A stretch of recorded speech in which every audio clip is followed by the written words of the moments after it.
Gregorio! Abuse and war. You know, I Antonio just came up with another version of him that was good enough to be funny, but it really wasn't very satisfying. But enough of this palaver. Let's get the show on the road. Well, that's more like it. What? Well, we're all doing a show. Oh, after that dramatic open? Yeah. Yeah, we take ourselves a little too seriously, huh? Yes. Welcome to the 4-hour filibuster. That is the Opie and Anthony program. You want to filibust? Let's filibust. If he could do 13 hours, we could do 4 hours. Oh, hell yeah. Why don't we do 4 hours without commercials? It's a 4-hour filibuster. Are they going to panic down the hall if we try to do that? They would panic angry about that?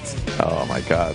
We got to get our, products in there. Yeah, we could just throw those in. Would be kind of cool if Rand Paul would have done fucking live reads during his filibuster. For Shave Club. What? And Shave Club. You know, I'm getting a little grubby here at the podium as I'm filibustering here against drone attacks on American citizens. But, when I do have to shave. And he said he had to leave the floor. Was it for number 1 or number 2? I would think number 1. He was there for 13 hours filibustering without any breaks. So my point is this. Why wouldn't you pee your pants without peeing your pants on the floor? Who gives a fuck? I don't know. But if you want to keep going, and because he sort of wanted to go for the record at one point. Yeah, 24 hours or 25 hours is 28 hours. 28 hours, I believe. And that Not was, to correct you, sir, but I think it's 28 hours. Who was that? That was the old codger there.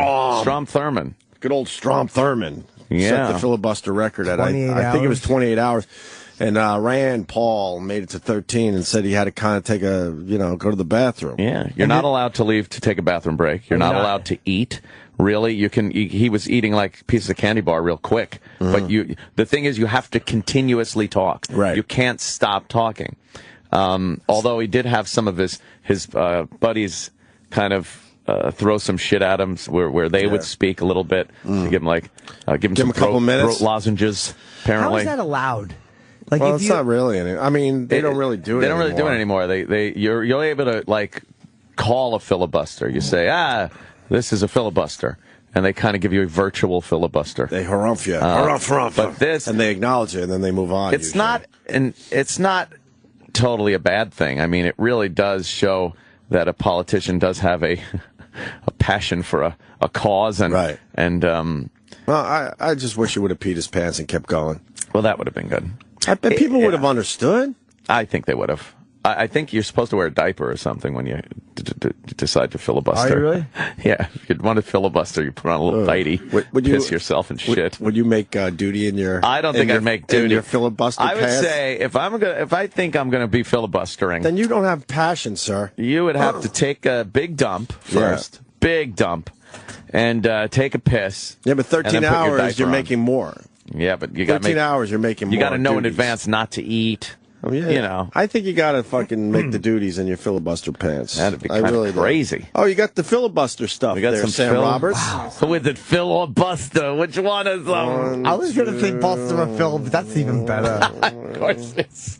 Hey man, we only have 5 minutes. He did it for 13 hours. These must be really good. You missed a few minutes here. Well, I figured we could do what we do sometimes. We just watch the whole filibuster on YouTube. We could do that. Oh my God! Could we do that? Oh, let's do that. I wish we had a meter of our audience just to watch it just dropping and dropping and dropping. The first 9 hours is up there on YouTube. Is it really? So we could try. We could do He didn't even get into the top 5 longest filibusters. Who's the top 5? Can we go over the list and why?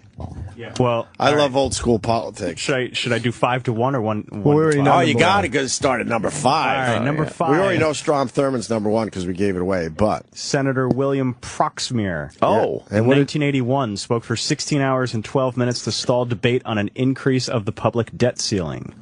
All right. How did that work out? Not well. How's the debt ceiling these days? We just keep moving that shit higher and higher, right? Of course. Number 4. I love that you could do that. That's great. It's the greatest thing ever. Just raise the debt ceiling. Yeah. Yeah, okay. 16 hours. Number 4, Senator Robert La Follette Sr. Oh, senior. Spoke for 18 hours, 23 minutes to stall debate in 1908. Why was he stalling? It halted debate on a currency bill, which permitted the U.S. Treasury to lend currency to banks during fiscal crisis. Lending money to a bank, that sounds insane. weird. Who would do that? That's dumb. That was stuff we had to deal with 100 years ago, though. No. I know. We don't do that anymore, obviously. Number 3 is Senator Wayne Morse. Yeah. 1953 He spoke in code. A lot of dots and dashes. Oh, boy. I like it. He spoke for 22 hours. Then again, I'm on fucking cold medicine. 22 hours and 26 minutes to stall debate on the Tidelands oil bill. Yeah. I remember that. You do? No. All right. Number 2, Senator Alphonse D'Amato. Al D'Amato? Al. Our own Al D'Amato. 23 hours, 30 minutes. Jesus. To stall debate on an important military Wait. bill. Could you stop? Yeah. 23 hours and 30 minutes. He couldn't make it a full fucking day. You don't look at the clock and go, wow, 30 minutes to go and it's officially a full day? Nope. Oh, man. What the fuck you think happened there? You think the duties just were It was pushing? running down his leg. His shoes were full. That was 86. And then in 92, he did one for 15 hours. All right. So, combine those. Isn't it amazing there's no time limit on this? Like, why can't these guys just talk for an hour and shut the fuck up? They're up there for a reason, to stall things. It's Gum up the works. It's a weird loophole, right? Yeah. Well, how did the filibuster start? Oh, man, I have no idea. Probably a woman. I was asleep in school that day. You think it was a no woman idea. that started this nonsense? What was Strom doing? Filibustering the... he didn't want to put blacks in schools or something? Basically, he was protesting against Civil Rights Act of 1957. Well, he was. Yes. 24 hours, 18 minutes against the Civil Rights Act of 1957. Wow, you know how much you have to dislike blacks to talk for 24 straight hours against civil rights? He recited the Declaration of Independence, the Bill of Rights, George Washington's farewell address, and other historical documents. He just recited shit? Yep. Oh, that would be And annoying. the fact that fucking black women filibuster in every movie I've ever gone to. See, they don't shut up. At least Rand Paul was using new shit. Yeah, He wasn't doing cover shit. That's true, yeah. Strom Thurmond he's a cover senator. Yeah, he was just doing cover shit.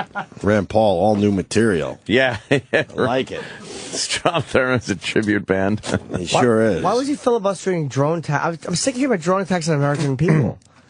Well, you don't want that. I think That's it's not good citizens. on American soil. They don't. He soil, doesn't okay. want it. Yeah. If obviously, if we're using drones to kill people overseas, it's because we really don't have the ability to go in there and get to those with places. people and get to them and arrest them and then have them, in the legal system. But you got to assume in America you could arrest people and try them and the old due process gag. But aren't they bad guys? They're bad guys. So what's the problem?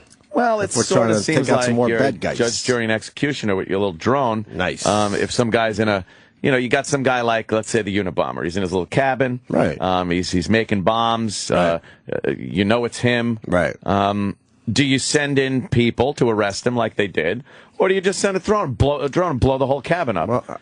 Well, and then make up a thing later. How about Waco? The whole thing with Waco, Texas. How about let's go way more current. Dorner. Yeah, that guy. That guy in the cabin. That would have been an example of using a drone to kill somebody, and it would have been very controversial. Right. Like, hey, wait a minute, doesn't this guy Deserve a trial, even though... But they burned him obviously alive. Did. Well, they certainly did. Where was his trial there?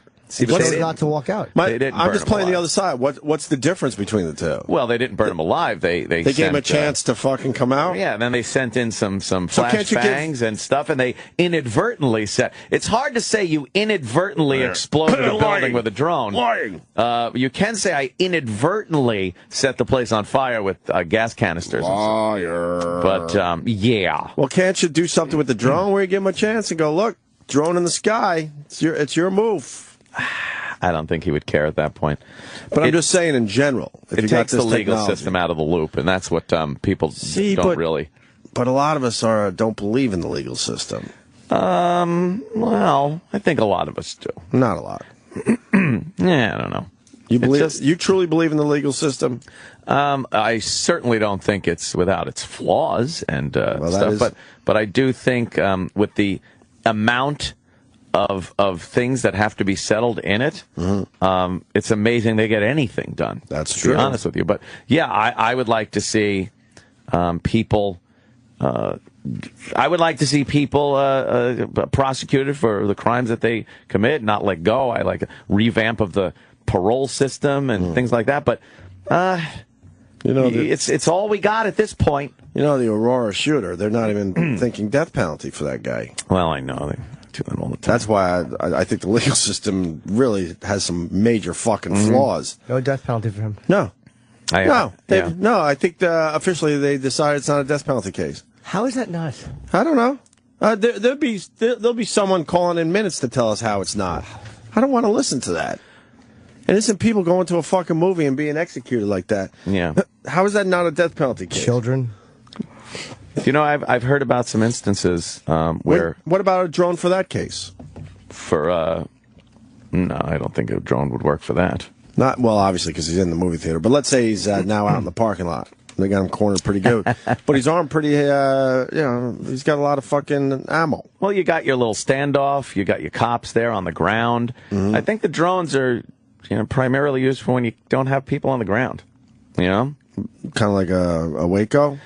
A Waco situation in this day and age where you got a guy in a compound with some people, but they do have innocent women and children in there. So, again, they wanted to send in people on the ground. I don't know of many circumstances here in the United States where you would need a drone attack. I think perhaps if you had a gaggle of people running with RPGs toward an airport runway, and you were able to get a drone there immediately, that could probably be a good reason to blow them up as they're running to wreak havoc. But we imminent. We won't be allowed to do that.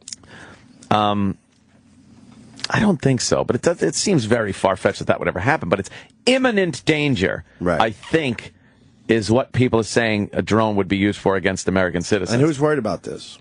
Worried about using them or not using them? Using them. Using them, I think, Civil Liberties Union, a lot of people that are against the president's policies that just want him to look bad.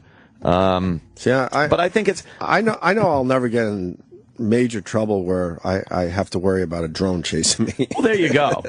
You got to hope that wouldn't happen. The only problem is if they target you by mistake. Right, that's another thing. That's the only problem I have with it, is if there's a mistake made that the thing is coming at, you can't reason with collateral it. Collateral damage, malfunction. Right. Yeah. My whole point is it's hard to hold back this new technology that comes about. It really is.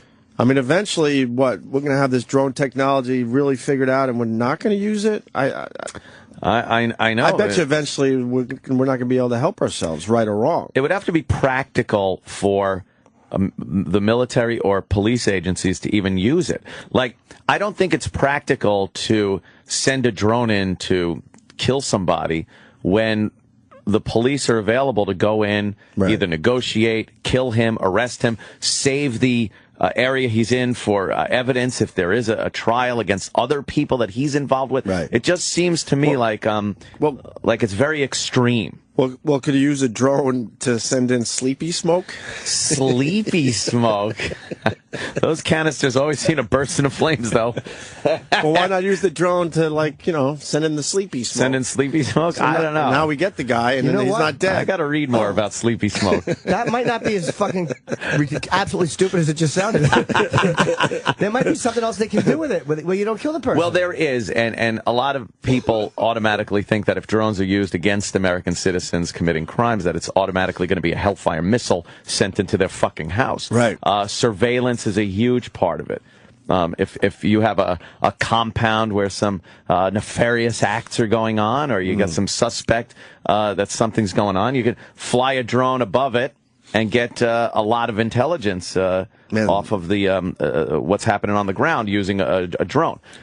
Whether you're going to use it to kill the person with, that's a little further off. And people are still arguing whether even that type of surveillance should be used against American citizens, because then the privacy angle comes in. Well, didn't we have this conversation, I don't know, let's call it 10 years ago, when the cameras started popping up all over the place? Exactly.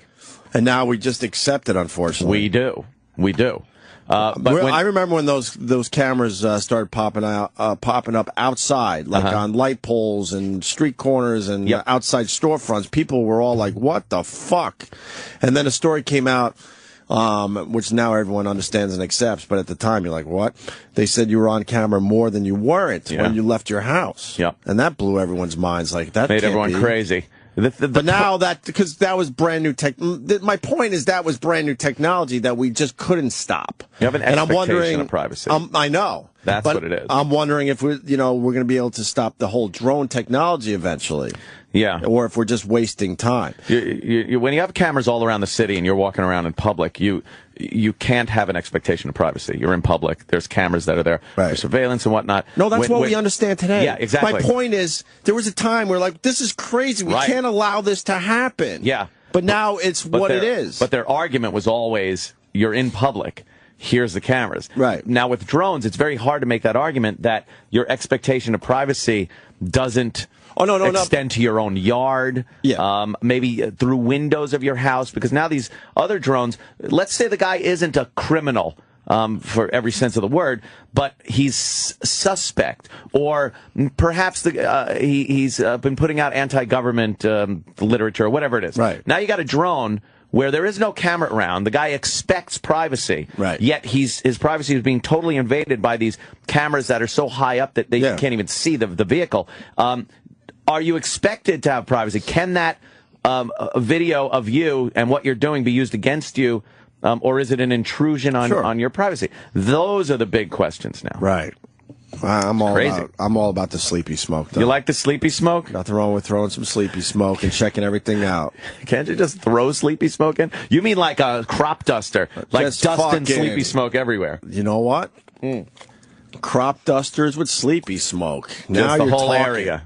Yeah, man. You can check out whole neighborhoods. Then you just go in, you pick his head up by his hair and go, ha ha ha. Oh, that's not the guy. He's snoozing. He's snoozing. Imagine that. Yeah, hey, this ain't even him. Just I put him in bed, he'll forget. right. He'll just think he Oh, my passed out. God. Put an empty bottle in his hand.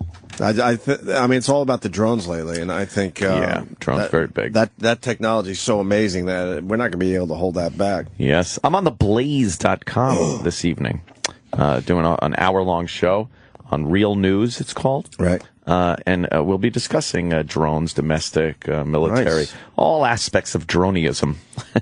Apparently, I'm the go-to drone I was guy gonna say, now. you are the go-to guy. I'm the between, like, a simple little toy and predator drones killing people. I'm the in the middle guy. No, you're not the middle guy. No? You're more toward... I know the toys. I bought one for my nephews this Christmas. Oh, they're great. That's the sharper image shit. Right. You're way beyond the sharper image shit. That's where it starts. That was a fucking stepping stone toy. You turned me on to that. Oh, the thing's pisser. My nephews love them. Fly it around. It's a lot of fun. There's only my fucking just trying to get phlegm out. You're all phlegmy. Oh, it's horrible. And is bronchitis like? Can you is that contagious? Lord, I ain't got time for bronchitis. My wife's got bronchitis officially. Yeah? Yeah. It's the whole family is still fucking dealing with shit. You're in a bad way. Well, can I get that? Get bronchitis? Yeah. How does that work? I don't know if bronchitis is like contagious. Yeah, I don't know either. I think bronchitis is something, and it turns into bronchitis. It's kind of like an infection that gets out of Lord, it's a fire. out of control a little bit. Yeah, just something like that. What was I saying before I started coughing up phlegm? Sharper image, you're way above that. Yeah, you can't get those things up too high, but you can absolutely peer in windows with the sharper image ones. I might have seen neighbors' a thing windows. or two. Yeah, you could do that. And can you it's imagine if recording video and whatnot. Imagine if we had that growing up. Oh, please. Fucking jealous of what the kids have today. Please. That's the whole thing that started me off. I bought one of those because I saw it online. Looked cool. Flew it around for quite a while. A lot of fun. And then I went online and looked at what the next level was. I'm like, oh. And then the level after that, I'm like, ooh. And then I just decided, you know what? Why don't I just go for it? You leveled all the way up. And level up and see what the fuck is available out there. The one video they had of yours on Fox News where where everything kind of the landing gear goes up. Get out of the way of the cameras. That looks like some UFO shit. Crazy. It's and you know they were crazy. figuring that's where all the UFOs come from. Yeah. Because they were trying this shit out somewhere, and then somebody, caught a glimpse. Yeah, exactly. Because the video with the landing gear going up, I don't know if we're going to make the whole show today. Oh. Fuck. That looks like fucking UFO. It does look like a UFO. It looks like some type of alien craft. 5 years ago, if you saw that, and I guarantee they were already testing that shit 5 years ago, you would have lost your mind if you saw that in the sky. What is it? Now you're almost you'll accept it another year or two. It's got like flashing lights on it that because you got to know what's going on the thing, right? And there's only so much that's on the computer screen, like just altitude, speed, attitude, things like that. But you got to know what's going on with it as far as battery power. Is it picking up a GPS signal? So all that is transmitted back down to me visually with the flashing light. So it's different colors and different flash sequences that let me know what's going on with the actual craft. So it looks like insane. You're getting flashing lights and everything. And then it's got green lights on all the spars except for the front two are red to let you know which direction it's facing and when it's up high. So when you look at those things, especially at dusk or at night, it's insane looking. It looks like there's something that isn't supposed to be up there flying around. It's pretty cool. Well, Russell Crowe had a UFO on his camera apparently he puts a camera out by his office out there in Australia. Right. And he's been tweeting that he captured a UFO. And this is so stupid. I know what it is. I did this as a gag. Oh. A while ago. On my Instagram. Yeah. If you turn off all the lights in your house, but you keep one light on, and then you take pictures through a window, that light will look like it's floating outside. It looks like a UFO, yeah. And I did that purposely and said, holy fuck, I think I captured a UFO. And most people that are cool went with it and had fun with it, and then everyone else had to fucking point out the fucking idiots. Let's see, I can't do the voice today. The light from inside your house. I'm like, I know that. I'm just fucking around here. Can't you just go with it? Stupid!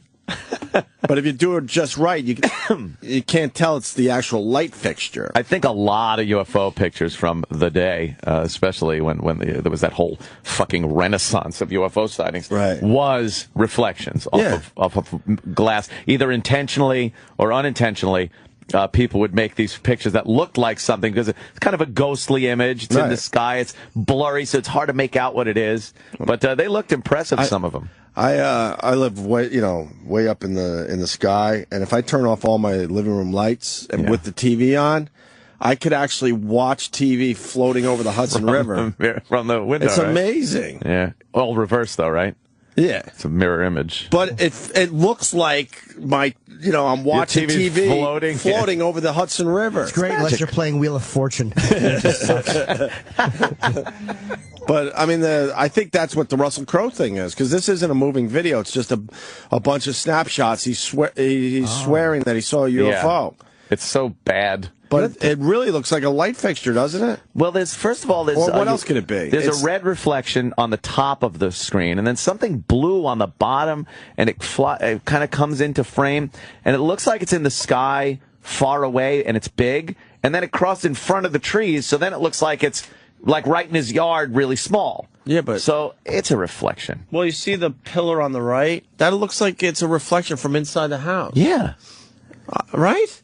Yeah. It looks almost too obvious. I say it's ball lightning or swamp gas. Oh, shit. Those were the two biggies back in the 60s. Ball lightning.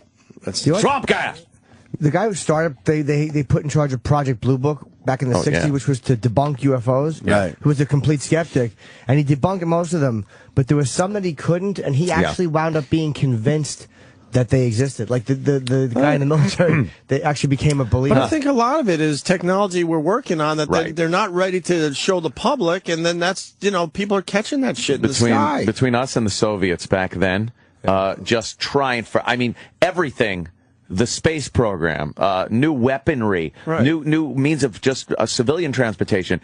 There was so much unknown shit in the sky back then that everything looked like a UFO. But we just assumed as Joe Citizen that we knew everything. Yeah. We didn't realize that the government was working on some really cool shit that would blow our minds, but they weren't ready to show us yet. Like the stealth.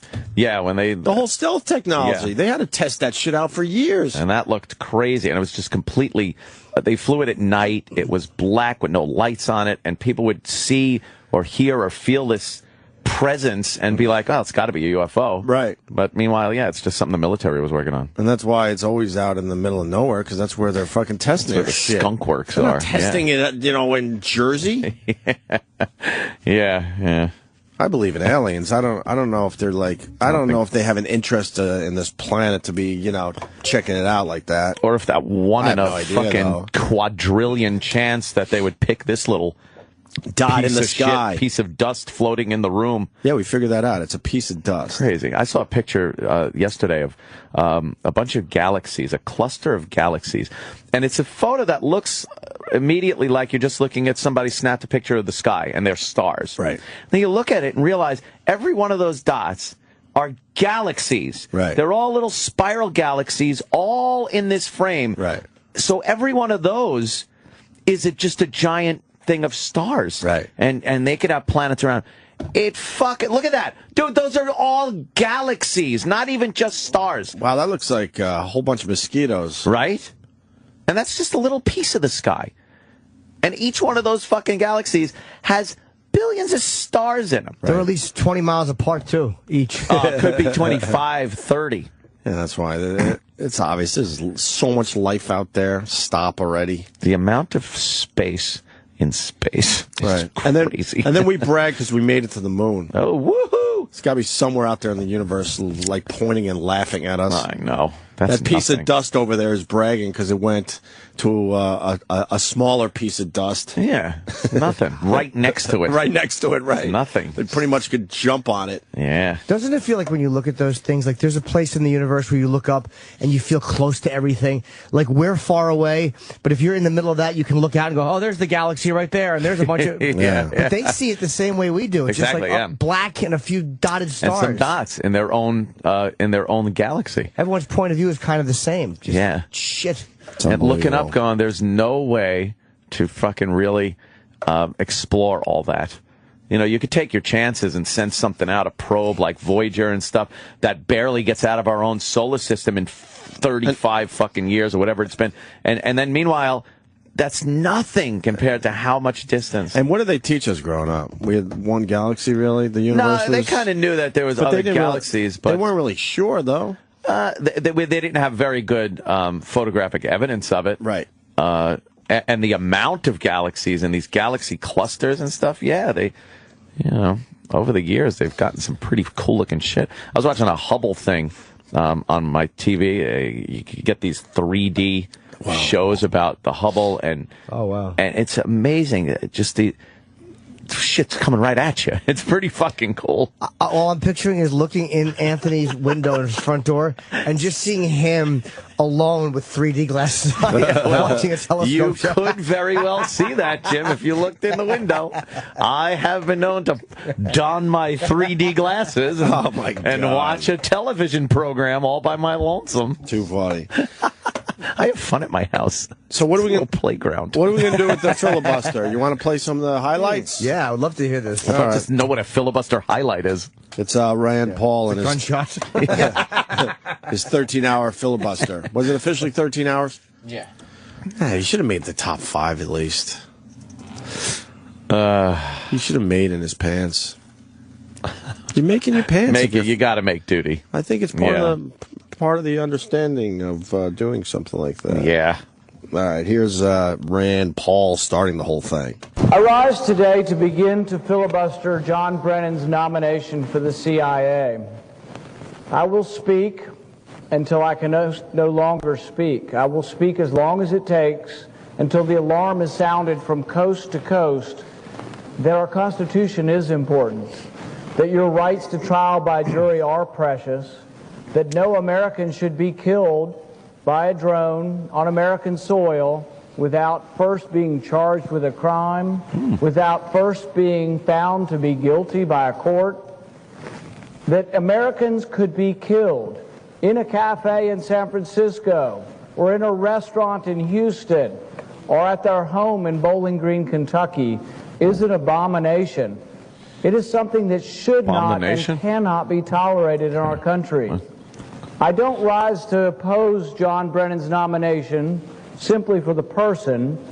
I rise today for the principle. Now, There you go. He's running out of steam already. Oh, man, right? He's making his point. And it worked because all the news agencies are picking it up today. He would have just gone up there and spoken about it, and like everything else, you never would have heard about this. Yeah. You never would have heard about this. But now it's like top story on all the political shows are about Rand Paul and his filibuster. So I don't know. And he's making a good point about the fact that, you can't just blow people up. You think they would take out someone in a cafe like that? That's just it. The thing is, they were asking Holder questions about fucking this drone policy. Attorney General Holder, and he could not answer a straight question whether a drone under new legislation could be used to kill an American citizen on American soil. Yeah. And all he would do is sit there and go, well, to get into hypothetical situations, and obviously we wouldn't want it to, and then he turned around and he said, look, hey, excuse me, Mr. Attorney General, I worded this question so simply as to get a simple answer. And your answer should be no. Yeah. And he couldn't fucking say that, no, these will not be used to take an American life on American soil. And if you're going to say, yes, it will be used, then we need to know what the criteria is, right. And what the other collateral parts of this could be. If it's being used, does the person have to be completely alone? What about collateral damage with the people that are around him? Property damage, the airspace. I mean, there's so many questions that need to be answered, but they won't even answer the question, can it be used under current legislation? They're so scared to answer questions with yes or no in Washington. Right? Yeah. A simple yes or no. It's infuriating. Here's Rand Paul talking about nothing getting done in Washington. Exactly. Some of the highlights from his 13-hour filibuster. They're willing, when they are willing to admit to any kind of limitations on their power, they say policy-wise they might be limited, but they're not willing to say legally they are limited. And this is a problem of not just this administration, but the previous one, of thinking that any kind of inch that they give to another branch of government, that they will be losing some of their power, and they're unwilling to do it. We're going to have a committee hearing on this at a later date. It'll never be discussed. Nothing ever happens around here. I mean, they promise you stuff. They say we're going to take care of it, but it never happens, and I think it never will.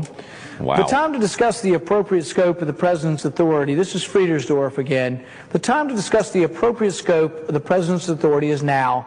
I really like the Pauls, man. Yeah, I really do. They are a fun bunch. I really like the Pauls. Could this guy become a superstar in politics, you think? He's moving up, man. He's moving up a little bit. I noticed his name popping up more and more. He's made some noise. Yeah, I mean, the Pauls are very honest and straight shooters, right. You know? If they got an issue with something, they're willing to say it and put it out there. We said it last week, if you vote against your party, because you know that's the right thing to do, and you know that's how you represent your people, then it's turned against you. Turned against you, yeah. When you campaign next. What's the best for the people is not always good for the politician that's doing what's best for the people, because they'll turn it around and make you look like a bad guy for voting against your party. And so then these politicians have to figure out how to combat that. Yeah.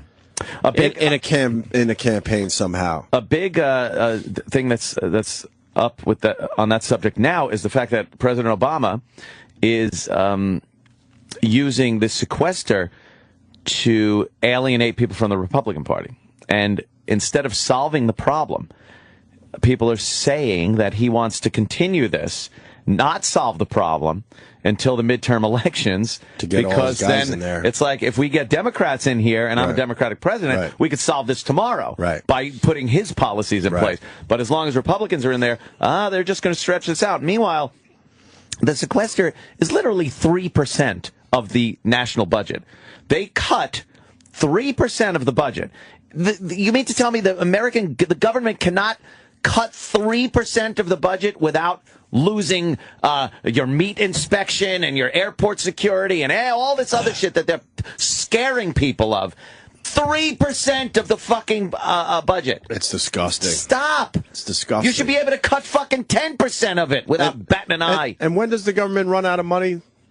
Oh, who knows? No. It hit yesterday. Oh, technically? The end of the month or something. Yeah. The government runs out of money. It's like, that should...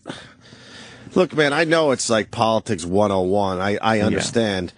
But the government should never run out of money. It's the amount of money they bring in. It's money on paper, yeah. From us bozos. You know, there's no reason to not have people in certain places that need to be there. Security. If he says I can't deploy a carrier group to a certain region in the globe because we're out of money, no. You gas it up and you chug it on over there, and you figure out what the fuck to do about the money later.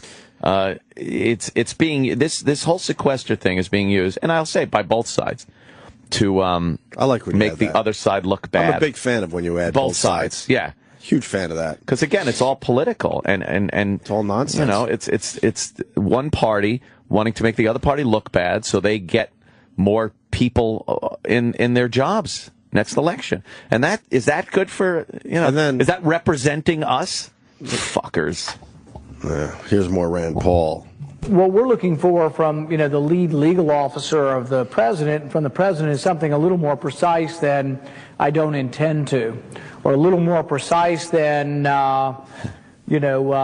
not appropriate. We would like them to say that they don't have a legal authority to kill Americans on American soil. We just don't believe they do. Targeted drone strikes in America, I don't think that they have the legal authority nor the constitutional prerogative to do this, and they just need to admit to that. But it's been like pulling teeth getting information or getting them to acknowledge anything, and that's what our goal is. Our goal is to try to get the president to acknowledge something publicly. Just say. Just say what the legal ramifications are, not your policy, not what it is ethically, not that they always camouflage it with some fucking semantics and bullshit when he's just asking a question. Hey, Attorney General Holder, is it legal for you to use a drone to kill an American citizen on American soil? There. Yes or no, is it? Well, there seems to be a thought process in the White House that we should... Fucking what? Could you imagine going to work down in Washington every day? How fucking frustrating that would be? Just exhausting. You think they don't get anything done around here? Yeah. Holy fuck. Yeah, it's amazing. Oh, it really is. It's amazing that goes on and we allow it to go on. We allow it. We allow it. Yeah. There's so many uninformed people out there. Then you get someone like Rand Paul that's being honest and saying, you know, nothing gets done, and I don't think anything will get done. Right. And that's being honest, and that should be what people think and get pissed about. Right. All right. They're supposed to be working for us. When you look at when the president and vice president and secretary of state and everyone throws the press out of a meeting and says, no, we don't want this. We don't want the public to hear this. Fuck you. Right. I mean, they've skirted around it with national security things in the past. Well, you know, we need because we have national security. But there are just policy issues that they are not allowing people to fucking know about. How do they get away with that? They work for us. They're our representatives, yet they're telling us we aren't allowed to hear what the fuck they're saying? You know what drones will eventually be used for? Because here's Future Jimmy. I love Future Jimmy. You talked about the cameras on the corners, and you're right, everybody freaked out at one point. And now we don't even care. Well, we have a decade with it. And it's like, okay, what has it so far? Where are we?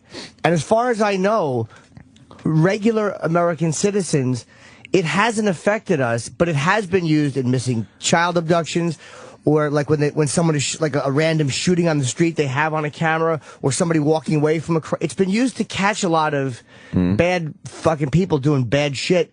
But I don't think that it's been used a lot to target regular people, or it's been a problem. I'm sure it's been used in divorce cases, yeah. No, but I mean, like, a decade later, we look back and go, okay, the majority of what it's been used for, right. It did not get to this Orwellian crazy place we thought it would.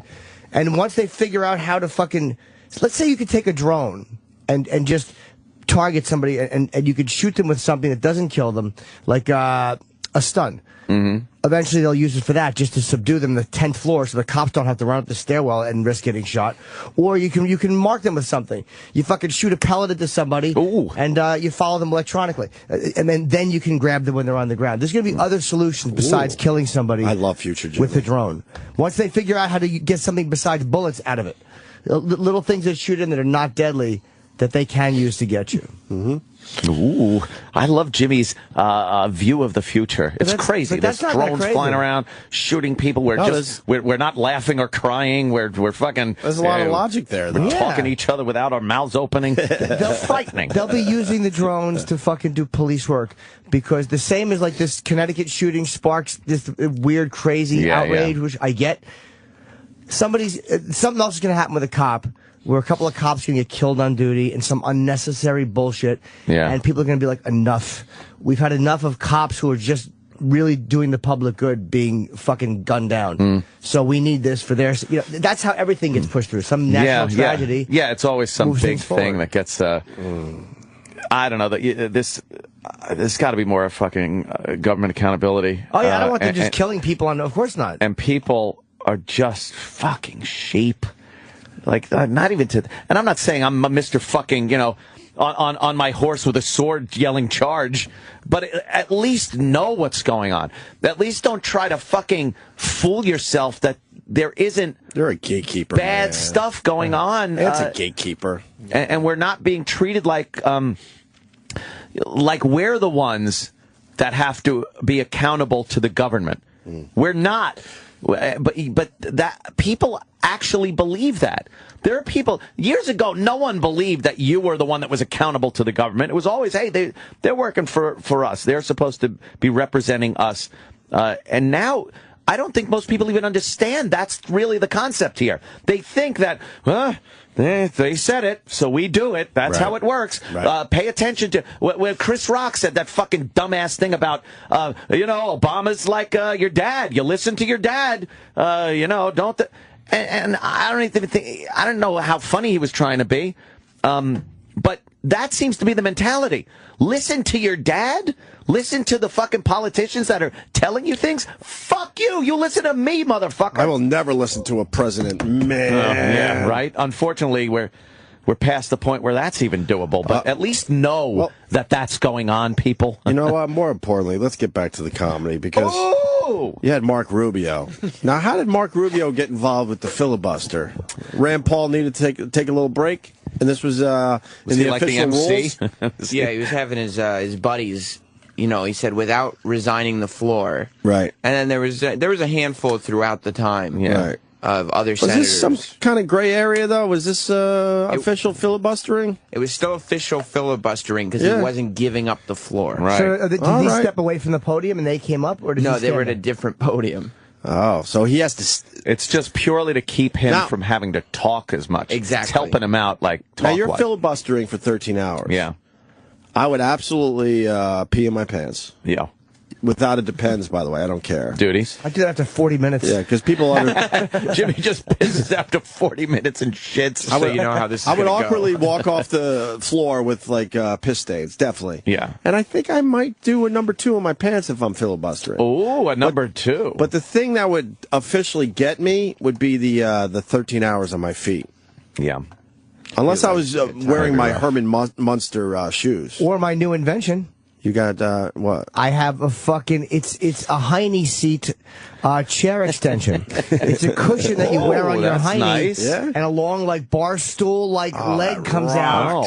And through your pants. You have a zipper in the back of your pants. Jimmy uses it upside down. And then it has a flat bottom and a long, like, tube, and then you can just kind of stand. And that tube would rest on your balls, right? No, it goes against the bottom. That's it's almost too like a flat cushion against your hiney. It's like a monopod seat. Right. Could you stand for 13 hours? That'd be rough.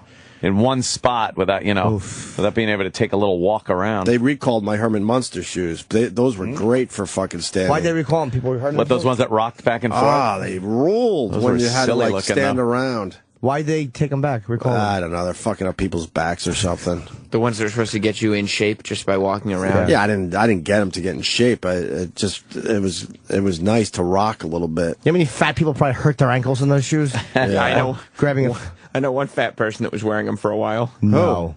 I don't know. E-Rock went with the only reason I said E-Rock, because Sam looked at you.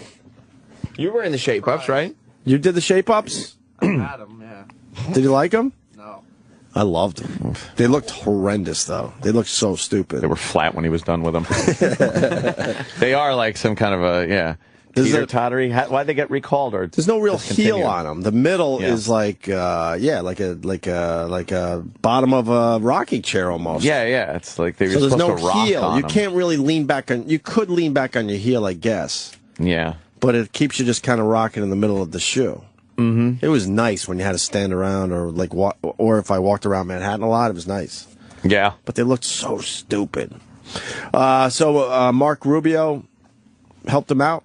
Yeah, he jumped on, but he was just fighting. Like, he only had to talk for, 15, 20 minutes. Mm-hmm. And even in his time up there, you would think the weirdness that was coming out of his mouth, you would think he was the one who was filibustering. Oh, he couldn't even come up with like 15 minutes of good material? He started quoting just the weirdest shit. But shouldn't somebody go, all right, this is nonsense now. Yeah. If you're filibustering, you got to have something of substance. You can't be... What was he doing? He was quoting Wiz Khalifa? Yeah, he started... That was his first. He got up there and he said, if I can quote this Wiz Khalifa? I have no idea who Wiz Khalifa is. Yeah, I met him outside. You got a picture with him? Of course I did, yeah. We're a couple of celebrities. What's his big song? He's had a couple hits. Give me a hit. I mean, I know the hits, but play it for these For guys. the audience. Yeah, please. I'm all about Wiz Khalifa. I think if somebody would have said to him, hey, this is nonsense, that gives him an opportunity to talk about why it's not nonsense. Yes. So they just... Oh, so they're relieved? Yeah. Because Mark Rubio, who is this close to being the president, some would say, is up there quoting Wiz Khalifa. Yeah. I think he also quoted Jay-Z or something, didn't he? And The Godfather. We got the clips. Really? Yeah, we're going to play him in a second here. This is probably his biggest single, because this is like also... I recognize this Is this a song No, I about don't. being in the club? No, but it's probably mentioned. This got big when the Steelers, I think, were in the Super Bowl. Yeah, I remember this one. Do you? Rap songs have just gotten silly. It is always about someone being in the club. The club. I got some. What happened? There's a bunch of honeys. I'm drinking. I got a gold hat. Got a shot of Cristal. Get a big car. Drive home. Really? Do anything else? That life seems exhausting. Oh, enough with the club. Holy shit! You got to hear Trinidad Got some James. bubs. Is it bubs or bubblies? I mean, it was in like 2003. Oh, fuck. It's taken a turn. What do they for say the now? Absurd, though. And what does this have to do with Fandango? Fandango. You guys have been practicing. Oh, you got to say it right. He's not going to debut. I'm so mad I might be into like a wrestling storyline. Stupid work. I'm really mad. It's a funny angle. If I'm going to go to WrestleMania, I got to kind of know what's going on. Are you a little gonna go? bit. I think I'm going to go. Where is WrestleMania? Right here. It's here Where? now Giant this time. So Stadium. it's Giant Stadium. So Outdoors? Yes. Yeah. In a First month. time? No. No, it's not the first time it's outdoors, but it's the first time it's been outdoors in cold weather. What's the Well, what's the date? the date's like April 7th. 7th. That's not going to be that cold. It's a Sunday. Might not be that bad. Yeah, it's always on a We're all Sunday. going, right? I think we should go field trip. Show field trip. I'm your +1, Sam. I got Don't two- fuck me. I got 2 tickets, but if Opie and Anthony and E-Rock, Jim will you be my Norton- +4? Oh, E-Rock. He just shakes his head. E-Rock, I promise I'll drive you home this time. Oh boy. No, I promise. Oh, from Giant Stadium. I promise. forgot I about promise. Jim, do you want to go to WrestleMania? I actually would like. Is CM Punk wrestling? He's wrestling The Undertaker. It's one of the Yeah, that's one of the big matches. Then matches. yes, I do want to go to WrestleMania. A lot of celebrities go to WrestleMania. I've never been to a wrestling. Are we going to be where the celebrities are? I'll work out some good tickets for you guys. You know what I could do? What are you talking about? I'm your +1. I'm sitting where you are. I mean, I'm looking at Friends and Family box. you That's know. what I'm saying. Oh, Jesus. You know. That's a good box to be in. I could stay out in the car in the parking lot and just send the drone right over the fucking rim of the stadium, right down into the fucking thing and take a look that way. Unless it's been outlawed by then. Maybe.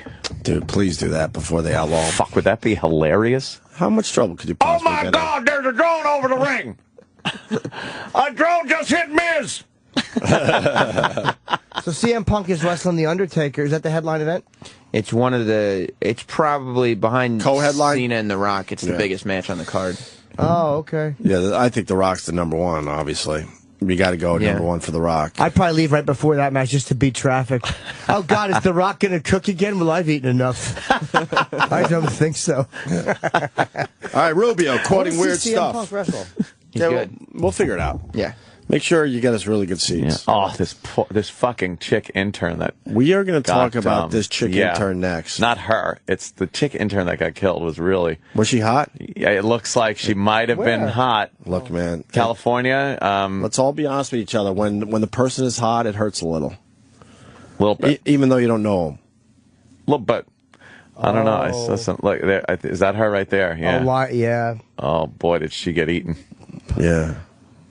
We'll talk about that someday. Yeah, at least she didn't get kicked in the balls. They better not kill the fucking lion. They didn't kill the lion, right?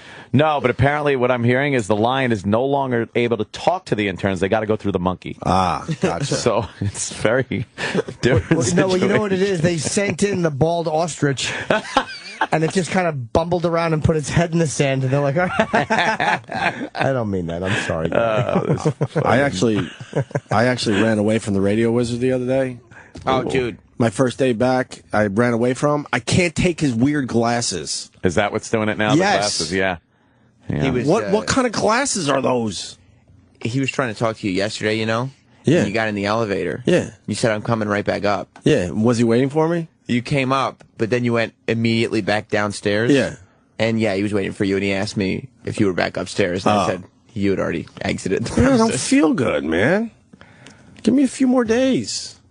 I want to see him in those glasses doing like a really weird wavy groovy dance. Wavy groovy dance. Like just with his hands kind of crisscrossing waves in front of him. Yeah. With like late 60s music playing. I just want to see that. Like a little Austin Powers. Yeah. There you go. Yeah. E-Rock was on it. Oh, this would be great. Yeah. Okay, and what is he doing with his hands? He's just kind of like waving them in front of him and doing a groovy dance. Like this? Yeah. With the glasses on? Yeah, really embarrassing in a bad way. No one has been able to properly describe these glasses for the radio audience. They are so weird. Yeah. They're like octagons or something. Okay, here's what his glasses look like. Yeah. When Mo Green got shot in the eye, that's what Gary is wearing.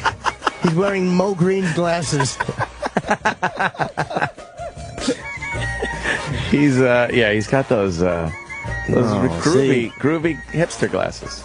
Yeah, but there's a lot of sides to them. Yeah. A lot of sharp angles. And the rims are thick. Yeah.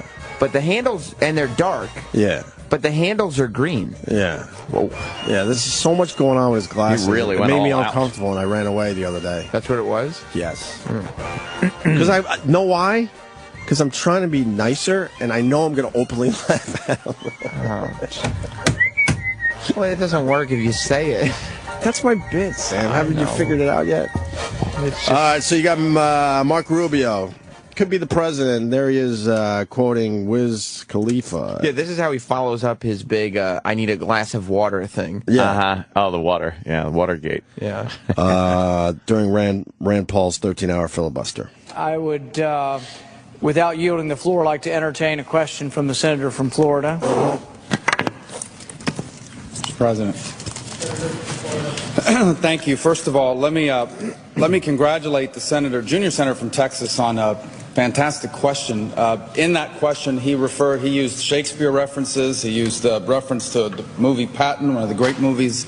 I didn't bring my Shakespeare book, so let me just begin by quoting a modern day poet. His name is Wiz Khalifa. He has a song called "Work Hard, Play Hard." It's the name of that. They're laughing. I think if you look at the time, I think it's a time when many of our colleagues expected to be home, back in the home state, playing hard, but I'm happy that we're here still working hard on this issue. Wow. Wiz. What a weird thing. Wiz Khalifa. And then he went on to quote The Godfather. Actually go to a movie, one of the great American movies, The Godfather. There's a quote in that movie. I don't have the Patton quotes, but I have the Godfather quotes. This is one of the best known ones. He says, I'm going to make him an offer he can't refuse. To me, these are offers you can't refuse. Straightforward offers you can't refuse, and yet they've been refused. And I think that's pretty stunning. He realized he fucked up refuse, so he's like, refuse. So he's going to say it a few more times. Yeah. And often they can't refuse. Inconspicuous, by the way. I do know that word. What did you say yesterday? It was so weird, I don't even know. Oh, my God. Conspicuous? No, I don't know. Was it inconspicuous? Unconspicuous should be a word. I think it was inconspicuous. I don't know. I know it's inconspicuous. I really do. I don't remember what it was, though, yeah. It was a bad one yesterday. I have a few every once in a while. Inspicious? Yeah. Inspicious. I don't know. And then Rubio quotes Jay-Z, Anthony. Oh, good. Thank God. Which song? Hard Knock Life? No, it was 99 Problems, but the bitch ain't one? It was what they call, well, it was somewhat of a deep track, actually. Nah, I don't like the deep tracks of Jay-Z. It's a great song. I don't understand them. The third thing I want to say is, I want you to imagine what this conversation would be like tonight if the president was George W. Bush. Oh. And if this issue was about George W. Bush. Just imagine that for a moment now. If he had been asked this direct question and had refused to answer, what this chamber would look like tonight, what the arguments being made would be like tonight. Just imagine that for a moment. That takes me back to another modern-day poet by the name of Jay-Z, and one of the songs he wrote, "It's funny what 7 days can change. It was all good just a week ago." Well, I don't know if it was all good a week ago, but I can tell you that things have really changed. What? Because if the president was George W. Bush and this was a question being asked of him and his response was the silence we've gotten, we'd have a very different scenario here tonight. That is true. Yep. That is true. And the media would be all over it, too. Meanwhile, virtual impunity on the part of for the president. When you don't answer questions, a yes and no questions, the Attorney General or anybody, there should be some kind of penalty for that. Oh, yeah. There's, of course, it never will be. A noogie kind of penalty. Indian wrist burn. Or some type of, maybe they take all the pens out of your office. Ooh. What about a pink belly? Brutal. Pink belly. Pink belly. You like that good pink belly? That scarred me mentally as a kid, seeing guys get pink belly. It horrified me. The helplessness of that, yeah. Pink bellies were horrendous. Yeah, they sucked. Ow. This is before bullying, Sam. You're from yeah, that it was generation. just called growing up. We used to fucking beat the shit out of each other. Right. My uncle pink-bellied me in a lobby in a hotel in Kentucky once. It was horrible. Pink socked you, too. And he fucking white-bellied you. You said the Indian burn, too, right? Yeah. Oh, that one was the Indian burn was really bad. That one was not fun. What was the other one? There was, yeah. You ever play that slap game? Wedgies. What was this game called? The slap game, where you put your hands out. Yeah. What do you do? No, not the fake vagina thing. I know that one. No, you put your hands out like this in front of you. Yeah. And then the other guy had to have his hands behind his back, and if you flinched, you got a free shot. You never played that game. What's the object? To smack his hand? Yeah, and then you have to try to move out of the way. And if you move out of the way, then it's your turn. But if you flinch, then the other guy gets a free shot. Free smack? You never played that one? No, I was a flinchy little fucker. I'd have lost. Yeah, that wasn't fun either. Rand Paul ends the filibuster here. He finally went back to the podium. Thank you, good night! He finally went back to talking again. Threw the mic on the floor, walked out. See you. I would like to thank the members of Congress whose ability to impact the president's decision. And one will say that the Senate should be trying to restrain the executive branch, Republican or Democrat. And two, will use your influence to try to tell the president to do what I think really is in his heart, and that is to say, absolutely, we're not going to be killing Americans not in a combat situation, that we will obey the Constitution, that the Fifth Amendment does apply to all Americans, and there aren't exceptions. But I thank you very much for the forbearance, and I yield the floor. Hey, there he goes. Senator from Illinois. Who the fuck sat through all that? Did anybody actually sit through all that? Order. Expression. Sure, they went out. You got some fucking applause for that. There will be order. Expressions of approval or disapproval are not permitted in the Senate. Relax. Wait, did anybody actually have to sit there through all that? I bet they came and went. Yeah, he's still talking. All right. This guy wants to comment about something you said, Ann, I think. James in North Carolina. James. Yeah, good morning. First off, I got to say, Ram's daddy's got to be pretty proud of him there. I think he is, yeah. Secondly, Ant, you touched on a very critical or important fact. When you stated that we are not beholden to the government. Mm-hmm. you also, something I would like to say that's critical to you and Opie and Jimmy, you guys realize that you are in the biggest city under communism at the moment. Good old New York City, right? Well, let's put it this way. You know how Obama is trying to put executive orders on gun control, and that directly affects you, Ant? Right, yeah. You do not have to comply with that, period, because executive orders are only for federal employees. You can look it up. Well, I could look it up, and then you get that other argument about, well, you know, you don't have to pay taxes, and then you go to jail anyway. So, so we have to comply. Well, I would think that, you know, the man McBitch up there would be a bigger concern for you guys because you guys are also under the third largest army. She's got the third largest army in the nation. I guess that's what the NYPD? Well, the NYPD, the SWAT, the what do you call it, grenade-proof vehicles and all that. I like them guys, though. I'm a friend of the NYPD, so I'm part of that army. Yep. I go out there, kick some ass, take some names. And the FBI, too, now. What do you do? Right. Like the FBI. What do you do when the army turns against you, though? Nah, I don't see that happening. Not yet. No, not yet. I'll wait. I'll see what happens. If you're not careful, if you guys are not careful and you don't watch closely what's going on, you're going to end up being in the Snake Plissken movie real fast. Escape from New York. Yep. I like that one. So that's what I'm... All right, James. Thank you, sir. Thank you, sir. We're on the front lines here in New York. Yep. We'll take care of it before it reaches North Carolina. Okay. All right, James. Thank you. There's a bunch of people out there, aren't there? There's a lot of people out there in the U.S. We're going to talk about lions next. Liars? I better tell the truth. Lions. Oh, fucking stepped on me, cocksucker. You knew I was going to say that. Chip, I'm sorry. I fucking told you that in the parking lot. Oh, I'm sorry, Chip. Cocksucker.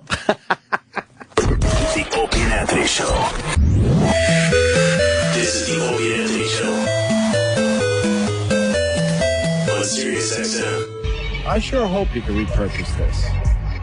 Are you going to repurpose a repurpose bit? Or us discussing repurpose? That would be some weird Matrix shit on purpose. Repurposed. Nice. Purposed. Repurposed. Nice. What does that mean? A new purpose? But a repurpose means you're purposing it again. The repurpose has a new purpose to what originally had a different purpose. Purpose. Repurposed. Nice. Purposed. Repurposed. Nice. Weird Matrix shit. A new purpose. Weird Matrix shit. A new purpose. Weird Matrix shit. A new Weird Matrix shit. Wait, all right, let's break it down. Reuse. So you use something and then you reuse it. So it's not a new purpose. You're using it for the same shit. Purpose is sounding weird now. Purpose.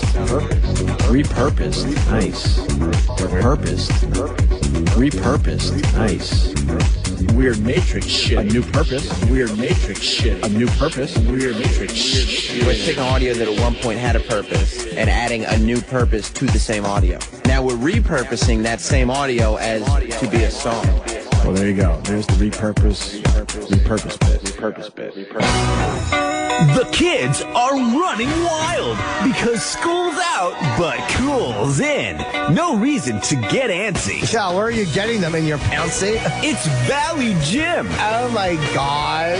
California is trend-setting again with all the coolest slang and wackiest situations. That is so grody. Hey, Jim, did you, hear that Sheila was totes making out with Brad? Oh, make me want to barf. Tag along as the crew lives, laughs, but also learns. Oh my God. Have you heard what's going on in Uganda? Joseph Kony is full of baloney. Jim is the queen of the valley, and in the valley, we don't take guff. Well, maybe you can't hear this. Oops, turn it up. Middle finger time. That's my grandmother. Oh my God, you're so old you should call dirt by name or something. And a special appearance by President Ronald Reagan. Yes, hello, well, whatever. You're, grody, yes. Gag me with a spoon, Mommy. It's Valley Jim, coming very soon to a theater near you. Well, how am I supposed to talk? Like with my butt or something? News of the world. Opie and Anthony. Hollywood radio show to the stars. Silver screen heavy hitter Donald Sutherland was on the Opie and Anthony show and had a ball. Jesus, this is the most depressing show. I feel totally alienated. And you actually have listeners. Oh, yeah. Mr. Movie Magic Donald Sutherland told all. He was more starstruck by both the Opie and Anthony fellas than they of him. When I came in here, I was just terrified. Absolutely terrified. Who booked me into this show? Donald, before you leave us, tell us, please, did you have fun with Opie and Anthony? Did I have fun here? Oh, I'm so happy it's finished. Stay tuned as News of the World continues to take an inside look at the lives of silver screen studs and starlets on Opie and Anthony, Hollywood radio show to the stars.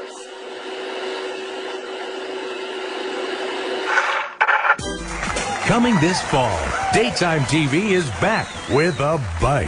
Hell yeah. Spend your weekday afternoons laughing, loving, and learning with Mike. I'm not going to say anything about the vagina. Heavyweight champion of the world, Mike Tyson leaves the ring behind and hosts his own daytime TV show, giving dating advice. That's how it is. Everybody knows. You stick with your ex even though you break up till you find somebody whose sex is better or just as good. Sharing personal experiences. Don Keenan, give me my per diem. I couldn't eat, motherfucker. How much beat you a grown man? I ain't eat, motherfucker. Fuck you, nigga. And getting a little rowdy with the studio audience. Fuck you!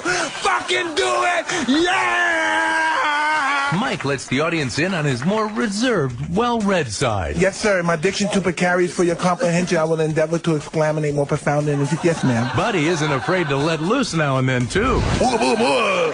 Booga, booga. Weekday afternoons this fall. It's Mike. Woo! Hosted by Mike Tyson. What do you say, champ?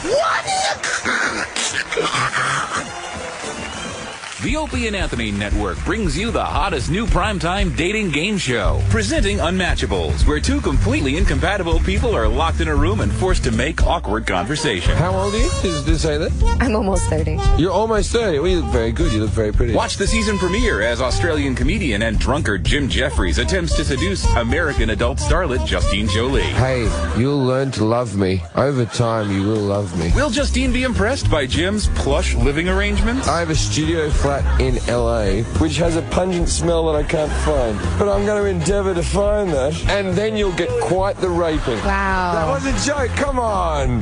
That was funny. Look, I've got a little accent. Will Jim be able to woo Justine with his thoughts of romance? I don't like kissing girls, right? I used to like kissing girls when I was like 14 or 15, but then after I got my dick sucked, I was over kissing. Kissing is now a dead zone for me. That's really unfortunate, because that's one of the main things that I really enjoy about a man. Or his thoughts on making love. I'd rather have a threesome that involves a guy and a girl, because I like seeing the cock going into her mouth as I'm fucking her. I just like seeing a girl being degraded, Oh, degraded. Oh, he stopped himself before he said it. I said degraded, you slut. Can Jim Jeffries turn it all around? I love you, and I mean that. I love you. I've never been in love before. Probably not. I would eat your poo. That's a good thing, Jim. It's not a good thing for you. No, but it would be hilarious to fucking watch. I'm going to dig it out with a knife. Find out just how incompatible these two are. Why does she hate me so much? I don't hate you. I'm just having fun. On the latest, greatest late-night dating game show only on the Opie and Anthony Network, Unmatchables. Yeah, always sexual tension with me and the guests, man. And now, more unnecessary cruelty. Go fuck yourself. With Jim Norton from the Opie and Anthony Show. All right, let me go to Jeff in Columbus. Jeff? Hey, you boys. Love the show. Happy birthday, Jimmy. Right, with the fucking... Dude, how many times do we have to hear that? For real. Okay. Go ahead. Hey, what? I was wondering if the guy had enough wits about him to hit the General Lee horn before he hit the concrete support structure. This is why we hate the fucking callers, man. It's like one fucking bad joke after another. Hey, Bob Kelly, why don't you get some cancer and die? Dude, it's me you're talking to, and don't try to incorporate the fucking lingo of the show. It's annoying. Hey, did you wake up on the wrong side of the bed today? No, I didn't. I'm just sick and tired of guys like you wrecking the fucking show. We got a flow going. Why'd you put me through? I didn't put you through. You fucking happy birthday. We get it. It's the same fucking joke. Time and time again. Well, then... Call up and make your fucking point. Jesus. Fucking asshole. That it? Hey, dude, you're the one that called up and fucking wrecked what was going on. Anything else? Cut your fucking losses, dude. Just fucking go. Get killed. Oh, that was ruthless. Oh, I was hoping he would hang up. Oh, was that ruthless. Angry Jimmy. That was certainly unnecessary, wasn't it? Stay tuned for more unnecessary cruelty on the Opie and Anthony Show. This is the Opie and Anthony Show. Play hard. Work, work, work, work, work, work, work, work. Diamonds all on my ring, nigga. Gold watches, gold chain, nigga. $100 champagne, nigga. Yeah, my money insane, nigga. That's a real powerful word. Very powerful. This is good. Play this for as long as the filibuster. You might reach as many times as I say it. See? Because I say it a lot. Thank you. Ooh, our blueberries have arrived. Oh, well. I went to our supermarket last night, Jimmy, looking for blueberries. They were all mushy. Yeah, the blueberries in the supermarket. Oh, man, do I get hepatitis. pissed. I open up the blueberry containers and I squeeze them to see if they're... Oh, boy. If they're... People like that? I'm sure. That's why they say you got to wash your fruit. People are fucking squeezing fruit all over the place. God, it's terrible. You don't like fruit, do you? I love a good grape. Melon. I like a good grape. I like kiwis. Wait, you can't just say a good grape. What makes a good grape? Obviously, no seeds. No Let's start seeds. there. Red or green. I like your green grape. Okay. Got to be good and ripe, though. And a little crunch. Little crunch to it. Not no too much mushad. crunch, because then it's a little sour. Yeah. Not mushy. It falls into that perfect category. When you find a good batch of grapes, there's nothing better. Nice and sweet. But man, it makes my duty flow. Does it? Oh boy, a couple hours later. Yeah, like a fucking mudslide. Wreak havoc on you. I do like good ripe honeydew melon. No. Those are great. I don't believe in that. They melon, exist. Watermelon, Watermelon's honeydew. good. Fucking cantaloupe when it's ripe is good. It's so hard to get them like ripe though, because if you buy like an assorted fruit little bowl thing, and it's fucking like a rock. They're all hard and have no flavor to them. It's terrible. But when they're sweet and like fucking ripe, it's great. I like a kiwi. I like a good kiwi. You like a good fruit salad? I like a good fruit salad, as long as there's no citrus in it. Well, you can't put citrus in a fruit salad. It overpowers the whole damn thing. Here's the problem with fruit salads. Yeah. You got to make it fresh, and you got to eat it within 20 minutes. 20 minutes? Yeah, yes. Within a half hour, I don't know what fucking happens. Yeah? But it's shitty. See, I make a fruit salad and I'll put it like on a plate. Yeah. And I'll just leave it under the sofa for a few hours. That's a good place to leave it. And some good ripe pineapple is good too. Very acidic, so you can't like completely binge on it. But it's good to have in there. Sure. I like that. I like your raspberries, and I like your blackberries. What else? Blackberries. You don't like blackberries. I do, but I will tell you something. I despise the insidious blueberry. Really? Wow. The blueberry What's wrong is with you? destroying our country. Because I don't like a blueberry. You don't understand how to pick a proper blueberry. No, even good, ripe blueberries, I don't like the taste of them. Cloudy and firm. Don't enjoy it. I found a good one. You want? No, I will never eat a blueberry. I'll never eat a blueberry again. Uh-oh, these are deceiving. They're no cloudy ones had been sent. These aren't that good. No. Not that good. Uh-oh. Not that good. Man.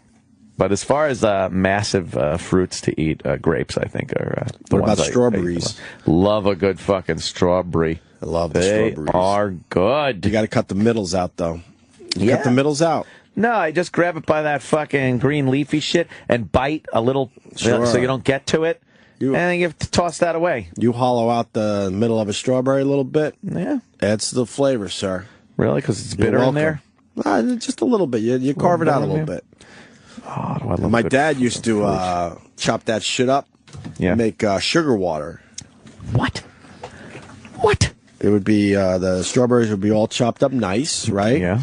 And there would be the natural water because you washed your fruit before you cut it. And then he would add just a little more water. And then he would put a couple scoops of sugar on top. What would that do? It's beyond amazing. Really? But it's not as healthy as just eating strawberries. Well, no. That sounds like something they make in fucking the Good Times projects.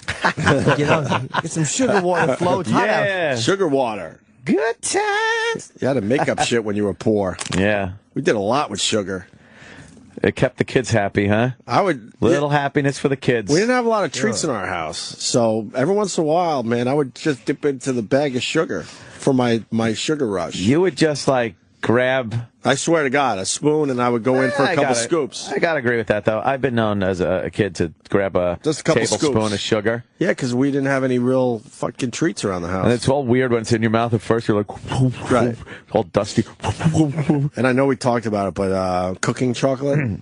Yeah, the bitter. I would go into the cupboard desperately looking for something sweet. Yeah. And I would see that chocolate, knowing it was bitter shit. Yeah, you knew it. And I still would go, no, I think this time it's not going to be bitter shit. Because it looked like fucking chocolate. It's great. And then I knew before. Yeah. But I still had to try. I go, no, I think it might taste good this time. People are going to get mad at me because I'm going to eat a little. Oh, go ahead. That looks good. God, does that look good? It's an onion bagel. An onion bagel. Toasted. Okay. Got just a couple slices of ham on it. Okay. With melted American. God. That smells fucking good. Let's go get some bacon right now. Yeah. Oh, is that goddamn good? That leads to bacon, I think. Let's get some bacon. A toasted onion bagel smells fucking good, man. I'm an everything bagel. Everything I love bagel. an everything bagel. I like a good everything bagel. Mm-hmm. I'm all about mixing up all the fucking seeds. You like all that? All that. Mixing seeds? That's right. I go everything, and then I go raisin. Raisins like more a dessert, though. True.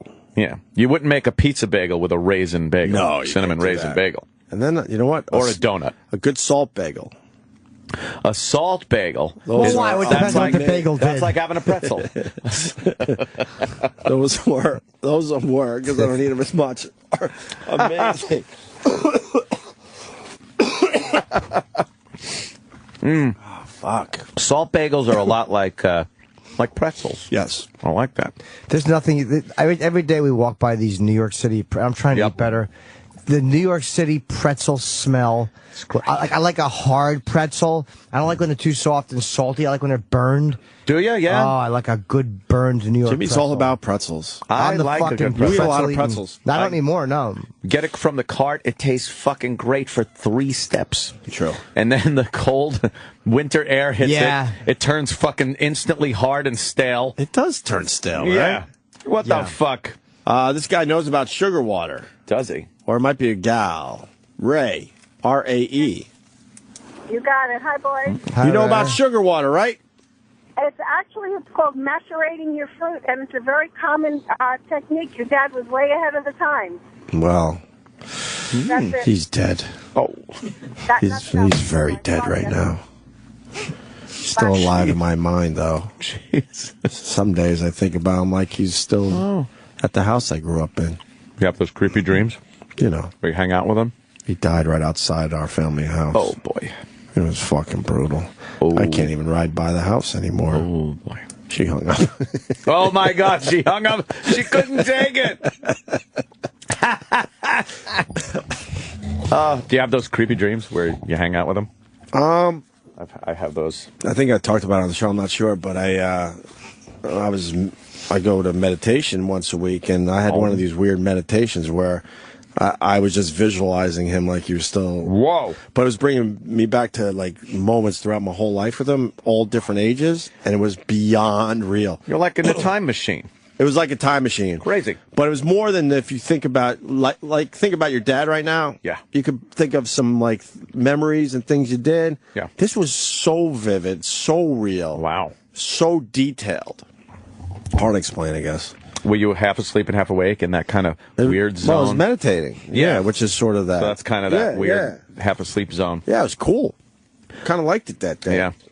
Holy fuck. That just kicked me in the head about a dream I had last night. LeBron James? No. Oh, I was hanging out with LeBron James in my dream last night, and I didn't fuck it up. Did you fuck it up like you did I with didn't fuck it presidents? up, man. We were hanging and laughing, and the whole time I was thinking how I'm going to get a fucking picture with LeBron James, and realized, you know what?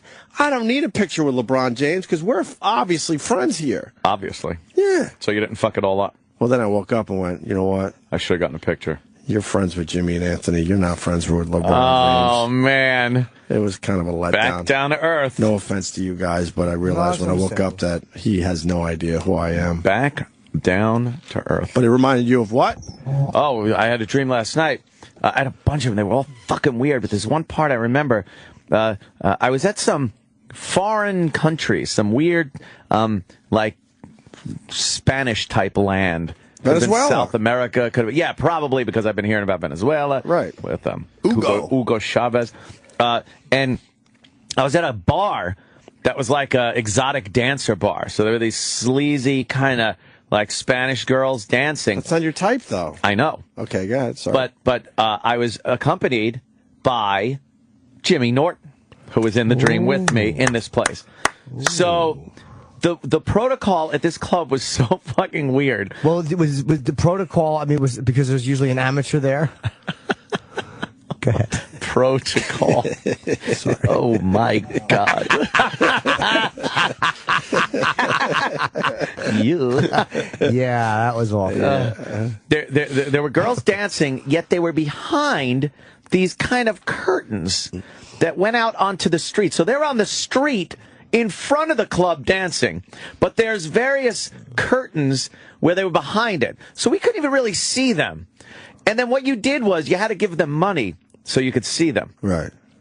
And the way you gave them money, the money was so like nothing compared to American money that you had coffee cans. There were these coffee cans stuffed with bills. Like you took hundreds of bills out of your pocket and just shoved it in these coffee cans. And that was like $1 in their country. That was like the 10. But then you had to put it behind a red line on a table in front of the curtain that she was behind in the street. Yeah. Put it down, step away, and then she would come in and grab the money, and that's when you'd see her. When she just grabbed them, you wouldn't see anything else, which is ridiculous. Ridiculous. So there's this other guy, and he's waiting to stuff his coffee can full of money to see this one girl. But I was already stuffing the coffee can. And then a bill fell out, so I went to grab it. And then I was trying to sneak a look at her, so I wouldn't put the coffee can down so she could come in and get it. And then the other guy started getting pissed at me and tried to fight. He wanted to fight. Always taking the shortcut, Cumia. I know. Well, I put the coffee can down, and the girl came around, and she grabbed the coffee can, and I kind of smiled at her, and nothing. She just fucking walks away. And then this other guy is trying to duke it out with me, and I call him a fucking asshole, and the club security came over and broke us up. And then I look over, he's now sitting in a booth with Jimmy Norton talking. Shit. So I look over, and I go, Jimmy, why the fuck are you hanging out with that cunt? And then the guy goes, calling me a cunt? And then I was all dejected because Jimmy is now hanging out with the guy that wanted to fight with me in the club. Yeah, but the thing was, you were causing a ruckus with the coffee cans. Yeah. He was behaving, and I wanted to see some girls behind the curtains. All right, maybe that was it, but... Were you properly handling your coffee can? Yes, full of I money? was. My coffee can was filled with a lot of newspaper and money on top. The dumbest dream ever. It was so vivid. It was cool. But what goes on in your stupid brain where you're convinced it's real? I know. Until you wake up. How would I not be in that going, this is the ludicrous. dumbest thing, but when you're dreaming it, it's reality. Right. To you. No reason for me to... I woke up convinced I'm friends with LeBron James. And then what happens? And I still thought I was friends with him for the first few minutes after that alarm went off. Yeah. And then went, that's dumb. I'm not friends with LeBron James. I love when I don't get a picture in a dream and I'm frustrated, then I wake up and realize it was only a dream. And you have I've had them about the presidents, the Beatles recently. Right. The Beatles. Like McCartney and someone else. I was like, so glad I didn't blow that. Damn. And then you're relieved that it was just a dumb dream, right? Yeah. So happy. Fucking coffee can strip club. Coffee can strip club. What a dumb thing, too, because I didn't get to see the girl, really. I could see her through there were... Let's go to 3 different curtains hung up, so I could see kind of between 2 curtains. She's out on the street dancing. Like, why wouldn't I go out on the street and watch her for free instead of having to stuff the coffee can? Let's go into business together. Coffee can strip club. Coffee can strip club. No one steal that. It's going to be a big fucking Or thing. that could be a band name. Coffee can strip club. We're gonna go check out Coffee Can Strip Club tonight. Because you felt dirty, Ant? Really? No, those dream people. You can't analyze that one. That's got something to do, I bet, with you got to fucking, to get girls, you got to put out your money and then kind of step back and entice her. Like, that's what that sounds like. Like, you have all these great things, but you can't really see the girl. But to get her to come to you, you take what you have and you put it there and you step back. I'm thinking that it's the money I need to Like, yeah, but the money could not that you get hookers, but the money could be the house or it could be all these possessions or these things. Oh man, all these girls are hidden to you, and but they only make themselves known when you put down what you have. Oh well, what the fuck were you doing there? I'm just a piece of shit who needed a ride to the strip club. Talks to my enemies. Yeah, he was giving me a ride home. Oh. He promised we would split a tranny. Yeah, it was weird. Wow. What's that? That's just my briefcase with my stuff. Oh, I see Dollar Shave Club stuff there, huh? By the way, I'm all about the Dollar Shave Club. Yeah, I'm going to try it this time. I'm going to try it. It's good stuff. Oh, you're going to try it on your head? Yeah. No, yeah, my face. No, I mean your... Okay. No. All right. UFC is made that dirtbag union whore, Sheldon Silver, has said that it's probably going to be legalized. Maybe not. We don't know when, but this scumbag speaker, Sheldon Silver, who's been blocking UFC or MMA legalization in New York, all about unions in Vegas and the Fertittas and the property they own. That's all it's about. It's nothing to do with it being violent. Of course. 48 states it's legal. 48 states. Which two? New York and what else? I don't know. I honestly don't know what the other one is. I can't believe New York's one of them. All union obviously shit. It's union stuff. It has nothing to do with violence and nothing. What? It's an ethical question. Shut up. Fucking Sheldon Silver. I can't. I hope he falls down an elevator shaft. This twat. Unbelievable. Yeah. You want to talk about dreams? There's a doctor on the line. Oh boy. Dr. Loomis. Oh great. He dreamt he helped Michael Myers. Because that was your name in the movie. Go ahead. No, you guys just drop a little knowledge on you guys about sleep. I've been in sleep for about 10 years. Wake up. We've been sleeping for 18 plus.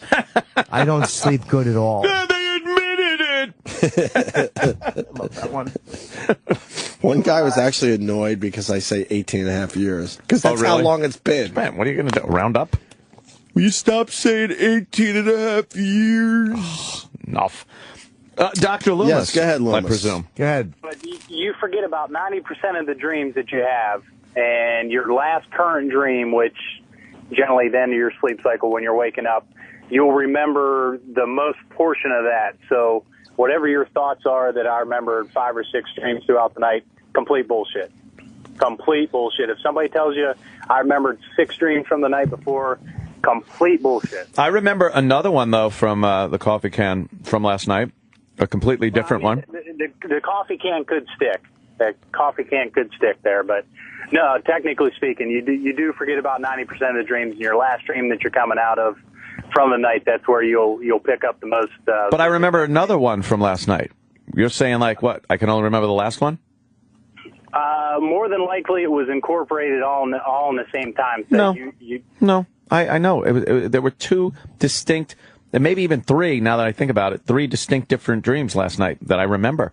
Not as well, not as vividly as the coffee can dream, but I do remember somebody was trying to get into my house, and I had my gun in my hand. I was pointing it at the door, and I was trying to see who it was through the window. That happens a lot. Of course it does. Yeah. Hey, I love the show, guys. Thank you, buddy. All right, Doc. What's the other one? I was in a hotel room. Yeah? And there were a bunch of people around. More guns involved. A lot of guns in my dreams. Pew, pew, pew. Guns of my dreams. Yeah. Can we go back to the XM publicity shot? Ooh. A lot of people had fun. It got brutal to read the comments after a while. I Instagrammed it. Opie Radio on Instagram. There's more shit going on in this picture that I never realized until... Really? Yesterday. Yeah. They added an elbow to my picture. What? I got 2 elbows. No way. Look. Let me see. He added Blow my that up. arm in the picture, too. Oh, right there. Where? What do you mean, where? What the hell is that? He added my arm as well. I never noticed this until yesterday. There's 2 elbows. I don't even know if that's my arm, to be completely honest with you. It looks dead. It doesn't look right. You know why? Not only did he take a different picture of you, and I think he cut. And then people are saying, obviously, this guy hated you. Yeah. Or hated you guys. Uh-huh. Because your eyebrow is manufactured, too. Uh-huh. That look, you didn't do that look like that. No. You didn't? No. And then I noticed yesterday, looking at this picture, that I got 2 elbows, because I guess he added my left arm in the picture for whatever reason. That's fucking hilarious. Does he still work here? I fucking hate this guy. I can't even tell you, because he did exactly what I said. I begged him not to do this. Does he still work here or no? I have no idea. Because he was showing me after the photo shoot what he could do with his new program, and I looked at him, I said, dude, do not do any of this. Don't do that. And I assumed he wasn't gonna. And he had so much power because no one was really in charge of XM at the time. So I got 2 elbows. And then the other thing I noticed, he took my chin away. He probably had to do that when he extended your neck. Well, I think when he cut out my face from another picture, he cut a bunch of my chin away as well. Yeah. Can you see that? Oh, my God. Like the distance between my lower lip and my chin, I have way more room than what's in that picture. Where's the double elbow? Show me the other elbow. Oh, my God. Look at the double elbow. Oh, that's what I thought. Now, is that a second elbow? Wow, yeah. Yeah, it is. And then there's like a huge lump. He cut, on my arm. I don't have that. What is that? Why did he cut your arm off and then that is put weird, a new dude. arm on? Like, where was that arm that he needed to do that? Properly posed. This guy stinks. But this is a picture that I wonder. To this day, they use here and there. But when we first hit satellite, and it was, we were getting press all over the fucking place, this was the picture they used everywhere. I'm wondering if your arm was on the board, right? Right. But he had a different shot of me and you. This isn't us in the same picture at all. No. And needed to cut down from where my hand is. Oh, my and God. put it together. But that cut your arm off, so he put a new arm on you. So he twisted the arm. Yes, he twisted the arm around. I think you're onto something. I think so. Because that might be my bicep on my forearm. I think it is. That's because that shot's taken a lot straighter on the arm than after up all and these down. years, I never noticed God. the horrendous job he did on my left arm. Worst photographer ever. He was a terrible guy. And then look at your right arm. Uh-huh. What's going on with that? Why is it fuzzy over there? Dude, it looks like the first part that's been put on. Wait, he fucking gave you a fake arm too. That right arm is fake. Yes, it is. Look at it. He put my arm in too because it crosses over where he had to. Dude. Oh my God. Like, because there's no way you would have put your arm up like that. It looks like you're wearing a fucking hairy, wristband. Yeah, because it's all fuzzy where the cut is. Yeah, holy shit. He photoshopped and didn't even do a good job. What a douchebag. But I don't understand why we never noticed the arms until yesterday. Well, look your at the right fucking arm faces. How was it? It was impossible to look away from those. Well, then he opened my eyes. Did he? To what, Opie? To what? Yeah, good point. But your right arm is fake. My left arm is completely fake. Yeah. He took away a little of my chin. He made your eyebrow do that. Yeah, up higher and put the fake arm on. I think you might have done that in one pose, but then your other eye might have been closed, so he opened up your eye. Yeah. Wow, did he fuck that up? Why couldn't he just take a fucking picture? Just take a fucking picture, right? He's a douche, that's why. He's a douche. Oh, God. So now I got 2 elbows, an extended neck. I got 2 Adam's apples, 2 elbows, and I got a bicep on my forearm. And then Anthony's arm looks like your arm is so weird. It's fake. It looks like it's fake. It looks like a monkey's arm. It does. It's all fucking blurred and way too hairy up near the bottom of your forearm and your wrist. And it's too Popeye-ish. Yeah. Yeah, there's a muscle, a weird muscle. You have cankle arms. Oh, fucking dick. And I begged him. I saw what he was thinking. I go, look, do not do that. It doesn't look good. He goes, no, man, you're going to be happy. You're going to be happy, I'm telling you. I hope that guy is fired. I hope he got fired. I don't even know his name. Do you remember? Have you seen him since? I used to see him, and I the rage I felt.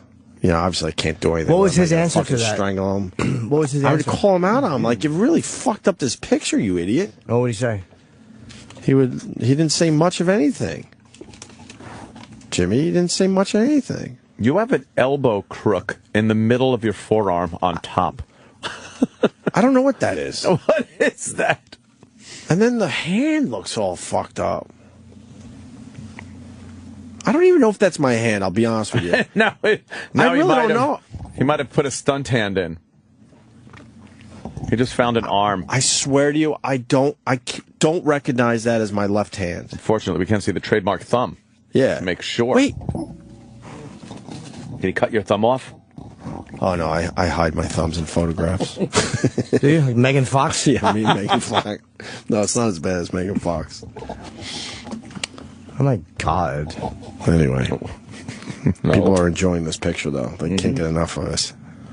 These guys look so grody in that picture. All righty. Hey, thanks, Valley Jim. You want a break, and then we can talk about Lions and the video out of Indiana University, which is really good? Yes, let's do that. And other things. Oh, is Don King coming in or not? We don't know. He got booked on TV. We got Daryl, and I don't know about Don. We got Darrell Hammond coming in at 9. That should be really good. Oh, Don King's possible. Oh, we definitely have David Lee Roth coming in. Monday. Fuck, Rogan just did a great podcast with him. Oh, really? Yeah, man. Go to Joe Rogan on Twitter. He just tweeted about it, and you can find David Lee Roth. It's also airing on our channel this weekend. It is. Yeah. I was going to ask you about that, E-Rock. You're on it.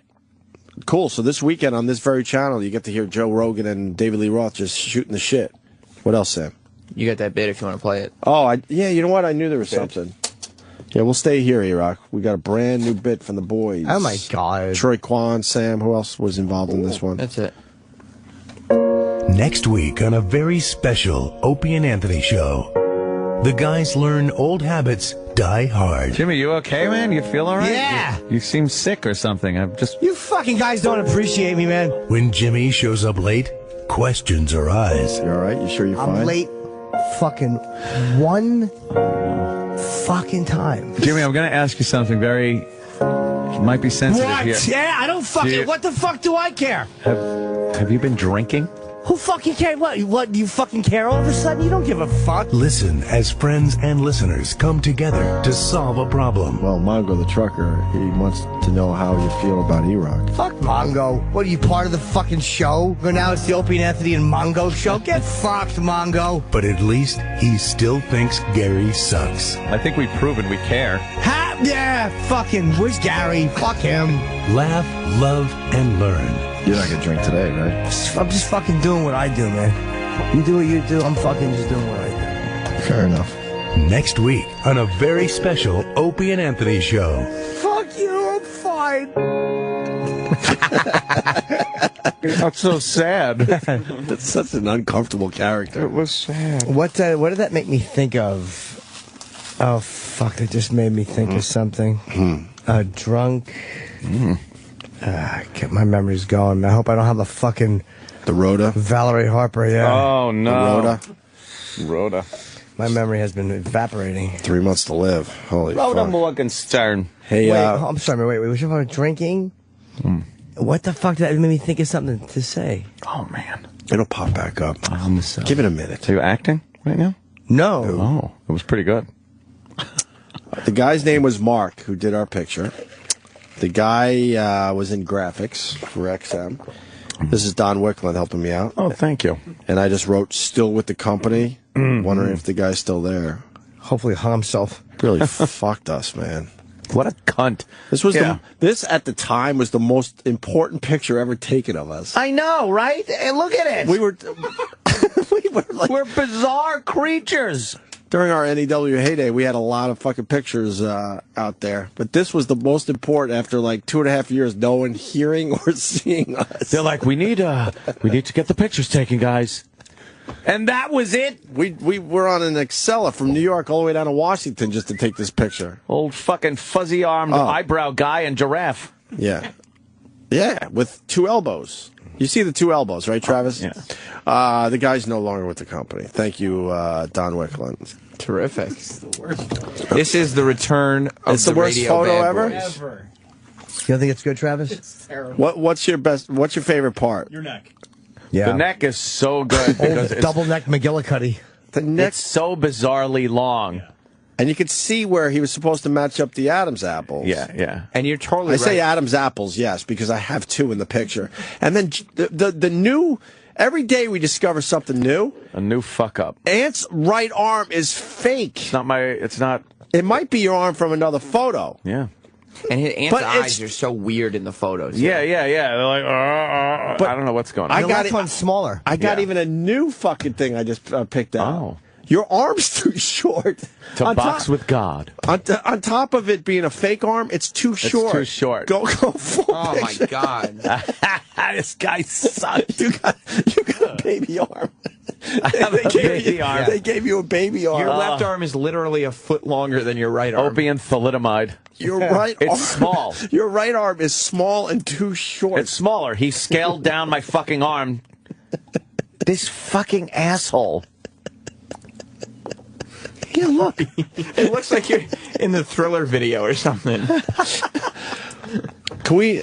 Which arm is too short? The right one, right? Way too short. Look at it. It's not only too short, it's small. It's too small. His shoulder, look at my arm and everything. It's too small. There's no room for a bicep because the shoulder is almost near the elbow. What are you leaning on? That was taken from you leaning on a table. Look at the way it's straight. You're not leaning on anything. You're leaning on midair. I'm not leaning on that. It's like this. Right. I'm just placing an arm there. Yeah. Your right shoulder doesn't exist. Yeah. No, and there is no right shoulder. There's no right shoulder. I'm leaning on All right, that. so can we make a list of everything wrong with the Absolutely. photo? I think this should be the new photo you guys sign it as. I agree. Oh, well, now it's famous. Absolutely. It's now the famous photo. Yeah. Certainly. And I get to plug my Is Instagram. that Opie Radio if you terrible? want to see the photo. I don't like it. Can I add that my hair's never been that color? I just want to add that. Okay. That's my never favorite part. been. I did a lot of beaching when we were off, but I don't think my hair can possibly get that color ever. He fucked with every single setting. Opie's neck's too long. Opie has 2 Adam's apples. We're starting with me, okay? Don't forget the 2 elbows and the bicep muscle on my forearm. 2 elbows. And my chin. He took away some of my chin. He shaved it down. Wow, he went to town with his new Photoshop program. That's what he did. He got didn't this need new to do program anything. and couldn't wait to fucking see what it He could do. didn't use it because he needed to. He used it because he wanted to use it. Right. You know? Let me do this. Yeah. Oh, maybe I could do this. I do remember they took at least 100 pictures that day. Yeah. They just kept snapping. Couldn't find one where we just fucking, that was it. Right. He had to take us, first of all, from 2 separate pictures, put that together, and then take various fucking body parts to stitch it together. What? It's like Mr. Potato Head photography. Why didn't we notice all the other stuff wrong with this photo? Because we were so shocked by the faces and the neck. The neck was so outrageously ridiculous that we forgot about all the other. We never looked at the other stuff. Your right arm could be the best part of this picture now. Today it is. Your right arm is so much shorter than your left arm in this picture. It's smaller and shorter. He scaled it down. He scaled that arm down. Because he had to make it look like, forced perspective And shit. he put it in where it wasn't even going. I don't know what. That's not good. I think he got that because there were some pictures where I was sitting at the board also, and I was leaning on it. He probably got the arm from that, cut it out, the only thing shoved it in my arm socket. The only thing I could say about this photo, I was definitely wearing that shirt that day, and my right arm looks real. Yeah, there you go. That's the only thing I could say is officially real about this picture. I found something. Oh, yeah. Chippa? It don't say Sirius XM. Before. All right, what's the list, Sam? What's the list? Opie's neck is too long. Yes. Opie has 2 Adam's apples. Yes. Opie never had that color hair. Opie has 2 elbows. Opie has a bicep on his forearm. Yes. Part of Opie's chin is missing. This sounds like a series of children's books. Opie has 2 elbows. It's about boys who are special. Yes. Ant's eyes are weird. Yeah. Ant's eyebrow was raised. Yeah. Ant has no right shoulder.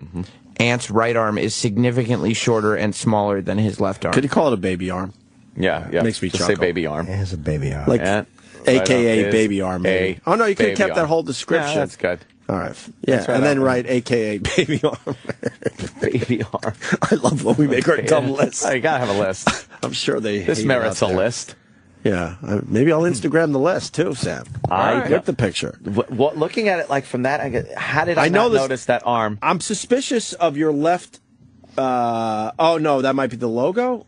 Your watch. Yeah, Does this, it- something looks it a is the little logo. weird. You're right. That's the logo. Okay. Yellow from the logo. I found something. Wait, That's not from the logo.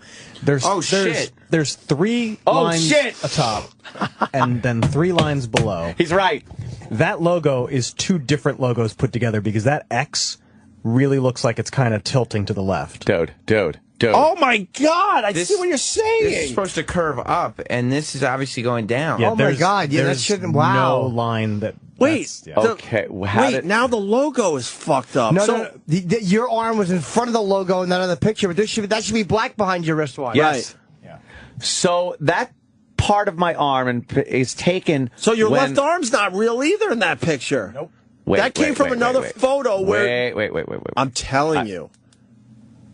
That And yellow he does never not got match rid of this the logo. yellow.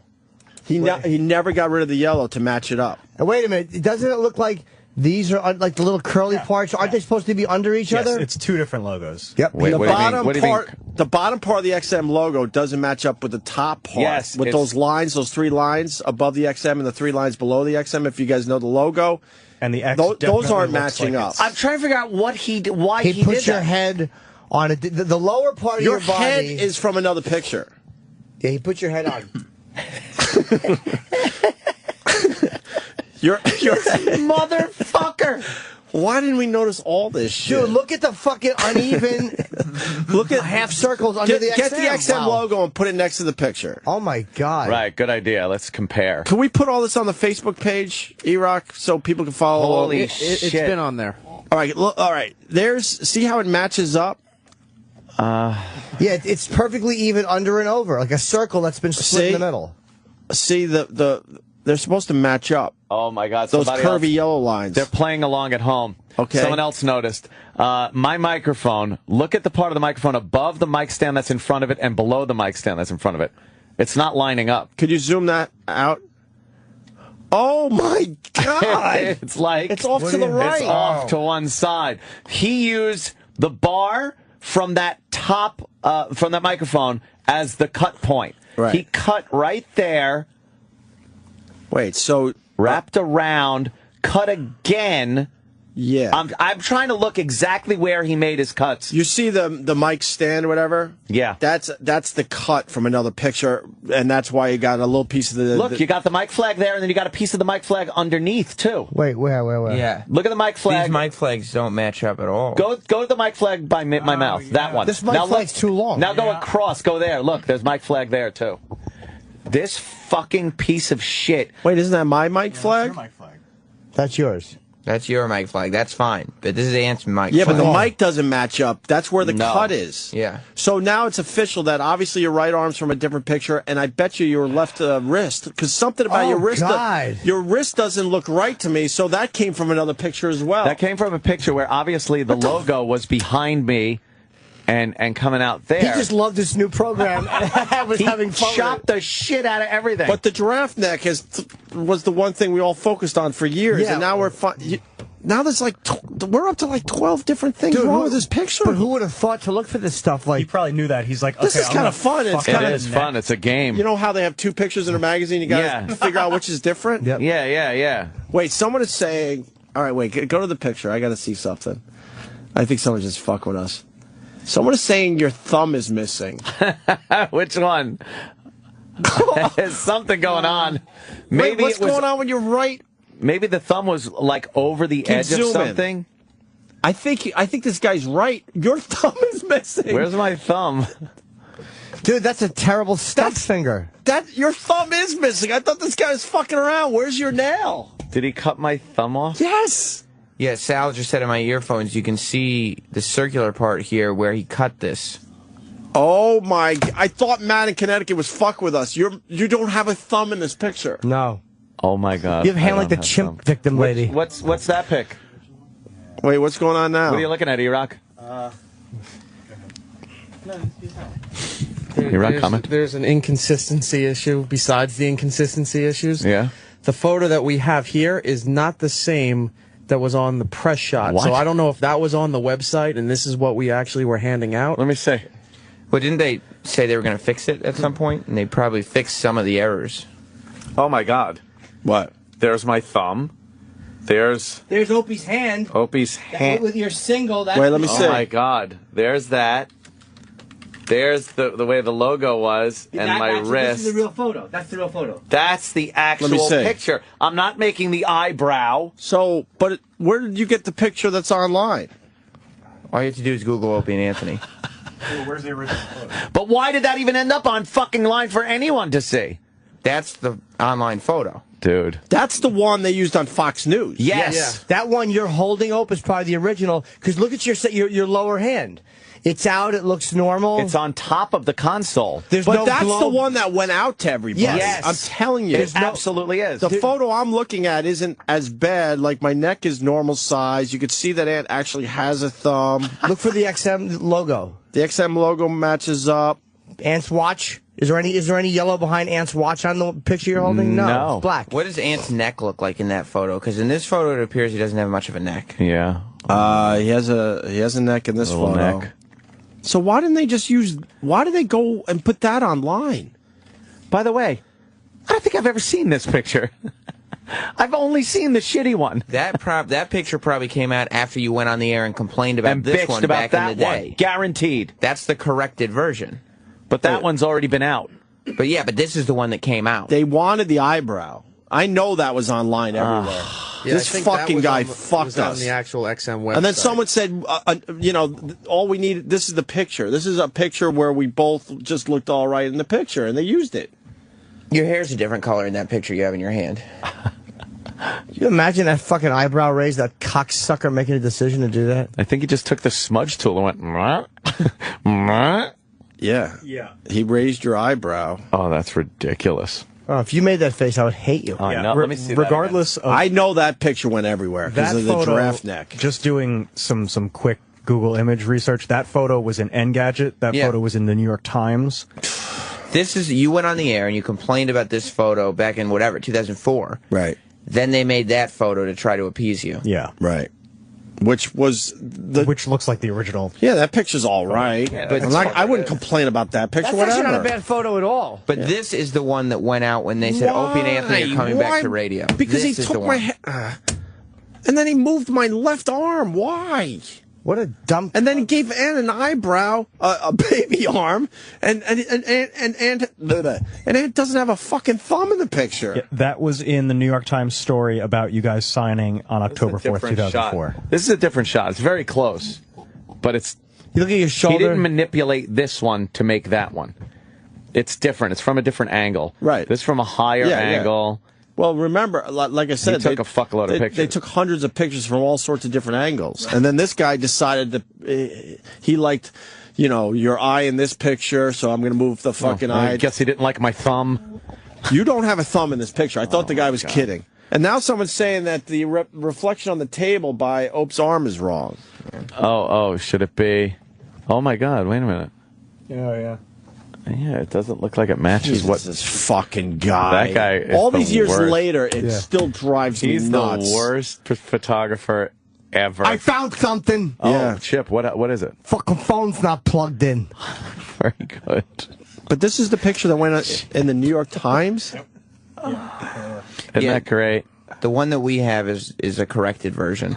Yeah, and that picture looks fine. Why couldn't they just use that? I remember the guy being obsessed with Anthony's eyebrow. Ooh. Where he raised his eyebrow up. What a cock. I bet you it all started with that. You motherfucker. Huh. He loved just chopping shit up. Oh, was he there all night? Maybe I could take this. Why did I do this? And then he leaves things in, like the yellow part of the fucking logo that wasn't there. I mean, it's like a person using iMovie for the first time, and then it's full of effects, because it's fun. Because it's fun. Yeah. That photo of you guys is pretty good. The NEW one, where Ant's looking to the left and laughing, Ope's looking straight ahead. That's a good shot of you guys. Dog in the middle. What do you want from me? Which one? Yeah, no, second one down. This one? Yeah, that's a good picture. Oh, God. I look like I'm... That's old. Just out of college. This one's fine. Holy fucking... Yeah. Whatever. Can you put the online picture and the actual photo on our Facebook page, E-Rock? Mm-hmm. Yep.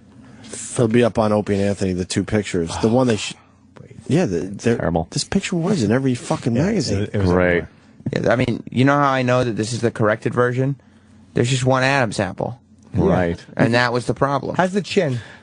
I have more chin. Significantly longer. See? Look at that. The fuck did this guy... Did he hate us? No, you know what it was? It's from a different angle. It's the same chin, but it's like a shrunk down picture. Doesn't it look like that or no? Like it's almost like the neck was from a picture where it's blown up to an 8, and the head is from a picture where it's blown up to a 5. Could you show me the picture that you have, Sam, where there's no photoshopping going on? Just lift it up, because I got another thing to add. Yeah, I do have another thing to add. Oh, he made my head small. He did. I got a shrunken head. I got a shrunken head. He shrunken I got a shrunken head. Shrunken head. Put shrunken head. Well, it goes with the longer neck. Opie has shrunken head. I got a long neck and a shrunken head. But the phone's not plugged in. No. Go to our Facebook page when E-Rock gets this up. An actual picture where they didn't Photoshop, and then the one that went everywhere. No, not Opie's head is shrunken. Opie has a shrunken head. I have a shrunken head. Yes, Opie has a shrunken head. You can't see the V. Opie's V, the guy covered up with the V. I never had a V. I never had a V. You do now. What's the worst? I think I have to say the worst part of this photo is Anthony's baby arm. The baby arm is really bad. The fucking baby arm. Oh my God. We got fucked so bad on this one. That's a good picture. The copyright on this photo is a different name than the one that you read. What do you mean? What was the guy's name that you said? Mark. That's not. It says copyright 2004, John Harrington. That was probably the photographer. And then they gave the picture to this Mark guy who's in graphics. But it's not the photographer. He Don took the Wickland pictures. told me the guy worked in graphics at the time. So it's just a guy who just photoshops. Yeah. But you might have hated, dude. You might have hated the photographer all He the time left for 6 no years reason. ago. Thank God. You might have hated the photographer, and it wasn't him. You said you hated the photographer. You'd see him around. He might not have done this. He may have just turned in the images. Right. I always thought it was the photographer himself, but I don't know. And Don is saying, don't forget the pic that had Ant's mole on his face. I don't have a mole. I know. And he writes, that never existed, exclamation point, exclamation point. I don't and then remember writes, that one. we still have that pic hanging in the halls of XM in D.C. Don, you guys take Holy shit. Take a picture of that and send it to my phone. Yeah, Wiki, take a picture. Wait, there's a picture of you with a fake mole? I don't know. Yeah, it was for CBS. When you took the new ones for CBS. Why would they give you a mole? What is that about? What? They were trying to... You're wearing the dress shirts. It's the ones that went on the buses and everything. Why does he have a mole? I don't know, but we talked about it a while ago. I don't and then they remember actually us talking fixed about it. It's that photo. And Right there. He has the mole right up near his nose. Wait, make this bigger. Zoom in on that. What the fuck? Why are they fucking with us? I don't know. What is that? That was the one that was on all the buses. Your mole. You I have don't a have mole. one there. You do in that picture. Why do you have a mole? I don't have one. They added a mole to your photo. Why do you have a mole? It's okay. That wasn't in every subway station in New York City. Holy shit. That was on the side of Madison Square Garden. Why do you have a mole? It's astounding. I don't know. That's what I can. Remember the caricatures? Do you like the caricatures? Little short cartoon Oh, people. right. Those They were better than the weren't Photoshop. they? Someone's saying the doctored picture still pops up on car devices. Oh, well. Really? Yeah. So, we'll put it up on our Facebook page so you could have a good laugh. Could you put the list of things wrong with the photo, Sam? Yeah. There's more, too, I'm sure. Oh, there's a fuckload more. All right, what's the list again before we go to break for real? All right. Opie's neck is too long. Opie has 2 Adam's apples. Opie never had hair that color. Opie has 2 elbows. Opie has a bicep on his forearm. Part of Opie's chin is missing. Opie has a shrunken head. Yes, you do. No, I'll tell you. Ant's eyes are weird. Ant's eyebrow was raised. Ant has no right shoulder. Ant's right arm is significantly shorter and smaller than his left arm, a.k.a. baby arm. Yes. Ant's mic doesn't match up with the mic stand at all. Ant's thumb is cut off. Ow. The logo in the background is fucked. Anyway, there it is so far. And this picture went everywhere. Everywhere. Wow, who the fuck was in charge? Don Wicklund. Wait, go back to the picture No, again. it was before Donnie. It was before Don Wicklund. Goodness. That's that one. Wow. What, you found a new one, Jimmy? No, someone just said that you had change, but I don't think that's changed. Well, the reflection goes off. Well, it wasn't on the XM website, so that's a good thing. Oh, but New York Times, a little publication like that. Because I'm looking at like old screen caps of the XM website, and it's just those two caricature. Right. I can't say that. Right. Say it. Caricature. Oh, what a douche. Entonym. Say it again. Caricature. Say Entomans. Entomans. I'm gonna try. He used the mic stands as the cut points in a lot of this. So he sliced down the mic stand that's coming from the right. That fucked up the logo. Yeah.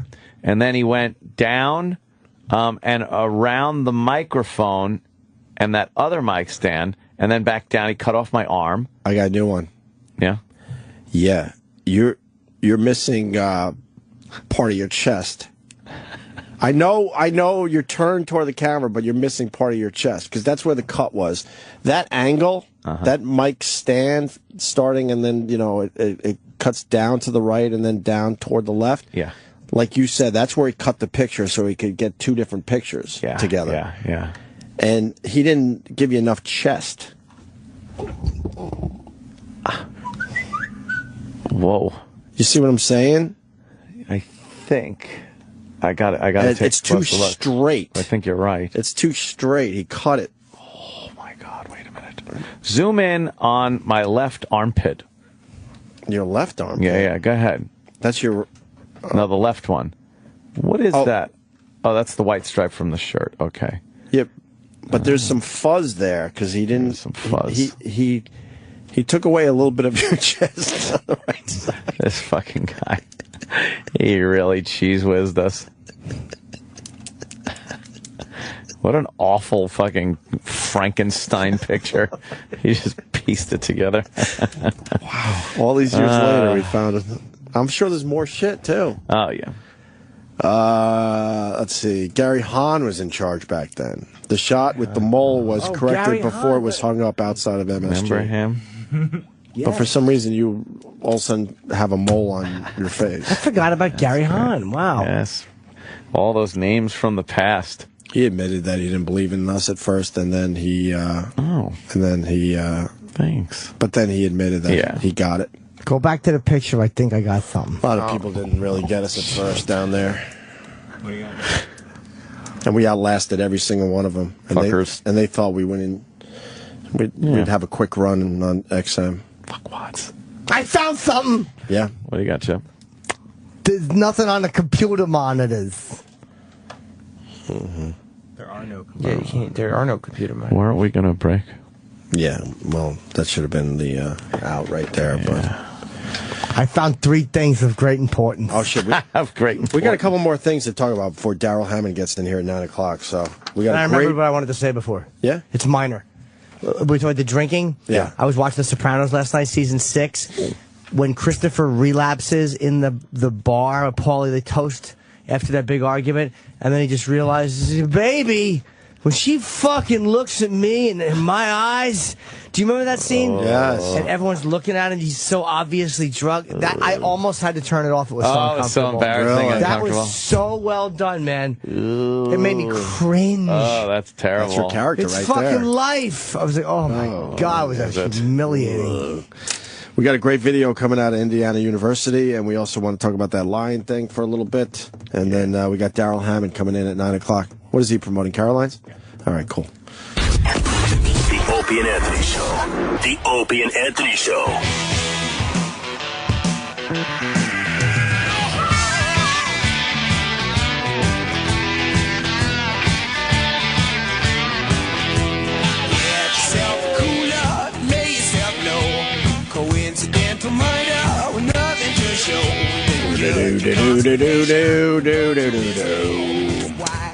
Got Daryl Hammond coming in about a half hour. What's he got going on? Who's Bud Caroline's? My friends. Nice to know I'm not the only one that can't sell it out in advance. Oh, Jimmy. It's too far in advance, is what it is.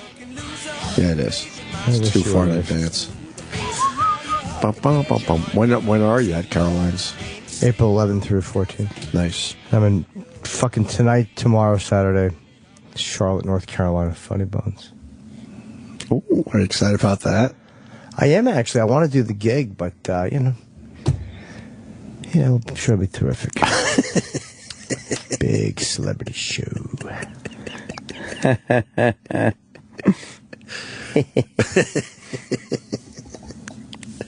Funny Bone, Charlotte. I gotta get something going on. Charlotte. You have something going on. I don't. Yes. You're right here with us. No, I mean, but you gotta be on TV or something to draw. You just do, legitimately. You know, you have to have a video project somewhere to draw. Seems like everyone's getting a TV show these days. Well, that's true. I mean, everybody. It does seem that way. Everybody. What happened? Just reading. But now it's time to do the show. So this lion. Oh my God! At a animal sanctuary. These sanctuaries. The hell are they all about? Well, the lions should be in what they call Africa, not in California. Oh, that's California. I guess it was California, and they have interns. They have an intern program. Oh boy. Yeah, you think their intern program will be affected by the fact that a lion ate one of the interns? Oh boy, a lion duty hat. We kind of were having fun with this story, knowing that, yeah, there might have been an incident on the Opie and Anthony show. I wasn't there, so I have no idea. I don't know. There is rumor that maybe an intern might have taken a shot to the nuts. Might have been a kick. I don't know. Yeah. And we lost our intern program for how long? Over a year, right? Yeah. Weren't even allowed to have interns. Well over a year. We weren't allowed to have interns. And me and Ant were joking that even though, like, this lion ate an intern, I guarantee they'll still have interns. They'll have an intern program still. Right. But we weren't allowed to. No. We basically lost our interns because somebody ate an intern's lunch. They are keeping their interns even though somebody ate an intern. Right. You know they're going to have an intern program after this. Exactly. All I want to know is they didn't kill the lion, right? I hate when they do that shit. Yes, they did. They did? Yeah. They did? Absolutely. They what? Yep, they killed the lion. No. Yeah. You can't. The lion's doing what it's supposed to be doing. Well, how'd they kill people the don't lion? look like that. I guess they. And this particular lion drugs. was on Ellen DeGeneres as a little baby lion. Oh, was it? Yes. Oh, look, it's adorable. This is the big twist in the story. This lion was featured on Ellen DeGeneres a few years back. Why would they kill the fucking lion? I hate when they do that. It's a tragic story, obviously, but you're talking about wild animals. They're doing exactly what they're supposed to do. Their chemistry isn't fucked up. Well, they probably got that taste for blood now. Well, tough shit. Then don't go in the cage. Just throw stuff in the cage. Yeah, make the fucking fence higher. Bring in a big chair. Right. Yeah. They killed the lion, huh? God, I hate that. Mm-hmm. It's a shame. That's the lion, though, on Ellen DeGeneres. High-quality experience. Crazy lion. But these are powerful creatures. Yeah, we know. I love when you have to get the animal expert. These are powerful. Really? Very powerful. I didn't know that. These are not meant to be. They are cute, but not meant to be household pets. Right. Really? You really only need to have one bad moment. And it's not impossible to pay the ultimate price for that. And that's why many zoos that keep lions, especially zoos that are part of the AZA community, have very strict rules and regulations when it comes to working with these animals and maintaining them. Don't they all have strict rules and regulations? I think. What zoo doesn't have strict rules about dealing with the lions? Go in and pet them. Yeah, what zoo is loosey-goosey about it? Yeah. Hey, I want to go in the lion cage. That's your business. All right. What do you want me to do about it? Might want to wear an oven mitt, but besides that, have What's that have to fun. do with the price of tea in China? Who's supposed to feed the lions? I don't know. Whatever. Doesn't matter, really. He'll fend for himself. He's a lion. That's unbelievable. So they killed the lion. That's too bad. Yeah, but I guess what happened was there was this intern. Right. And hot intern. Hot intern. Blonde, beautiful. And she got Which makes it hurts a little more when you see that she's dead. Mauled to death. What are the circumstances? What happened? Was she in somewhere where she wasn't supposed to be? Did the enclosure have a failure? I know this story. Yes, coming. She put some peanut butter on her pussy. See? And thought the lion would behave and just licked the... If a dog is good, a lion's got to be great. a lion licking your pussy's got to be better. Big lion tongue. Just took a giant bite out of her. I don't know. Why was the intern in the cage with the lion? Yeah, what happened? Sam? They said the sanctuary is not releasing details yet on why Hanson, the intern... Know why? Well, the band? Was in the lion's they cage. probably thought it was safe enough for her to just be in the fucking cage with the lion. Oh, the lion's good. Those lions are so nice. And the humans think they're so friendly, and they identify them and know them, that they forget that at any moment this fucking dumb thing will just lay its teeth into you. You can't blow off thousands of years of evolution. Millions, yeah. Millions, whatever. Yeah. What am I saying? Thousands. You're right. Yeah, Sorry. You can't blow off 50 years of evolution. But you can't blow off that shit thinking, all right, well, we raised it from, from birth. It's a baby, and it loves us. Look. No, there's still weird shit in that fucking DNA. It just sees turn a certain way, and it's like, oh, it's a gazelle. Right. Let me lay my teeth into his throat. They said one of the other employees jumped in the cage and tried to distract the lion. Right. But, I mean, the intern was too delicious. The lion was like, get out of here. It looked tasty. Yeah. So what exactly happened? What are the details? They won't give them out now. Why? I'm sure it's for lawsuit purposes. Don't make a comment. Now, someone's bringing up a good point. How about we get the drones involved? Oh, how? Drone strike on the lion? What? Well, first of all, this guy's saying we could feed the lions with the drones, but if a lion is acting up, then maybe you take out the lion with a drone. Don't you just have to throw the food over the fence? Yeah, take a bucket and throw it through the fence. Here you go, dick face. Here's your lunch, cunt. That's all you need to do. So why are people getting eaten by these creatures? Because they love going in there and interacting with them to tell all their friends, they really are gentle. They're gentle creatures. It's like, no, they'll fucking rip your throat out. Yes, when they're not biting your face out. It's delightful. True. So that story's baked today. It should have been the owners of the place instead of a lowly little intern. Well, that's a shame. You got a picture of this broad? Pop a picture of this broad. Samuel. Samuel. That's what it looks like. No, that's a jellyfish. What the hell's that? That's a jellyfish. Yeah. Why are you showing us pictures of jellyfish? You didn't have to look at that one. Oh. Do you have her name? Did you put her name up there? She was a volunteer intern. Yes. Wow. She'll never. I wonder if she was wearing something that the fucking set the lion off. Oh boy. There's a whole lot of people with it. Let me go back. Maybe you ought to put like that Eaten name by and lion. then yeah. Intern that was eaten by the lion. Maybe you could whittle down the hits by. Yeah. Well, no, we haven't whittled enough yet. Because a picture of Snoop Dogg is coming up, because he's now known as Snoop Lion or something. Yeah, that's Snoop Lion. That's all right, let's keep going here. Well, you're not putting it in, put it in quotes, certain things. Oh, there she is. Is that her? Wait a minute. She looks better in the other picture. Yeah. Petting a lion. I like to pet a lion. I'm not as bothered.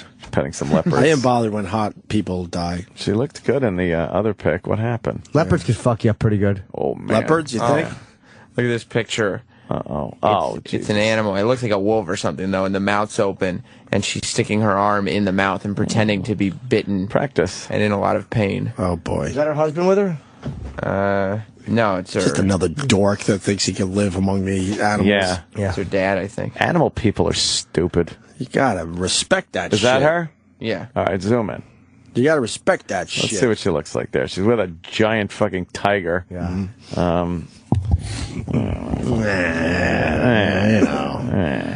That lion behind her is like, yeah, you get in this fucking pen. That's like us watching a steak talk to somebody.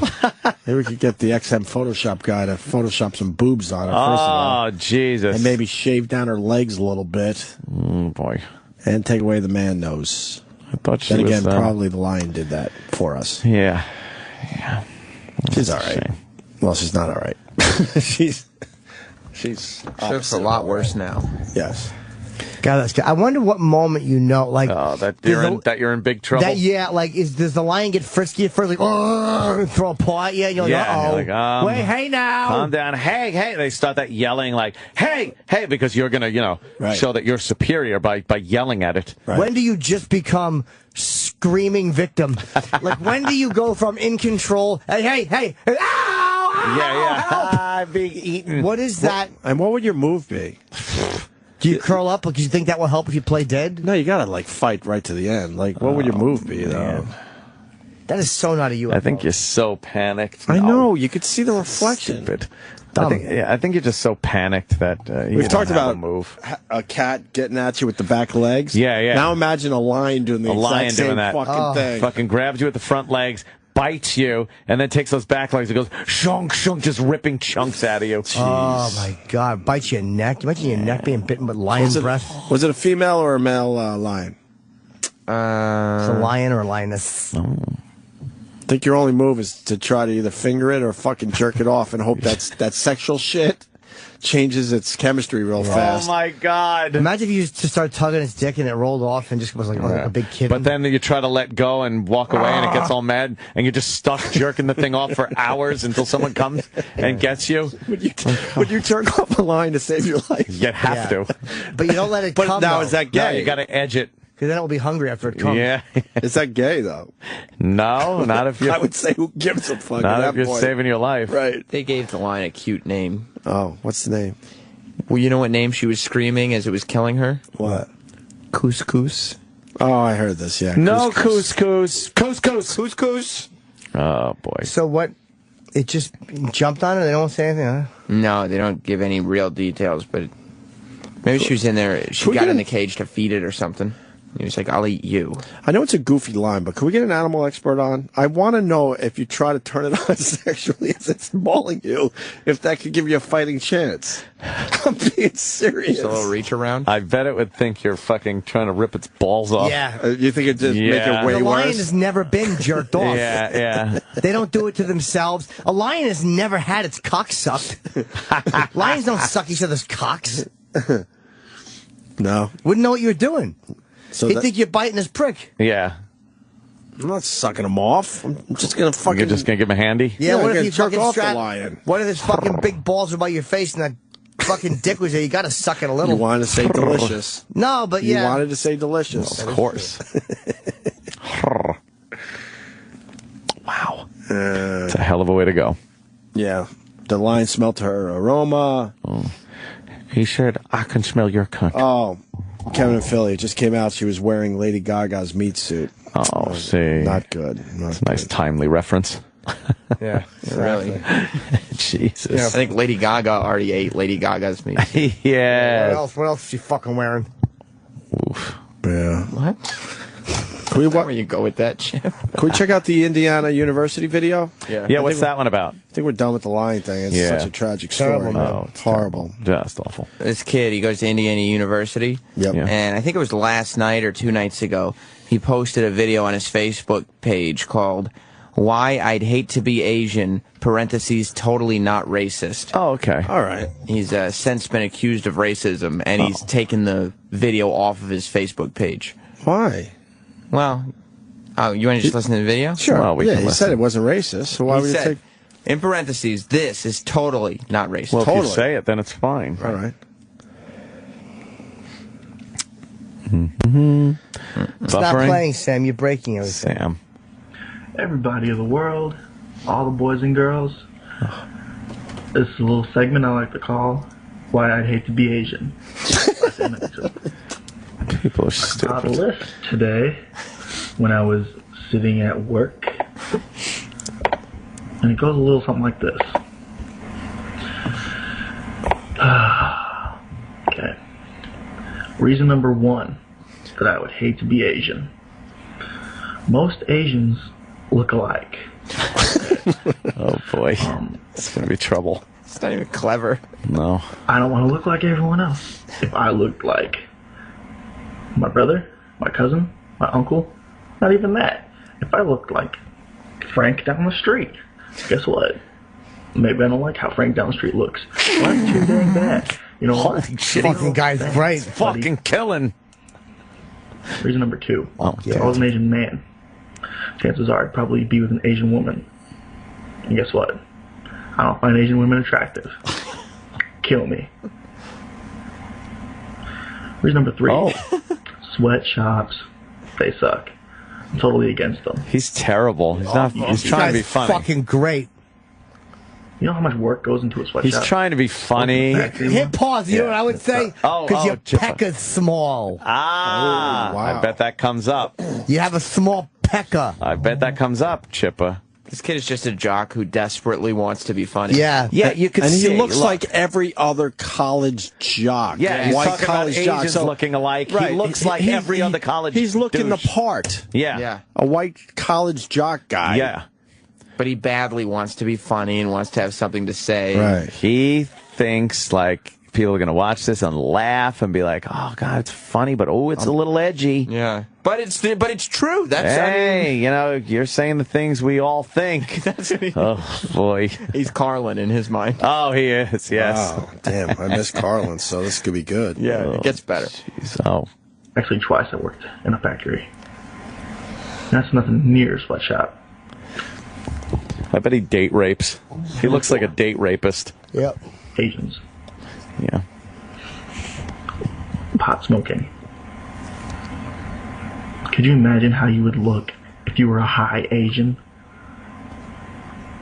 Okay. Is this good stuff, Jim? It's called chink eye. Right. Hilarious. Yeah. What if you already have chink eyes? Double chink eye? Your eyes is closed? Ah, this guy's hilarious. Fucking guy's great. This guy. Holy fuck, is this bad? Is You guys are crazy. So why do you take it down? Because obviously he's trying to be funny. Can I? When I heard about this video, I thought it's a good one. I thought he was just being, just trying to throw some hate out there, but he's actually trying to be funny. His apology was, first he tweeted out, I'd like to apologize to the Asian community for my video, why I'd hate to be Asian. I do not hate Asians, nor am I racist. It was a joke. # yup. And then he posted, after he removed the video, he posted on his Facebook, I would like to really apologize to the entire Asian race and anyone else offended by my video. What I did was a joke, but was not taken as one. With that being said, I sincerely am sorry for offending anyone. Yeah, I hear he's trying for the jokes. I'm offended because it's horrendous. It's so badly. You know what he said about pot smoking? What? Yeah. Fucking good one. Oh, I heard that. Getting Yeah. zooted. Yeah, yeah. He said double chink eyes. Fucking dude, Yeah. you had to stop the video. You were cracking up. Yeah. My mother would love this. How does he do double chink, double gun? There it is. Double chink, guys. Fuck yeah, this guy knows it's funny. All right, keep going. All right. That's how it feels, I guess. Number 5. Timing. Math? I suck at math. I'm not good at math. Oh. I was in algebra. I don't even know what it's called. Algebra help with Mrs. Scott my senior year to help me graduate. That's serious. Number 6, show business. If you're an Asian man, the only way that you're gonna be in show business for the most part is if you know kung fu or you try out for a part to be an Asian mobster. What? That stinks. Holy fuck, is this Number bad? 6. Number 7. Being short. I mean, that stinks. I'm not the tallest guy. No, you look like a little I'm fucking of average sort of height. runt. About 5'11". I went to the doctor. 5'11", 11 and a half. You know what that means? I'll never hit 6 foot. Unless I hit like a massive growth spurt, which would be awesome. Then I'd be definitely looking down at the Asians like, told you so. Holy fuck. Number 8. You like that? It's fucking hilarious. It's just, you like it, Chip? Fuck yeah. Is this guy funny? Fuck yeah, gonna be 6 feet, fucking double gun. Oh. Would you see this guy in a comedy club? Fuck yeah, this guy's probably doing a bunch of shows or something. Yeah? He's fucking hilarious, cocksucker. My mother loves humor like this. Humor. Do observational humor, Chipper. Yeah? Even if it's racial, your mom doesn't mind that? She don't give a fuck. She goes, if it's funny, just do it. That's true. But the problem is it's not funny. It's fucking hilarious. This guy's good. He's like slow, like Stephen Wright or something. Oh, yeah, just like him. Yeah. Let's catch a little more of the comedy stylings of douchebag. I totally hate sushi. Sushi. And guess what? It would be everywhere. If I were Asian, it'd be everywhere. Hey, you're Oriental. You want some sushi? I can't even say it. That's how awful it is.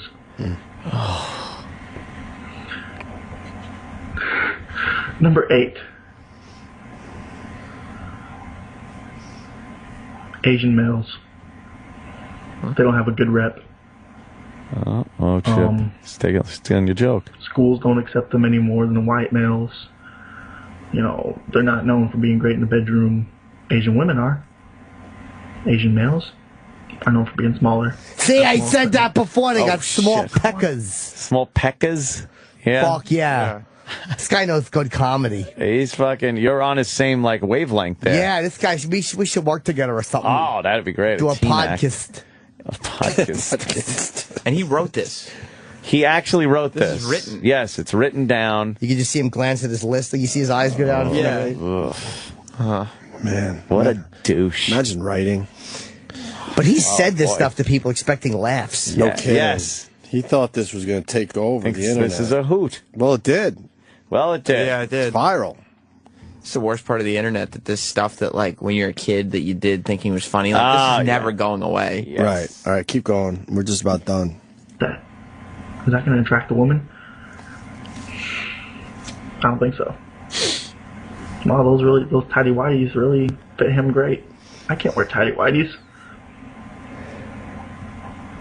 And last but not least, how come he can't wear they tidy were whities? I born. bet he's got a real big fucking cock. Jeez, Chip. Not even a joke. I didn't even think we would. You sound like you got turned on a little No, bit. I didn't. I'm just saying he can't wear tidy whities because fucking cock's bulging. Jesus. Who cares? Chip, all right. Are you serious? It's called porn for a reason. Why are you gonna go blur stuff? Who does that? And then just that ends? Stops there. Who does that is what it ends with. Uh-huh. So what? Oh, they're porn. They blur out pixelated the genitals, whatever. That's good stuff, man. Was that worth Gawker's time to post that? Some dumb college student makes a video. I guess they just. Well, why was that worth posting? It's not news. Because they want to get him in trouble. It's Everybody kinda likes stupid. to Yeah, but- accuse somebody of racism. That's true. Yeah, I like but- getting him in trouble. He's not. Whatever. He's trying to be a comedian, Right. which is very different than trying to, than being a racist. No, Yeah, but you could accuse him of racism. Right. Yeah, but that's the. And that's, all these websites just love to be able to accuse someone of racism. Yeah, but they're way off on this one. They always are. It's obvious the guy's trying to do a set. Yeah. It failed miserably. Horribly. But yeah, they just love to be able to accuse someone of something. Right. Look at how outrageous this is. Right. This passes for humor? Right. Oh, boy. All right, we're going to talk to Daryl Hammond in a few minutes. Oh, no, he's coming in a little later? I thought it was 9 o'clock. Is it 9 or 9:30? Is it 9 or 9:30? Is it 9 or 9:30? My sheet Rock? says 9:30. Mine says 9. My sheet says 9 and 9:30. I sent out an email that said we should not have him at 9:30 and Don King at 9:40 if we're doing that. Right. Is Don King coming in today? Is Don King coming in today? Is Don King coming in today? Where's Don King? Is he in E-Rock, today? is Don King coming What in time today? is Don King here? Comment? When, E-Rock? Why don't we have that information? Yeah. Where's Roland? Roland! What are we just whistling Dixie? Right. Daryl's scheduled for 9, but he's not here yet. Okay. Scheduled for 9, not here yet. I have Daryl Hammond in studio at 9:30 a.m. I got Daryl Hammond in studio at 9, but over here I have in studio at 9:30. Yeah. I have 9, but then Don King was a maybe for 9:40. Right. But then they also said Daryl Hammond at 9:30. So we have a 10-minute differential. Oh, boy. Don King's a big fan of Chavez, too. It's in the paper today. Is it? It made everyone feel extremely awkward. Yeah. He wanted like a 10 count, I guess. at some kind of boxing function. Moment of silence or something? I don't know. I think it's where they ring the bell 10 times dramatically. And that commie fuck. And he wanted them to do it for Chavez, and everyone's looking at Don King going, what the fuck? Yeah, we hate Chavez. Chavez. He's a fan of the Chavez. We found another guy. So it's Sean Penn and Don King, it looks like. Yeah. Sean Penn. That fucking guy. I wish he wasn't. Wasted. I wish he wasn't a good actor. Oh, he's great. He's fucking so annoying, little bitch. Oh, Star Trek shit. The future. I'm supposed to turn that off in the studio. All right, we're gonna play with our puds and figure out when Darrell Hammond is gonna be in here. And you do what you got to do, and we'll meet back here in a few minutes. All right. All right then. The Opie and Anthony Show. Opie and Anthony. Celebrity friends of Jim Norton. Celebrity friends of Little Jimmy. Celebrity friends of Jim Norton. Celebrity friends of Little Jimmy. On today's show, Tyra Banks. I like trannies. Oh my God, I like trannies too. Celebrity friends of Jim Norton. Celebrity friends of Little Jimmy. This is the Opie and Anthony Show. Got Darrell Hammond outside the studio. He's just sitting there. Big star like him. Where is he? A big star. A big star. He's playing Caroline's this weekend. Olive oil voice and guinea charm. That's right. Yo, Darrell. Working his way in. There he is. Darrell Hammond, how are you, sir? Sir. Fuzzy Dunlap at your pleasure. How are you? Take a seat. Fuzzy Dunlap today. It's from The Wire. That was, remember, Herc, he had a he kept saying he had a confidential informant. Yeah, Fuzzy Dunlap is his name. Oh, right. Fuzzy Dunlap. Yeah, I got this from Fuzzy Dunlap. You know, Steve Earle is in today. He's doing another interview. Oh, no kidding. And I never knew he was a singer. He played Bubs' sponsor on The Wire. I know. Oh, I never knew he was a fucking singer. Right, that guy. I knew he was a singer. I knew. I didn't know he was such a great actor. He usually goes over to the Beacon Theater and play with the Allman Brothers who are in town. Get the band some headphone volume. Yeah, that's all right. For the love of God. Yeah. Oh, here we go. We're on. There it is. Now we're working. Yes. Yeah. What's going on in Daryl Hammond's life? Well, there's this dude, D.A. Pennebaker, you know? He's a documentary maker. Yeah. Make a little documentary of me. What is on stage this weekend at Caroline's playing Fuzzy Dunlap. Fucking love Caroline's. Yeah. Place is great. It is great. It's like the best club on the planet. They just fucking... Isn't it like consistently rated #1 in the country or something like that? Gotta be. Yeah, I would think so. It's at the crossroads of the world, you know. Yeah. It's a little dramatic, the intro. 50th and Broadway. look, it's a nice room, all right? Exactly. Yeah. Do they still do that whole thing? Yeah. Oh, yeah, at the crossroads of the world. It's a little much. The divine spark mentioned in the Bible. It's a great club. Here's on Leviticus.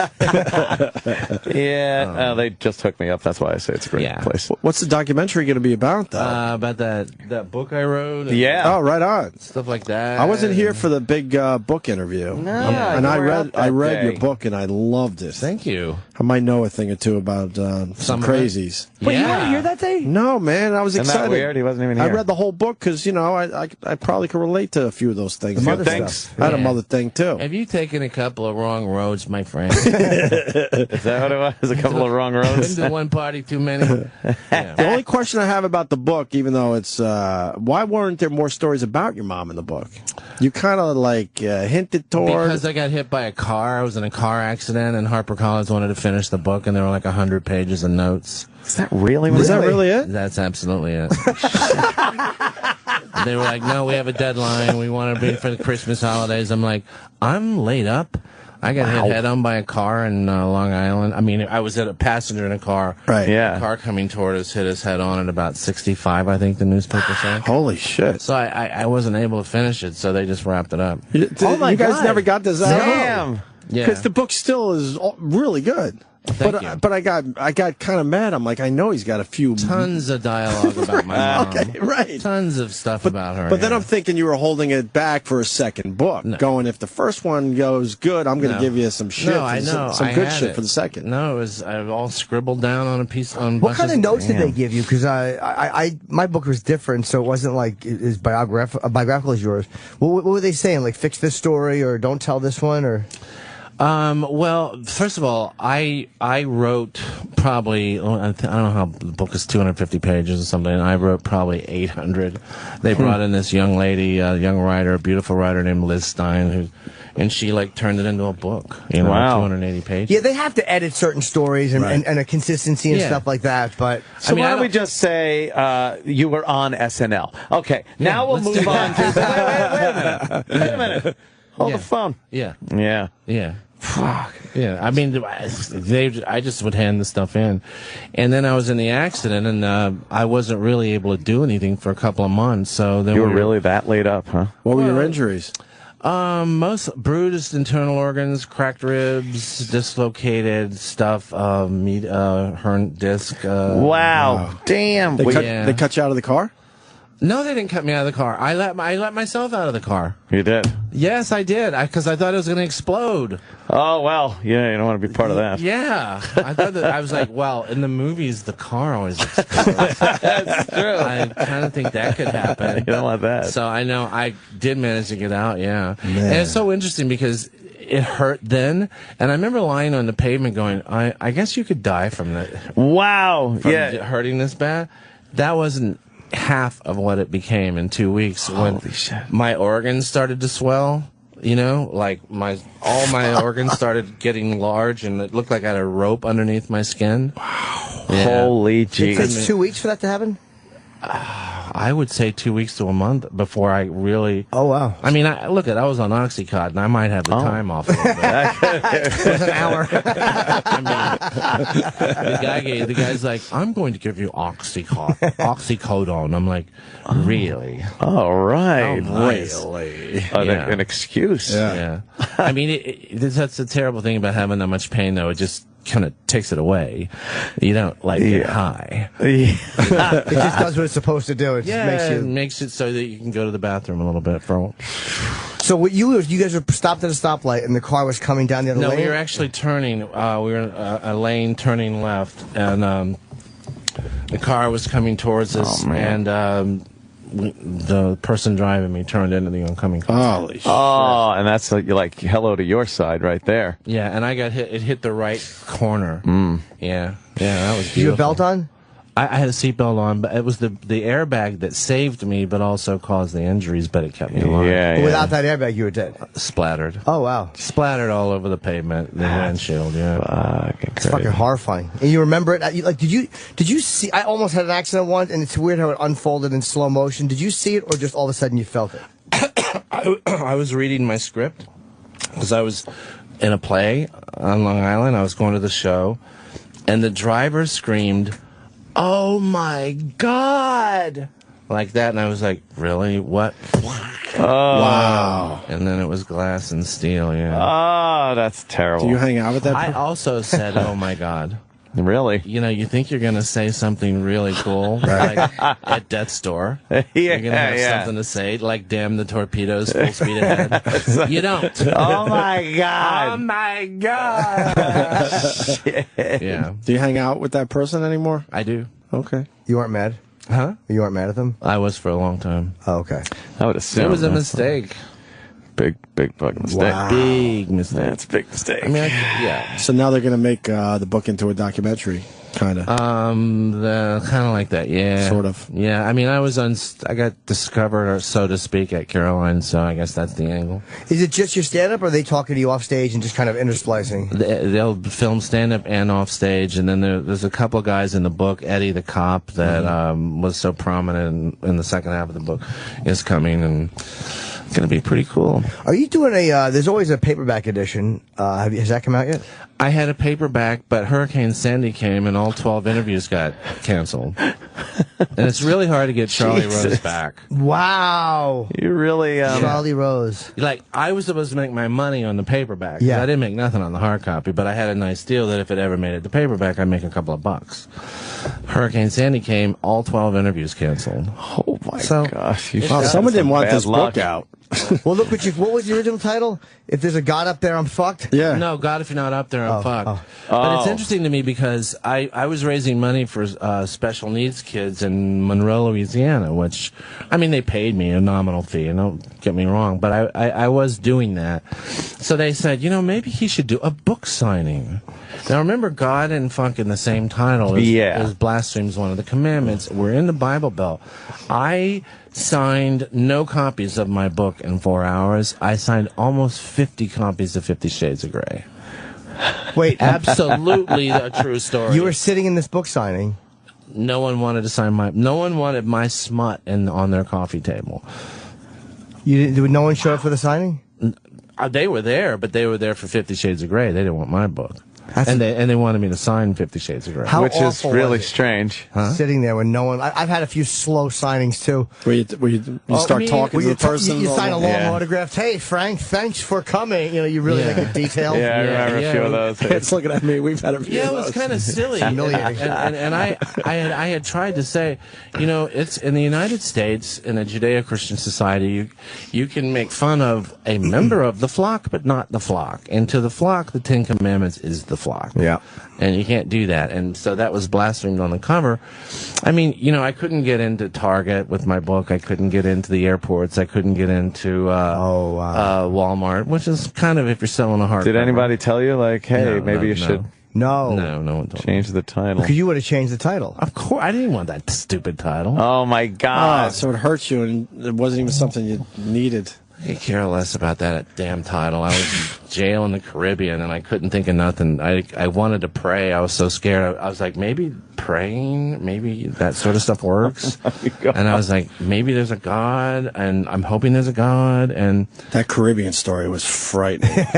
You know, and I was like, I guess if there's not a God, I'm in a lot of trouble.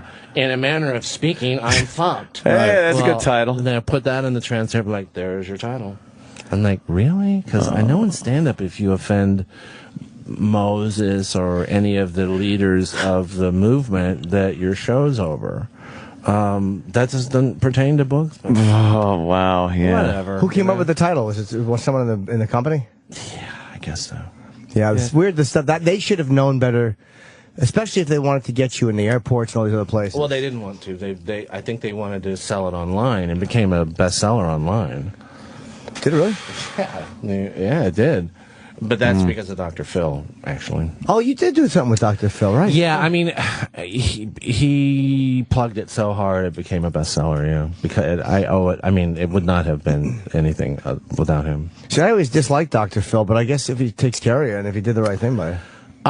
Yeah, I don't know him that well. I think he's very colorful and interesting, but I mean, he liked the book and he had me on, and all of a sudden, that's all it takes. Not that I made any money. Did they say to you too much mother stuff? Like, was that one of the notes they gave you? Like, no, they wanted more mothers. That's the reason. The reason for the book was my mom. Okay, that was the interesting thing, and also Saturday Night Live. So yeah. It's just they had a deadline, and thankfully I have this brilliant young writer named Liz Steiner. It's like, I can imitate your writing, and she did. She finished it. Yeah. Wow. So you had a stroke of bad luck and good luck. The fact that what's finished was lucky because you could have been killed, but the bad luck was the timing at the end and the fucking paperback for that stuff happens, right? It does. It stinks though. Fucking the paperback is worse. So, the fact that you didn't. Hurricane Sandy, yeah. So it was released, but no one knew it was out, right? Right. Couldn't you do a second push a few weeks later? I mean, I know it's not the same, but you can't get Charlie Rose again. Oh, I mean, really? Aaron Burnett, no. CNN, no. Yeah. No, I mean, no. They're already booked. It's too late. They've moved on. Yeah. Yeah. I mean, I know that Barnes and Noble had I was very happy they put me in noteworthy nonfiction, but nobody paid any attention to it. Was it the same title? No, we did. renamed it God, If You're Not Up There, ... which for the people are like, what the hell is that? I mean, no, what the hell is that? Yeah, that is a little vague. Yeah. Did you add any material to it? Huh? Was there any new material in the paperback? No, they didn't want any. They were like, please, really? Work? You gotta be out of your mind. Oh my God! Because there was some stories that needed to be That's told. the selling point for a paperback is when there's a little additional there material. was 100 pages Right. of handwritten notes, but stuff that will make it into. I mean, if it's ever like I've been to meetings. You know, you probably go to meetings where they talk about adapting it for other media, right? Yeah. You go to those, right? Yeah. Yeah. Okay. Wink, wink. Yeah, sure, pal. Yeah. So now you could always put that in a documentary, though. I mean, you're doing a documentary. That would be an interesting. The documentary wouldn't be just telling the exact same stories from the book. You'll have some extra stories, which will make it we'll interesting. tell the chair story. I mean, how this great doctor had me use these 2 chairs to find out what was inside my head. And why I was cutting myself. Yeah. That's an interesting. Yeah, it should have been in the book, but it ain't. Did it work? Was it accurate? Well, why was I doing something and I didn't really know why I was doing it, and why was I doing it for years? I didn't know why I had these things locked up in my head, and he used these 2 chairs. Good angel, bad angel. He had me play my mom. Oh, man. You would sit in one chair and be your mom, and the other chair be yourself? Yes. And would you move back and forth? Or Yes. And you move from chair to chair, yeah. Did it feel silly at first and then all of a sudden resonate? It broke, like, within 30 seconds, it broke. Yeah. It worked. Like, he goes, sit in the chair and now say this. Mom, I have a lot of problems. You never answer for this. Now go over here and play your mom. Answer for what? Answer for the fact that, look, I don't know anything about that blood. Oh, shit. You're like, what? And then you're like, you know everything about it. You were there. Yeah. Wow. Yeah, the guy's like a genius. That is like, just to conjure up the Right image on, of that man. actually happening is frightening. Yeah, but I mean, great doctors can do stuff like that. You know, the thing about these great trauma doctors is that they can get up in your head and not make it worse. You know? Like, find out what's going on in there. Why do you keep doing this stuff? Yeah. You know, and not hurt you, actually injure you. Like they unlock the door and let it seep out without letting it fucking just wreck the rest of what's in there. Absolutely, like lancing a wound or something like that. But there are not that many of them. I mean, trauma therapy is still sort of in its infancy, but there are a couple. I mean, this guy had me. I was locked up upstate for 3 months. I mean, he didn't like do it the first day. Right. You know. Huh. Yeah. How do you know when something like that's happening, though, that you're not, and, I mean, maybe it makes, how do you know that you're not creating something in that moment, as opposed to bringing back something that really happens? Like, what in your mind tells you, no, this is actually genuine? I think when snot starts coming out of your nose and you start bawling and sputtering and yeah. Is it like, oh my God, I forgot? Like, do you have things where you're like, I can't believe I forgot that? Yes. Absolutely. Because I had the world's best mom. That's what they called her. World's best mom. Sang in the choir, quoted verses, a counselor, a spiritual advisor to the community. And then when people's backs were turned, she was doing crimes against nature. Jesus. But that's what predators do. I mean, they create a front. You know, like, oh, look at that. I mean, like all the great predators had a great front. And it's usually church or civic groups or national pride or something like that. What was her motivation for being so, I guess, cruel? She was abused too. Okay. Hideously. Yeah. Yeah. Wow. Some people are able to like turn that around, aren't they? Like make it like, okay, I was abused, so I will never abuse. Well, you know, it's a difference in degree. Difference in degree, but in essence, it's the same thing. I mean, you can push a person into, you know, like me, I become a cutter and a drinker, and I'm a ne'er-do-well. And then someone gets pushed farther than I got pushed, you know, they become like a bona fide sociopath. Oh, jeez. Yeah. Do you ever think you had the potential of going over the line? I think we all do. And just becoming a serial killer bad? We could all, I believe, if you give us, don't you think? Oh, of course. You give us the right circumstances, we could all be something that we'd be ashamed of. Listening to Daryl's voice right now. This show. I'd like to be something I'm not. But just listening to you, it's like, and with your, Daryl's wearing sunglasses and very relaxed and calm. And it's like, I could picture this as a prison interview by somebody who had done horrific things. Like, it's the same, like, you know, well, this is what happens. And just all calm, right? Yeah. Yeah. Yeah. I mean, you know, my dad was he was a soldier, and he, you know, being all that stuff people can see in combat, he had post-traumatic stress. That ain't the same thing as what my mom was. You know what I'm saying? And near the end of his life, he was all confused. He had cancer, and I brought this cop down from New York, this great dude, this great cop I knew, still a pal of mine. And he had to sit down with my dad in the last month of his life and explain to him, because my dad was confused. First of all, he's on fentanyl, which is stronger than morphine. He's got a month or two to live. He's confused and being eaten up by cancer. So I brought this pal down there, and I remember they were out in the yard, and my father goes, I wonder if I can have me a drink. You know, he's got a month to live. My friend's like, have a drink, Max. Have a drink, friend. Let me make you a drink. So they make him a drink. I watched them out in the yard, and they're having martinis, and you know, this guy's gesturing like, and I opened the door once, and I heard him say, "Because, Max, they made furniture out of people." Holy shit. They made chairs. He goes, it's not like a Korean guy fighting for his country or a French guy fighting for his country or anyone fight. These guys made chairs out of people, Max. They had to go. You understand? God loves you for doing that. Wow. Yeah. Oh, he's probably feeling some guilt over some stuff in WWE. Well, I think, right? I think it's, you know, probably didn't take every prisoner that he might have. I mean, really, after you see, like, what these guys do, like, maybe you get war, you're like, maybe I don't want to take And then I guess when you start getting to that point in life where you're gonna die. seeing the end of the road there, you start thinking, uh-oh. Was I right to do maybe. that? Shouldn't I have put that guy on trial instead of shooting him, you know? Yeah. Right. But they were, you know, it's really sad, but they were bad guys. They had to go. They had to go. Sorry. They made furniture out of these people. Yeah, Max, they made furniture out of people. That's a fucked up thing to hear when you fling the door open. Yeah, he's out there going, he's like, there's a lot of types of cruelty in this world, Max. I mean, you understand? I mean, like, unintentional cruelty. You say something to your daughter, your son, you go back and you apologize, you make it better. But then there's a kind of cruelty on purpose and for fun, Max. You understand? On purpose and for fun. You understand? Intentional. You know what I'm saying? These guys made chairs. They made linen out of people and kids. You understand? You know, like that. Wow. Man. Kill these son of a bitches. Straight shooter. That's all. Shoot them. That's all. You can't talk to these son of a bitches. Did you have any resentment against your dad for not stepping in? Yes.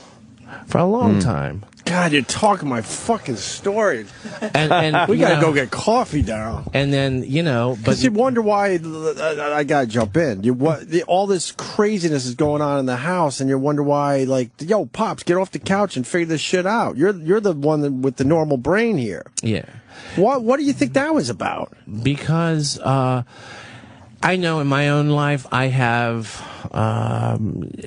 let my pain, my anger get in the way of doing what I knew to be right because I was too absorbed, too concerned with my own pain and my own rage. Right. And I regret it deeply. He did at the end of his life and was able to say so to me. And that was intense, man. And good. And real good. Right. What did he say to you? I'm sorry. I guess I was just a soldier.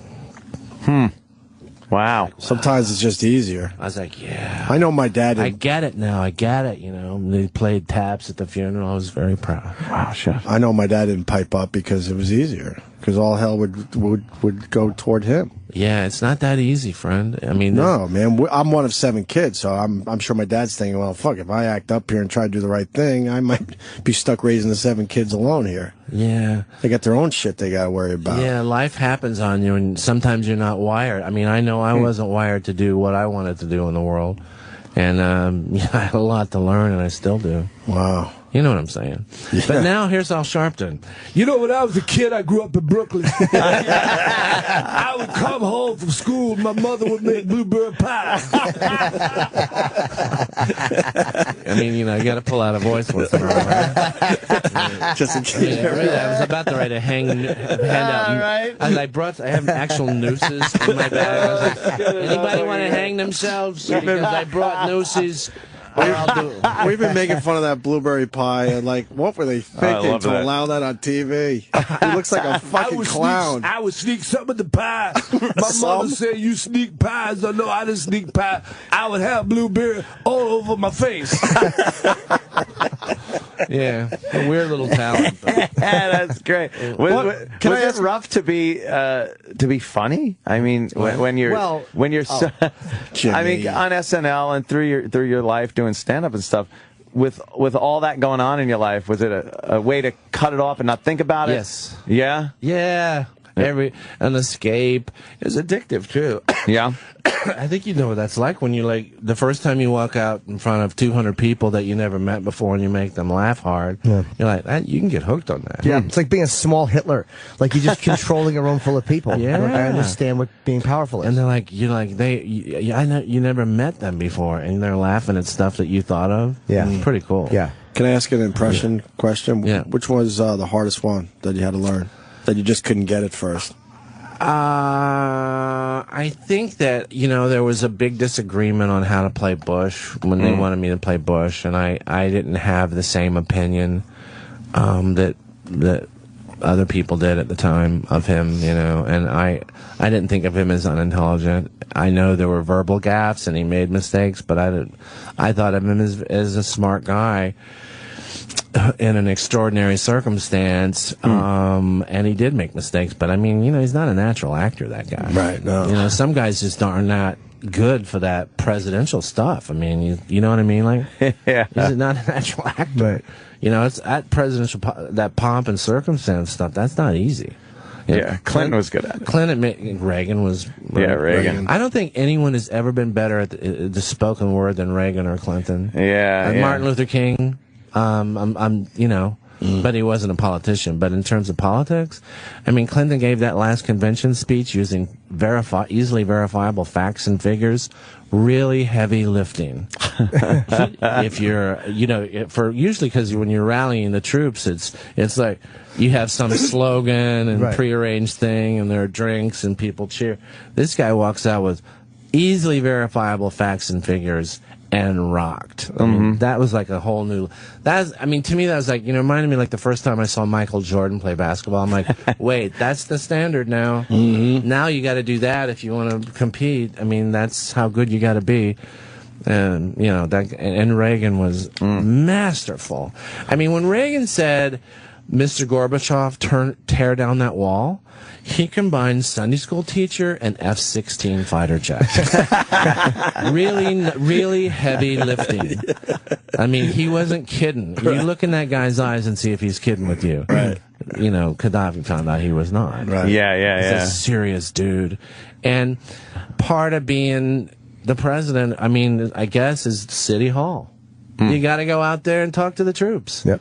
You got to give them speeches. You got to talk about why we love this country and all that stuff. It's not easy. It's very, very, very hard. And I always felt like weird, like these guys trying to do this job, and you're out there banging on them. Just making fun of them. Yeah. Wow. You can imagine looking at a presidential daily briefing in the morning. Really? This is what I got to do today. Really? Really? How many terrorist threats last night? 3,000. And what bank closed and what country's going? Because to me, if my Easy Pass doesn't work, I'm at the jumping off place. You understand? I'm coming in from Jersey, and my Easy Pass doesn't work, and I'm just going to kick that car and go right into the river. So you got to give them credit. Some of that stuff's real hard. So they wanted you to play it dumb, and you felt that you could caricature him without making him a complete moron. I didn't want to play him like that at all. I wanted to play him, whatever he was. I wanted to discover it on my own. But Will Ferrell had made such a hit playing him that way. You know, I knew he was something else, and I wanted to get into that. Well, you met him. I mean, I know you performed for him. Yeah. And did you get to talk to him at all? A little bit, you know. I got a little bit I talked to Cheney more than him, but yeah. How was he in person? Yeah. Funny, charming. Presidents can do that, man. They're just amazing as far as being, like, charming. And, he was good. Bigger than life. But I want to say, I don't believe he was acting. He was just like being this regular dude who, you know, might do a towel snap in the locker room once in a while, kind of a guy. I mean, I did not think him unintelligent one bit. Didn't you give him a baseball glove or something? So you told I did. I gave him a glove, yeah. For what was the purpose? I wanted to play catch with him. I was like, you know, so what? He loves baseball. What the hell? I know he loves baseball. And I know I love baseball. You're the president. I don't have any money or nothing to give you. But you and me like baseball. Here's a glove. So I had someone go down to the mall. And that's awesome. I actually went. I went down to the mall to the best sporting goods store in D.C., and I was like, I want the best Rawlings baseball mitt you have. I mean, the very finest. And I know a good mitt when I see one. And he gives me this beautiful, you know, fielder's glove. And so I go to back with the White House, and of course the Secret Service cluster like, what the hell are you doing? And I go, sir, it's a glove. Please, take a look at it. So they looked at it, and they went, all right, you can give it to the president. You can offer him a glove. So I did. I was like, yo, man, I don't have nothing to give you, but I know you like baseball. So here's a glove, sir. And Mr. President, of course. It was pretty cool. And he enjoyed it and saw the... There's a picture, I think, in a couple different books of him holding the glove up, yes. He enjoyed it. Cool. Did you meet Senior at all? I met him briefly at the Waldorf Astoria. Just briefly. For a couple of minutes, I got to speak with him. That was pretty cool. Vic Henley tells a story about him, and he says that when you meet him, because, you know, he has such a bad reputation as being a wimp and all this stuff. But, I mean, remember that reputation he had as Reagan's VP? I do, yeah. But he was head of the CIA, and Vic said you feel like you're meeting a fighter pilot. Oh, yeah. Wimp, really? Desert Storm, really? Yeah. No. And World War II, yeah. Oh, yeah, he was a fucking pilot, a veteran and a pilot, Yeah. but that was the reputation he had as Reagan's VP. Well, yeah, because, you know, he talked like that, and he didn't, you know, we're not going to do it, and all that. But there's, again, a guy that if you see him out of the presidential spotlight, you're going to see a different guy. A relaxed, serious dude. But when they prop you up and go, hold your head here, hold your hands here, say these words. Wait, the camera's not on, the lights, you know? Yeah, if you're not an actor. Yeah. And both of those, that was the thing I always liked about the father and the kid was like pretty, you know, it's not, you're going to find out what they're thinking. There's a picture of you and Bush. That's a great shot. Yeah, see? That's a great picture, man. Yeah. And obviously with Clinton, Both you have holding him. the glove at the same time. Would you like a picture like that, Jimmy? Dude, he's met 3 presidents. Four. Obama? Yeah. Do you have pictures of all of them?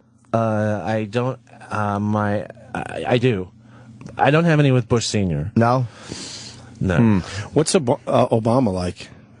Crisp, pleasant, spent 5 minutes talking to my daughter, but very businesslike. Yeah. Huh. Was he looser? Bush seems like a funnier guy to me. Like, he seems like more of a regular. That's why he fucked up more. He seems like more of a funny dude. When I performed for him in the troops, he came up to me afterwards and he like gave me like a bear hug, which was kind of cool. Bush? And he pats me on the belly and he goes, "Looks like you lost some tonnage."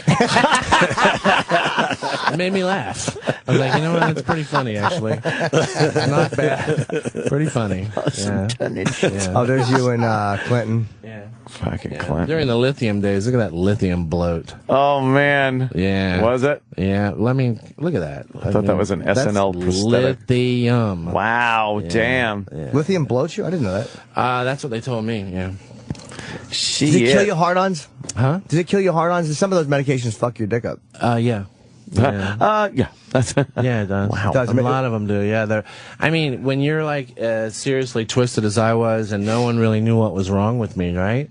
So they're like, and plus you're like in the emergency room, like at some famous hospitals, like he's on TV and could jump off a building, and we don't really want it known that he was here, and let's treat him for all. And I was on lots of drugs that I didn't need to be on. Were you, when you weren't performing, either on SNL or on stage, were you constantly just fucked up? Were you constantly like was it all encompassing? And yeah, for a while. Really? For a number of years, yeah. Is that exhausting?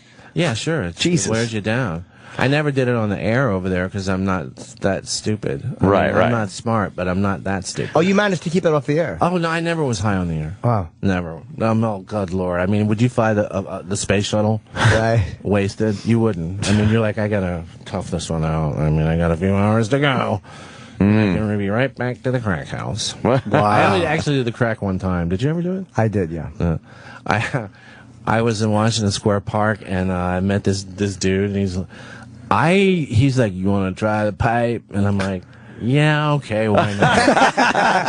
So we made this arrangement. I was actually looking for weed, you know, and I was drinking beers, and we made this arrangement. He would buy the crack. We would smoke it. I would pay for it. He would protect me from anyone that wanted to hurt me. Hey, there you go. Cut to 131st at 7th, 4 o'clock in the morning, crack house, like a real crack house.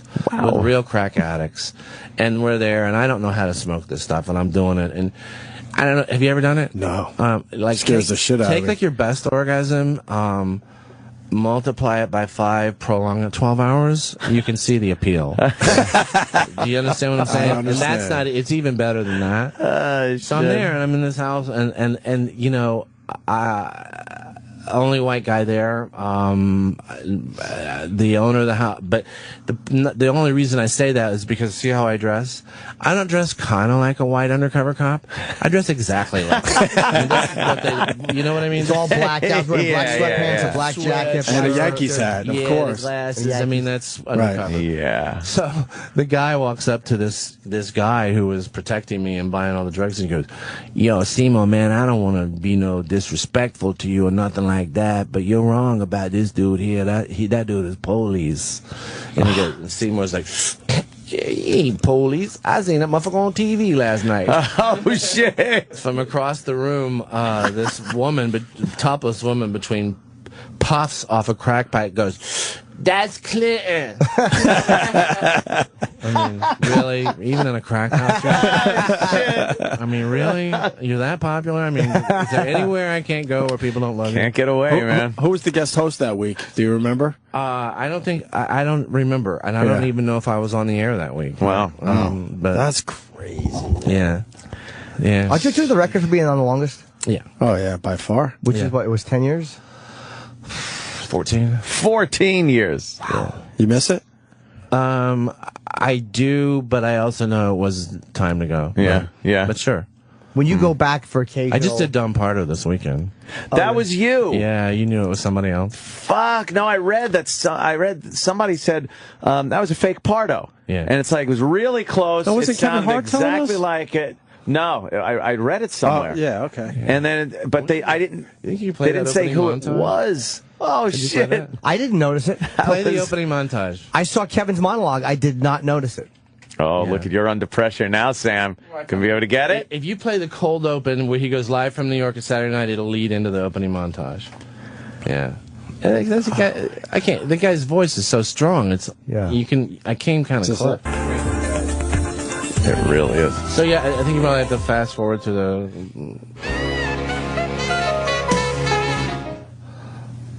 Is that the cold open? Following program. Yeah. There was an ad first. But I was very proud of that because that guy is hard. Why'd they ask you to do it? For whatever reason, he couldn't make the show. Oh, okay.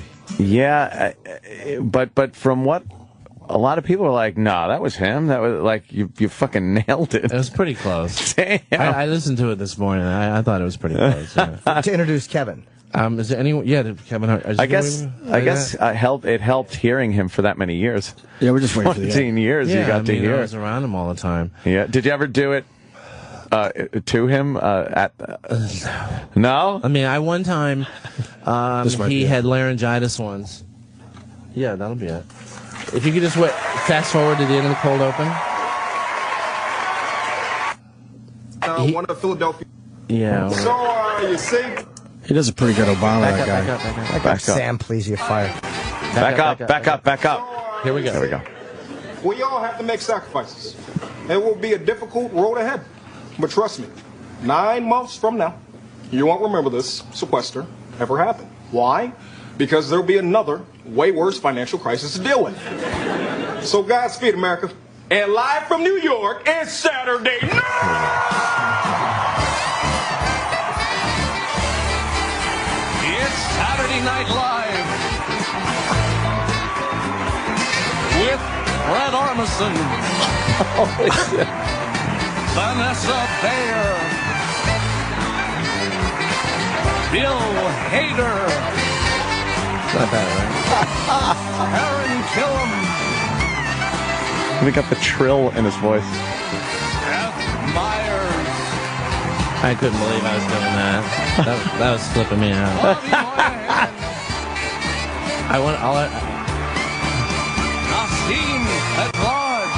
I thought I was going to mess up when he said musical guest. That's what I was afraid of. Oh, really? Yeah. Jason Sudeikis. Yeah, a lot of people. It's a long list. Yeah. Keenan Thompson. Featuring Katie Bryant. Here comes the musical guest. That's what I knew I was going to screw up.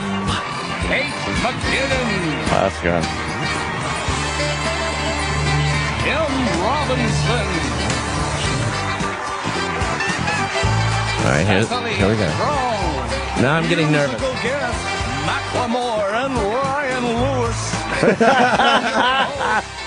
Kevin Hart.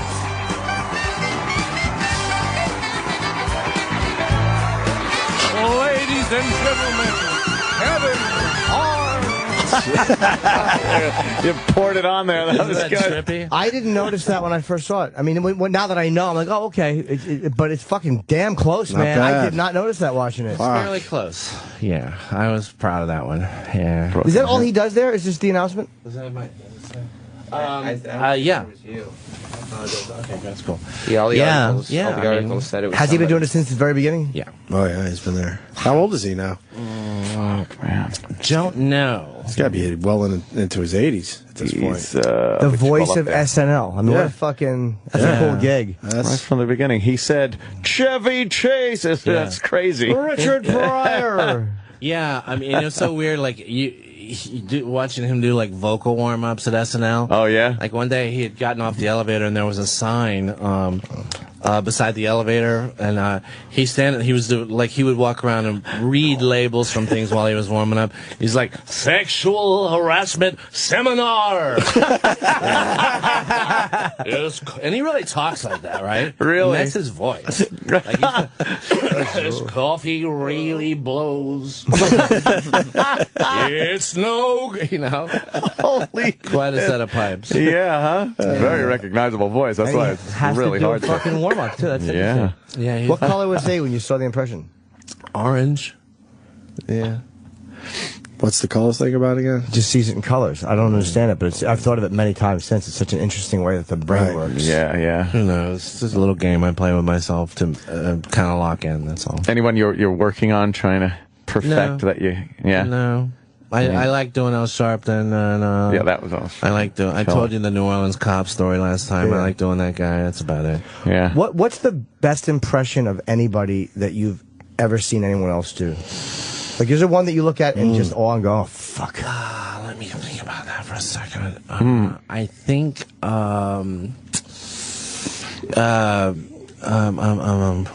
Come on, give me a minute because there's a couple. Sure, yeah, I mean, I've seen that and I go, that's the best impression I've ever seen. Yeah.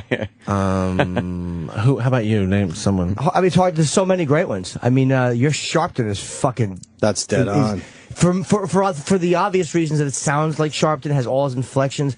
The fact that you're a white guy doing Sharpton and most black guys can't. That's just an amazing impression. Yeah, thank you. I love Jay Moore's Colin. I think is an odd one. Yeah, that is an odd one. Jay Moore does Colin Quinn.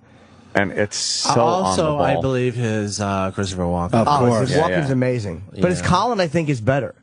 Yeah, it does because with Colin, at least I with never Walken, heard him do Colin. Well, yeah, it's not really one he would try and good. pull out because everybody would be going, "Who is that?" But it's amazing his Colin. It's like talking. We had Colin in here once talking to him. Terrific impression. Oh, he's fucking He's a psychopath. Yeah, and that, who there's a saw brilliance that? with that. You know, Is he really? I didn't know that. Well, yeah, I say that with affection. Jay's nuts. Yeah, Jay He'll is- tell you that. He's fucking We crazy. love him, Jay's but he's batshit nuts. crazy. Yeah, he's batshit crazy. Oh yeah. That's why we all get talented along. motherfucker. I'm a little bit too. Of course. I like the obscure impressions that you know, just out of the way ones. Yeah. Yeah. Yeah. God, I know there have been a couple where I look at it and go, wow. Were there any Rich Little did that you liked, or did you not like him? Was he like a hack when you were a kid, or you respected him? No, I loved him, and I still love him. Yeah. I mean, he did more great impressions than I guess anyone I've ever seen. He was the go-to guy back in the 70s. I mean, every variety show. I feel like I probably had like 5 or 10 great impressions in my life. I think he probably had 100. Jeez. He did a great Carson, He didn't do Clouseau well, and I never forgave him for that. But he did an amazing. He did an amazing Johnny. Oh yeah, you have a Rich Little story, right? Which one? Well, who was it you met that brought you up on stage or whatever? Maybe I'm mixing up. With that was someone else. Oh, it was someone else. Okay, someone else was that. No, it was Daryl. When? Sure. When you're first starting out? Who's the performer you stood online to meet? Oh my God. Who was that, pal? Tell me. I don't know. He was on the show. Someone brought him up. Oh, I don't remember. Truman Capote? Oh no, that might have been Kevin. No.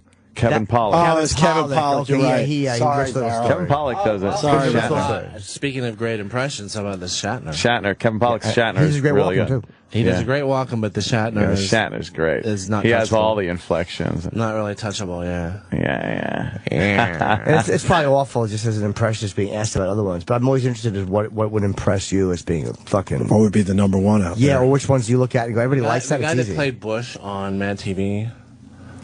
Oh, yeah. Is he the one that died recently? No, Frank, Frank Caliendo's great. Caliendo. Fabulous. He's a great impressionist. Fabulous. I think his Bush is, I would say, as good as impressions can be. Yeah, he really does a great fucking George W. He does a lot of great ones. Yeah. Lots of great ones, yeah. The guy who died, who did him and looked like him recently. Yeah, he was very good. You think Caliendo's is better? Absolutely. Oh, okay. Yeah. That's the best Bush I've seen. The other guy just looked more like and him. as good an impression as I've ever seen. I think Jay Farrow's Stephen A. Smith is wonderful. Who's Stephen A. Smith? Commentator on ESPN. Oh, see, I wouldn't recognize him. Yeah. We got Jay doing Colin Quinn for 20 seconds. You want to hear? Yeah, 20 seconds, yeah. For Daryl. This is quick. Yeah, Colin's on the phone and then Jay's in studio. I think the American people, no matter what, are determined to prove they're not racist. Stop giggling. Be a professional, for crying out loud. You know what I'm saying? Stop talking like that. You know what I'm saying. Yes. Do I have a head injury that nobody told me about? Why wouldn't we know what you're saying? You just had a simple, salient point. Brilliant. He gets the words that Colin would use, the way he'd use them. The way he'd slide into a salient mumbling. But yeah, it's a mumbled slide that Colin does when he talks. Absolutely, bro. Unreal. Colin's hilarious. Unreal. Jay gets smarter when he does that impression. Because he's a dumbbell and he does that impression and he's fucking a genius. It's amazing. He gets into a weird mindset. That's what I admire about a great impressionist is when they get into the mindset of the person and you can see them thinking like it's really fucking incredible. Do you ever imagine that your face looks like the person's face when you do the impression? Do you? Because I've noticed over the years trying to do certain people, it helps to like almost imagine you're making the same mouth or nose, some kind of physical thing. Even though you know you're not looking like the person, but it just to have that image, it kind of helps. Yeah, sure. I mean, when I was doing them, I always tried to pick up on a couple of mannerisms, physical, facial. Yeah. Did you ever do one that you didn't believe? Like when you're doing one, I've done plenty of shitty ones. And you feel like I'm Daryl, I'm not the person. Like where you just can't. Plenty of fucking shitty. Could you give us one example that you hated? Oh, fuck, there must be 20. We asked that knowing you're brilliant. By I thought the McCain was bad. Yeah. Although I will say this, I did do McCain really well once, and if you can look up McCain old. McCain old. Please look that up. Sure. Old on SNL with Will Forte as Brian Smith. All right. But when my dad died and they had like a soldier's funeral, I could not be. I mean, I was out of my mind. I couldn't do a soldier. No shit. I couldn't. You know, his body and voice were affected by what happened to him in war. My dad bonded about being a soldier at the end of it. I didn't want to play him anymore. Right. I didn't want to play him, you know. But if you can find McCain old, I didn't. But then when I went back to do him in the fall, I just couldn't pull the trigger again. Yeah. Yeah. She could. That might be it. Is it? Oh. No. No. McCain old. Oh, it's such a shame we don't have somebody better than Sam. Yeah, I know. On, it really is. On the computer. The lady in the horse gag porn would do a better job Googling this. Sam is notoriously bad. And in fairness, I did do him well one time. Yeah. Will Forte played Brian Williams. It had Amy Poehler in it, Fred Armisen. The trouble, like the hardest part, I believe, would be something that's topical, because obviously it's SNL. You got to be topical. A news story happens, and then they tell you, "Hey, do this guy." Yeah. And that's got to be frightening. Yeah, like when I tried to play Mitch McConnell, it was like Didn't what? work. I was like, I know, how much? You know, I had like no time. Yeah. I mean, I've since regretted that because I felt like I got to do a pretty decent one. Yeah. Obviously, the Donald Trump was fucking amazing too. That was so much fun to watch. But that wasn't like very accurate. That was like it was so exaggeration. Sometimes that's better than an accurate, great mockery depiction, because it was so fucking And funny. when I did Sean Connery, that was an exaggeration. You're right. Yeah. You're getting so close, dude. Sam's almost got it. I mean, that's it. Here it is. Is that it? Yeah. Now just tell me if this is not. But every page is like a pretty good McCain. What? That's where the video was at one point. Oh, come on, Sam. You're breaking everything. Stop breaking it, Sam. You suck. Oh, man. Sam. You're fired. It was pretty good. In fact, I had lots of compliments on it. But then when I came back in the fall, I was like, I don't want to do this. Yeah, that's so what I did was, rather than imitate the sounds that came from his physical abuse in war, I just came up with another version of him that was good enough to be funny, but it really wasn't very satisfying. Wow. And especially to people who had seen me do it the first time. It's got to be so weird to change doing an impression. Yeah. you know what works. I mean, there's no question about it. It's weird. Oh, come on, man. Sam, they may have pulled the video. You are fucking this whole thing up, NBC Sam. may have pulled You're it. brilliant that you could even find that. Oh, Sam. You called him brilliant. He is so not brilliant. No, he's really not. I actually have it on my phone. Blithering Yeah, idiot. we could play it through your phone. You could? Yeah. Oh, man, yeah. No, just put the phone up to the mic. Is what I'm saying. Oh, yeah. We don't care. So we do it all the time. We've done it. Works perfectly. Sam. By the way, Daryl Hammond, as he finds the video, will be at Caroline's Friday and Saturday. Tomorrow and Saturday at Caroline's. 212-757-4100 for Daryl Hammond tickets. Coming up. Sam's doing a perfect impression of a shitty producer. Yeah. It's like spot on. He's actually crazy. If there was a guy named Cunt Who Can't Google, this would be the greatest impression of him ever Yes, done by it's anybody. wonderful. Come on, you guys, McCain old, please. Oh, man. I want to see this now, too. Oh, man. God damn it. Come on. No? You don't do No, Sam? commercials, though. No, we're finishing. Nah, yeah, we're just about done, but We're at 10 o'clock. We're done.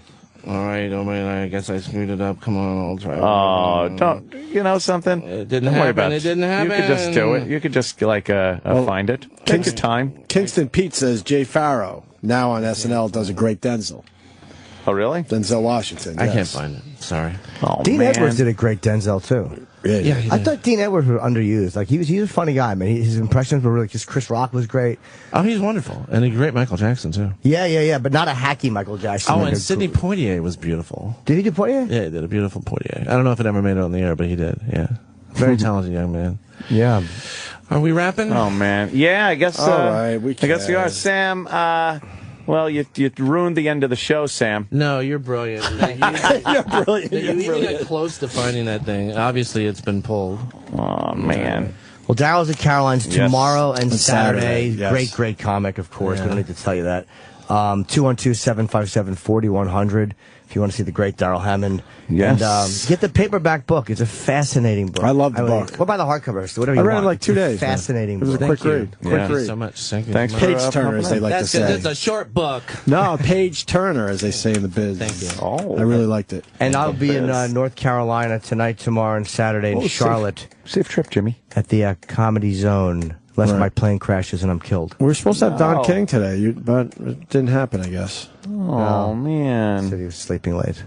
He was sleeping in? They didn't Don say King? That, but... Oh, look, that is a good impression. He put it on the TV. Wow, you look just like him. What a coincidence. I know. He just pops up on the TV. MSNBC. Daryl Hammond, thank you. We're done for today. Yes. Tomorrow we have Jim Jeffries coming in, and who else? I'm so jealous. I'm going to be gone. Terrence Howard's here tomorrow. Yeah, Terrence Howard. Terrence Howard, that's right. I'm missing. And then David Lee Roth on Monday. Oh, my God, that should be fun. Yes. Cool. DLR. Thanks, gentlemen. Thank you, sir. Thank you. Pleasure a second time around. The Opie and Anthony Show is pretty much over. This is After O&A Live. Here's your host, Sam Roberts. I think Roland's got a crush on the comedian that we're going to have in here in a little bit. He's hilarious. And what did you say about his body? He's very fit, more fit than Troy. What? Troy is slacking. So right now, Troy's going to hide in his little booth because he's going to feel inferior. Uninferior. Yeah, That's a good thing. Because like in radio, I mean, if you're thin, you're like the hot guy here. That's me. Yeah, you too. It's like Hottie boom body. There's a lot of slobos. Right. You talking about Eric? Everybody here. Everybody. There's a shitload of slobos here. Mm-hmm. And then Troy's like the fit guy. And then we have like a fit guy, you said? Yeah, like a fit. Then we have a guy fitter than Troy. It's like the spotlight's on him. It's going to be interesting. No, I wanted to say, first of all, did you hear... Told you. How come Eric's coming in? Because he's not fit. Because he's not fit? Yeah. Because that's what we're talking about, right? Yeah. Ow! Eric, did you pull Daryl Hammond saying I was brilliant? No, it slipped my mind. That seems like a no-brainer to me. Actually, I pulled the segment where he was doing all the impressions and talking about other people doing great impressions. I didn't think to pull the Sam. Did you hear I'll him have to say? Go back and get did you hear him say I was brilliant? Yeah. All right. Everybody was all, "Oh, Sam, you can't find the video. Sam, you can't find the video." Let me tell you something, okay? All Daryl Hammond said was, "If you can find McCain old on SNL." I go, "Come on, you can't give me more than that." And Daryl Hammond, to his credit, goes, "You know what? You're brilliant for making it this far." That's what he said about me. And he's a brilliant impressionist. Eric, what I'm saying is, brilliance knows brilliance. Well, can I point out that we've done the bit about you can't do Google searches that well as a producer? Because while I pulled the Colin Quinn clip to show an example of Jay Moore doing that, I was also looking for his Eddie Vedder. And the part I landed in that video was them yelling at you because you couldn't pull up the right Eddie Vedder clip on the computer. But what happened yesterday when Travis was on the computer? Or 2 days ago? I don't think they said anything. Well, you actually don't listen to the show, so you probably wouldn't have heard them scolding Travis for the exact same thing. He was asleep like Andy. Exactly, yeah. He was just in there sleeping or looking at I get up about 7. wrestling photos or something. But the point of the matter is this. I swear to God, the minute that Daryl Hammond walks out of the room, I found the clip. Oh, good for you. Because what happened was, you got to go. Here's the process, okay? Because the video itself has been taken offline everywhere. So I had to go. I had to find what date that the skit took place based on write-ups of here's what happened last night on SNL. Okay, so now I have the date, right? Mm-hmm. Hulu has old episodes of SNL, but only on Hulu Plus. So I have to log in to a Hulu Plus trial, okay? Then, they don't list SNL by dates. They list it by episode number. So I have to go back and find what episode number translates to this date that I'm looking for, okay? Mm-hmm. Then, Eric Nagel, I have to go find that episode, scan through the episode, and get to the clip that was being looked for, okay? All the while, I have these birds chirping in my ear going, "Oh, Sam. Oh, Sam. Come on, Sam. Sam, you are brilliant." That was the one bird that I appreciated. So what am I going to do now? Prove it to the world and share. Why don't you just hit play from where I've queued it up, Roland? Do not move that cursor. Just hit play. Up the Republican nomination. This is what we were looking for, Eric, and I found it, not you. News investigation. It has You hear that, Sal? I found it. The presumptive Republican nominee Impressed? John McCain is in fact old. Told you I found it. NBC News has obtained a copy of McCain's birth certificate. This was the clip that Daryl Hammond said was the one time he did John McCain well. This is what he was comfortable with. The kind of old that makes you not really trust. This part's obviously not John McCain. It's the newscaster. Due to the potentially damaging nature of these allegations, we've invited Senator McCain to be on the program. Senator, what is your response to this scandal? I wouldn't really call this a scandal. The fact is, I've never lied about my age, nor should I ever have to. I'm 71, but I work 24/7. I'm very active. So you wouldn't describe yourself as old? Absolutely not. Senator, this investigation was exhaustive. Let me show you some of what NBC uncovered. Here's a surveillance photo of you, Senator, walking into Bob Evans to take advantage of their buffet. Yes, I was having dinner. I don't see how that's relevant. Can you see the timestamp on that photo, Senator? It says 4:30 in the afternoon. My friends, I would rather talk about national priorities like the young men and women serving in Iraq. They also went into your bank records and found this. This is a check signed by you, Senator. It was sent to your grandson for his birthday. And as you can see, the check is for $5. And the memo line reads, for penny candy. Can you explain this, Senator? I don't see anything wrong with giving my grandson a birthday present, but look, I want to discuss pork barrel spending. They also uncovered... All right, so that's the one time. And it's brilliant, by the way. That's the one time Daryl Hammond felt good about his John McCain. I don't know if I've ever seen Daryl Hammond do an impression that I thought was bad. Yeah. I guess when it's him, he's a little harsher on himself than... he does great Trump. Most of us would... Oh, he's brilliant Trump. Hilarious. Hilarious. There's a reason why he's the guy who's been on SNL longer than everybody else. But yeah, for the record, I made it. Now call us up, 866-WOW-1-WOW if you learned something. 866-969-1969. Did you learn anything today, Sal? Because I worry about you, just your brain withering away. Yeah, I learned, yeah. You're not convincing me right now, Sal. Yeah, I'm trying to think of something from the first hour. First hour was... You could go second if you want, or anything. Anything. No. No, you didn't learn anything Learn anything. Today. Nothing. You see what I'm dealing with here, Roland? I know. He just disappoints every time, doesn't he? I'm sad.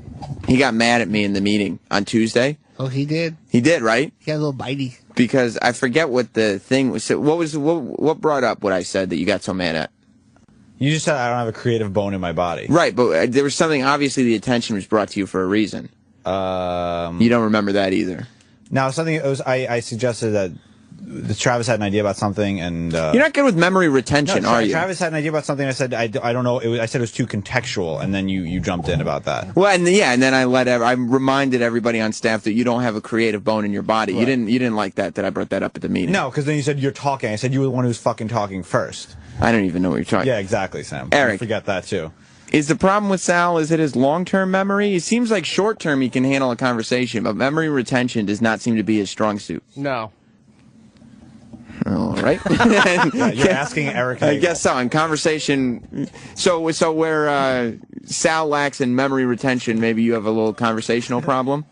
Yes. Yes. Okay, good. Yeah, well, keep it brief and factual. That's important. Okay, ask Sal a question? You may ask Sal a question. When I got back to my desk late afternoon, there was cookie crumbs on your shit. Yeah, there were when I came in today, there was fucking cookie crumbs everywhere. Sal, when did you get a share in your office? I got a share right after when Eric threw out my previous one. I don't even know what. I'm not going to get into the whole bullshit. You and Eric get into some bullshit that goes on behind the scenes. There was a lot where you make fun of each other and you trash each other's stuff, but then the minute that I talk to either of you about it on the air, you go, fine. I'm fine with Sal. I'm fine with Eric. So I don't care what goes on between you and Eric in that office. Actual grudges. At the end of the day, we're just dicking around. Yeah, but you won't even talk about it later. Because it's uneventful. And you guys are pissed off at each other back then, but you're pussies, so you don't bring it up in front of everybody. No, it's so just I'm not. You try to. I'm not blow concerned. Things out of proportion.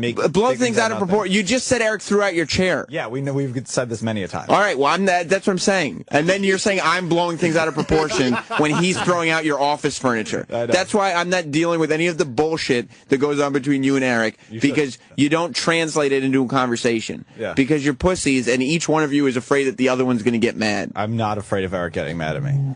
And I don't think Eric's afraid of me getting mad at him. It just doesn't go anywhere, that's all. And you know why it doesn't go anywhere? Because we're pussies. Because both of you are pussies and don't open your mouths. Roland, am I off kilter at all here? 1 minute he says, Eric threw out my chair, and he brought it up out of the blue. Yeah. And the next minute he says, well, Sam, you're always trying to blow things out of proportions, when you're the one who just brought it up. Yeah, I was just giving an example.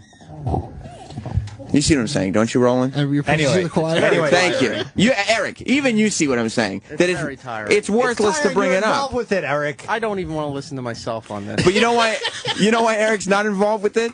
Because Eric won't sit here and belabor the point. I'll be like, Eric, are you going to bring it up, or are you a pussy? He'll go like this, I'm a pussy. And I'll go, okay, move on to the next topic. I'll talk about it. Gotta keep the show moving. Exactly, thank you. You know what Sal does? Eric is the guy who's like, hey, I see a bike path. Anybody need any, like, grease in the wheels? Anybody need anything to keep you guys moving? You want me to tighten your seats up? I got an air pump here. You know, the bikes go faster when the tires are well inflated. And Sal goes, I got a stick I could stick in your spokes. No, it doesn't help anyone. We're trying to keep the bike race moving. Anyway, the cookies. He doesn't address it, does he, Eric? There's nothing. What do you want to talk about? Ask me any question. We'll talk about it. In one ear, out the other. No. What were you saying? Yeah, Roland said that when he came back from work yesterday, or wherever you were, that there were cookies all over there were cookie crumbs everywhere today. I don't. Well, Roland was also. You see what I'm saying, don't you, Troy? It's insane. Yeah. And I don't care about the cookie crumbs, because you know what's going to happen with the cookie crumbs? It's going to be another premise that you bring to the show that just goes nowhere, because you and Eric won't fight with each other unless it's off the air. Troy, you see it, don't you? Oh my God! It's just they will not go after each other. Whoo Kid, I'm glad you're here. I'm glad you're here. Sal's over here starting shit again that's going to go nowhere because he won't talk shit. How did I start shit? You asked me. Troy. Yes. Who started the shit here? He's the one who brought up throwing out chairs for some reason. What happened? Sal brings up cookie crumbs. I don't want any. brought it up. What are you talking about? But you're the one who keeps wanting to expand on it. No. I got to talk about these cookie crumbs. That's why Sal's so angry. These guys like bicker with each other, and then they won't seal the deal. They won't go the final distance, and they won't talk shit with each other on air. You see it? Yes, absolutely. Whoo Kid, audience, I have to tell you guys, Sal and Eric spend hours fighting with each other off the air. Roland, is it hours or is it minutes? Rob Cross goes, I'm done with it. Rob Cross doesn't want to deal with them. They spend hours fighting and fucking with each other's shit, and then the minute that you just go on the air and say, hey, what happened yesterday? They go, I'm cool with him. I'm cool with him. And then they go, Sam, you're trying to make a big deal out of nothing. And I'm going, what the fuck are you talking about? You're throwing out each other's office furniture. But these guys also will not seal the deal on taking shit to the final level. Because they're pussies. They're and total pussies. They're afraid of the other one getting mad at the other one. Right. Nah, they're not vaginal. They're vaginal. Oh, vaginal. That's even worse. Vaginal. One person will do something bad to the other, and then the other's like threatening to take it to the next level, and then they'll never do it. But remember, Eric said, Sal goes, fuck Eric. Of course he said fuck Eric, because Eric wasn't in the room. And then they'll talk about it, too. Like, remember, Sal was going to rip down all the pictures on the wall? Hey, yeah, they come into me with all these ideas. Sal goes, yeah, I'm going to start ripping photos off the wall. Because Eric in his office has a wall full of photos, and he loves his photos. Who Kid, you've seen them? I've seen them. Everybody does a tour. Right. The 8x10s all over the wall of weird, crazy shit that's happened on the show. Gay shit, too. Like, what's the craziest thing that you've seen on the wall? I think you're getting spanked or something like that. Exactly. Yeah. Bob Kelly picking me up by the underpants to spank me. That was sexy. You like that a little bit. I mean, you know. I'm a feminine guy. It's okay. Yeah, it's in. It's hip. So, yeah, and Sal comes over, and he starts saying, yeah, I'm going to rip down Eric's photos. I'm going to rip down Eric's photos. We're like, do it. We're like, take all of them and put them in the fucking paper shredder. And you know what he does?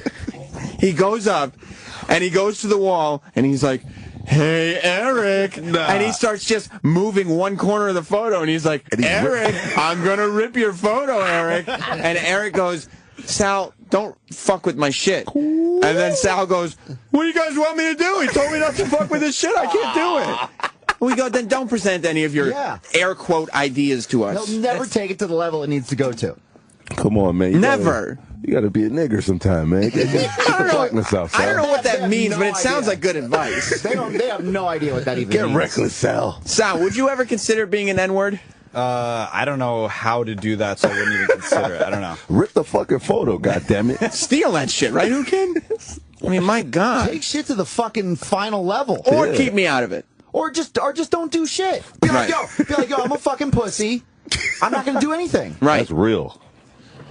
And then the minute there's hurt feelings, the minute Eric gets... nobody wants to hurt anybody's feelings. Yeah, then what are you doing shit for? What the fuck are we doing on this goddamn show? What's going on? What do with the show? It's all behind the scenes. That's the point. Yeah, but then you know this what? shit comes on the air. I'm going to tell you something. I don't do shit like that for it to come to air. Yeah, you know what? I wanted to piss off Exactly. Eric. Why would you do entertaining shit on the air when you could do gay shit instead, right? No, because I'd rather just do shit to annoy Eric that abuses me. He's doing all this shit, right, behind the scenes. Yeah. He won't bring any of it to air. They're like, you got to do something on the air. He goes, okay, I'll get my balls and asshole waxed then.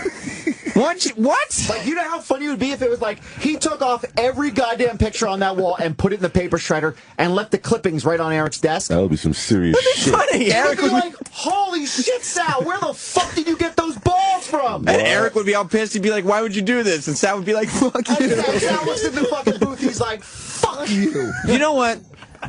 Maybe Sal is just young and he needs these lessons to be taught you to think him. Eric would actually punch you? Yes, Eric has. Oh, he has punched you. Again, no, I don't want to hear what Eric's done to you. Because you just bring it up and it'll go nowhere. Don't tell me one thing that Eric's done to you. So then where do you want to go with this conversation? I want to go, me and Troy and Roland and Whoo Kid are going to talk about you with you in the room. As if you're not here. Or he could go down, march down the office while he's stuck there behind the board. I don't want, no. Because he's just going to... It's just the stuff that amuses me. And the audience, if you would share it with them. Off the air, that things I like to do. He doesn't even commit to anything good. Let me tell you. No, never. You guys are very angry right now. I'm going to tell, because he came in here with some bullshit again, Whoo Kid. I can't handle it. I got some great advice once when I was young and I was starting out. The great Steve Carlisi, fine producer, executive producer of this program. God rest that man's soul. He put up with more bullshit than any man should ever have to put up with. Eric, you'll agree with me on that, won't you? You saw it all. I saw a lot of it too. Yeah. He gave me great advice. I was young, and I was just going crazy off the air. Just doing stuff, like Sal said, to amuse myself, you know? Just going and fucking with people and throwing Eric shit in the garbage can and being like, oh, fuck you, fatty. And Eric would be like, fuck you. And there's no work getting done. And Steve sees it. And he's the guy in charge of the program. He's like, you guys got to stop fucking around. And he sat me down and he's like, Sam, I get that we're in a creative environment. Because he knew. You know what I mean? Yeah. He wasn't one of these guys that's just like, you know what? I want you sitting in front of your computer, except when you're in that studio. Then be creative. But off the air, you got to be creative. Sit in front of your computer and do it quietly. That's not what he said. He said, you do all this shit off the air, and it doesn't translate on the air. You can't do it here. You're at work. Like, you know, if you're working in the IT department, you're not dropping cookie crumbs in some place that I've never heard of. Or do I want to know about, Sal? Don't bring up those cookie crumbs. Nothing happened. Don't bring up the cookie crumbs. He said, whatever bullshit you do off the air, if it doesn't translate on the air, don't do it. Makes sense. He said, take any creativity that you're expanding off the air, bring that to the air, because that's where we need the creativity, not in this bullshit office nonsense. So what did I do? I started doing characters of all the nonsense voices I was doing. I started bringing everybody's business started coming on the air. All of it came to the air. And it was for the better. It was for the better of the show. I became one of the most hated men in radio, but I was okay with that. But I didn't come in here and be like, oh, some shit went down yesterday. Sam, what happened? No, nothing. I mean, we're fine now. You want to see exactly what happened yesterday? No. Okay. So I don't want to hear about it. And the key word that you mentioned is creative. Creative. And you had said that Sal is not a creative person. Yes, I did. Prove me wrong. In other words, you were never half-assed. That's right, Whoo Kid. That's another Ebonic term for your white ass. That's right, Whoo Kid. You can't be half-assed, Sal. Just go with it, man. I need you to prove me wrong, Sal. Sal's just very non-committal. Very well. He's frightened. He doesn't know which. He's non-committal in the sense that he doesn't know. Eric, are you? He doesn't know. He's either got to fucking. He's either got to grab his nuts and be like, "All right, I'm fucking taking this shit to levels." Like Eric fucked with me. Grabbed his nuts. Eric, he was starting to videotape stuff to put it up on his YouTube. Sure. And he took my You banana. mean E-Rock video? Yes. Yeah. So he took my banana and he smeared it into the carpet on by my desk. You remember doing that, Eric? Yes. Okay. So I said, okay. It's funny because then Troy gets back and there's banana shit all over his computer and shit. So I said, okay, motherfucker. I went to his desk and I put my arm down on the desk and one swoop, I took everything off the desk into the floor. And I said, don't fuck with me again. His computer, everything. Yeah, everything. His speakers, all he has discs piled up that he archives. Right. So he has some sort of system going on there. Sure. Everything was on the fucking floor. Right. I said, don't fuck with me again. And guess who hasn't fucked with me since? Eric. Yes. And you haven't fucked back with them. I don't fuck with people like that. Ain't nothing but a gangster party around here. Yes, Troy. I don't fuck with him. Right. Now. So you want Sal to do that? You want Sal to go fuck him up? No, I want Sal to either step up to the plate, and if he's going to fuck with him, fuck with him. When I got that advice, I was put at a crossroads. And it was either you calm down off the air. Yeah. And, you do your work, you don't disrupt people, and then you come on the air and you do whatever you're going to do. Or any disruptions you cause better at some point lead to something on the air. I'm just asking you to prove me wrong, Sal. Okay. Don't let me walk around saying Sal doesn't have a creative bone in his body. Look, Because you know what happens? I do things to amuse myself off the air. Roland can attest to that. You Roland can masturbate yourself all day, but do it at home. No, but if we're in the business of amusing people. Yeah, but things I do to Eric or Eric shit. We are in the business of amusing people. Why you would amuse yourself and only yourself at work where you are here to amuse people is beyond me. So he's never won any battle against Eric. Everything. There's never like any real battle. You see what I'm saying? What's the record here? Like? No, there's no record because there's never any real battle. Who Kid?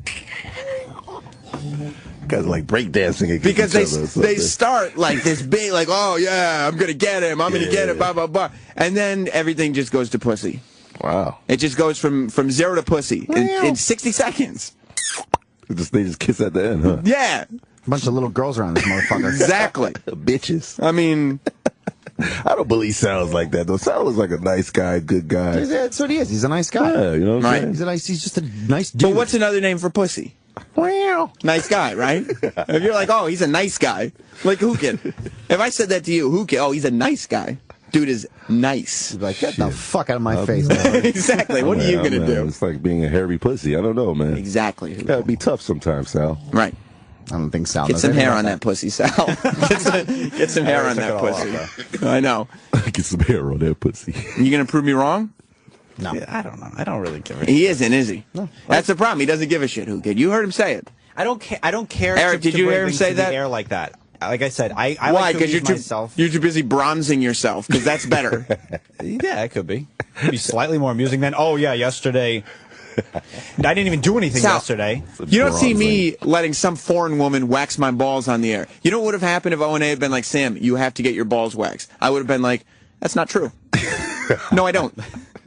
But I mean, I do other stuff. We discussed this. I mean, Sal has to bring something to the plate. But instead of doing the stuff that's like just for himself, this is just my side project that I do for me. This is Sal's side solo work.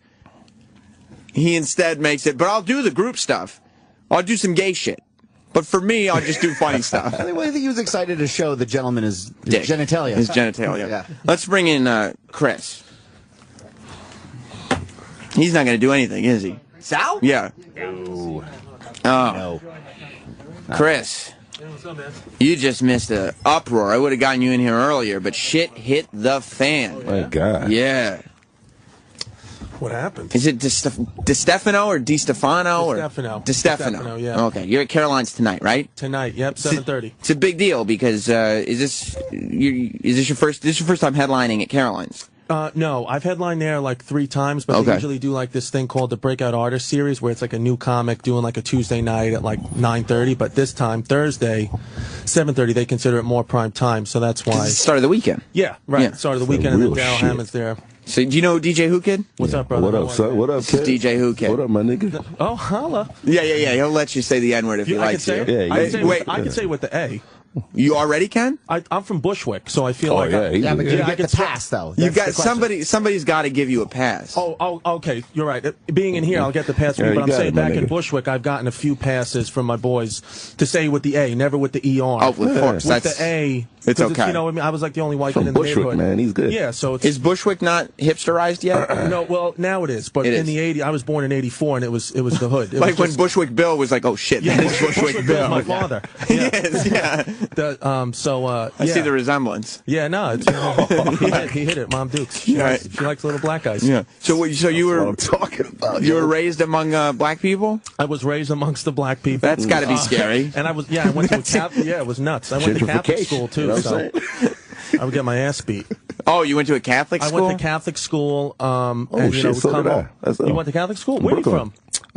Kid, you went to Catholic school? Yeah, in Brooklyn, Erasmus Street. I went to Holy Cross. Oh, nice. Yeah. Holy Cross. I didn't know like rappers and DJs could be like. Yeah, I thought you had to be like a. You had to go to college. Everybody. What college did you go to? I went to CW Post, and then I went to Queensboro.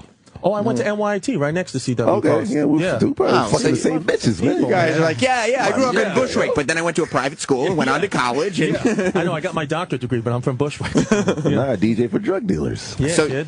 So you went to college and became 50 Cent's DJ. Yeah. And you went to college and became a comedian. Yeah. Where do your parents react when you're like, no, I'm going to pursue comedy? Well, at first my mom was pissed. My dad just supports anything that can possibly get me around women, so he does. My dad's just a dirtbag. So you're not gay though, right? He's like, so you just fucking girls here? But my mom, because I went and became a physical therapist. Like I went to a lot of school. Like I had to get a clinical doctorate degree. Speaking of you being a physical therapist and gayness, Roland was just in here. You met Roland. Yeah, I know Roland, yeah. He was in here talking about what great shape you were in. So really? I don't know. I have the most deceiving. I used to be in good shape, but now I just have bitch tits because you do. I have an in-shape face. Yeah. But my body is not great. It's not. It used to be good. I played basketball overseas right after college. Professionally? Yeah, I played in Europe for like maybe 3.5 weeks. Kind of short though. You're a short guy. Yeah, but you know what it was? I had the jumper, and being from Bushwick, playing with those guys. Okay. And in high school, I played behind this guy Sunyata Gaines, who was on the Utah Jazz. So my high school was a really good high school. Yeah, to come out of. He's from Queens. He's from around. Oh yeah. Well, I mean, before we get all carried away in high schools, you know who went to my high school? Oh shit, Ray Rice. No, yep. And did you see over the weekend that shot from like half court, the New Rochelle High School? New Rochelle? New Rochelle High School. That New Rock City arcade is pretty good up there. Yes. I've been in there plenty of times. Okay.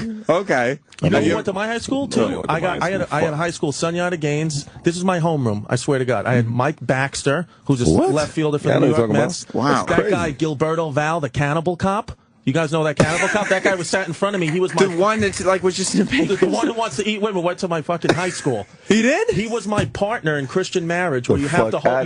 We have to babysit an egg for a week. You guys have to do. You have to do that. No, I saw it on Saved by the Bell. Yeah, though. no, we have to do that. We have to do that. And I swear, I'm not making this up. He always wanted to crack the egg.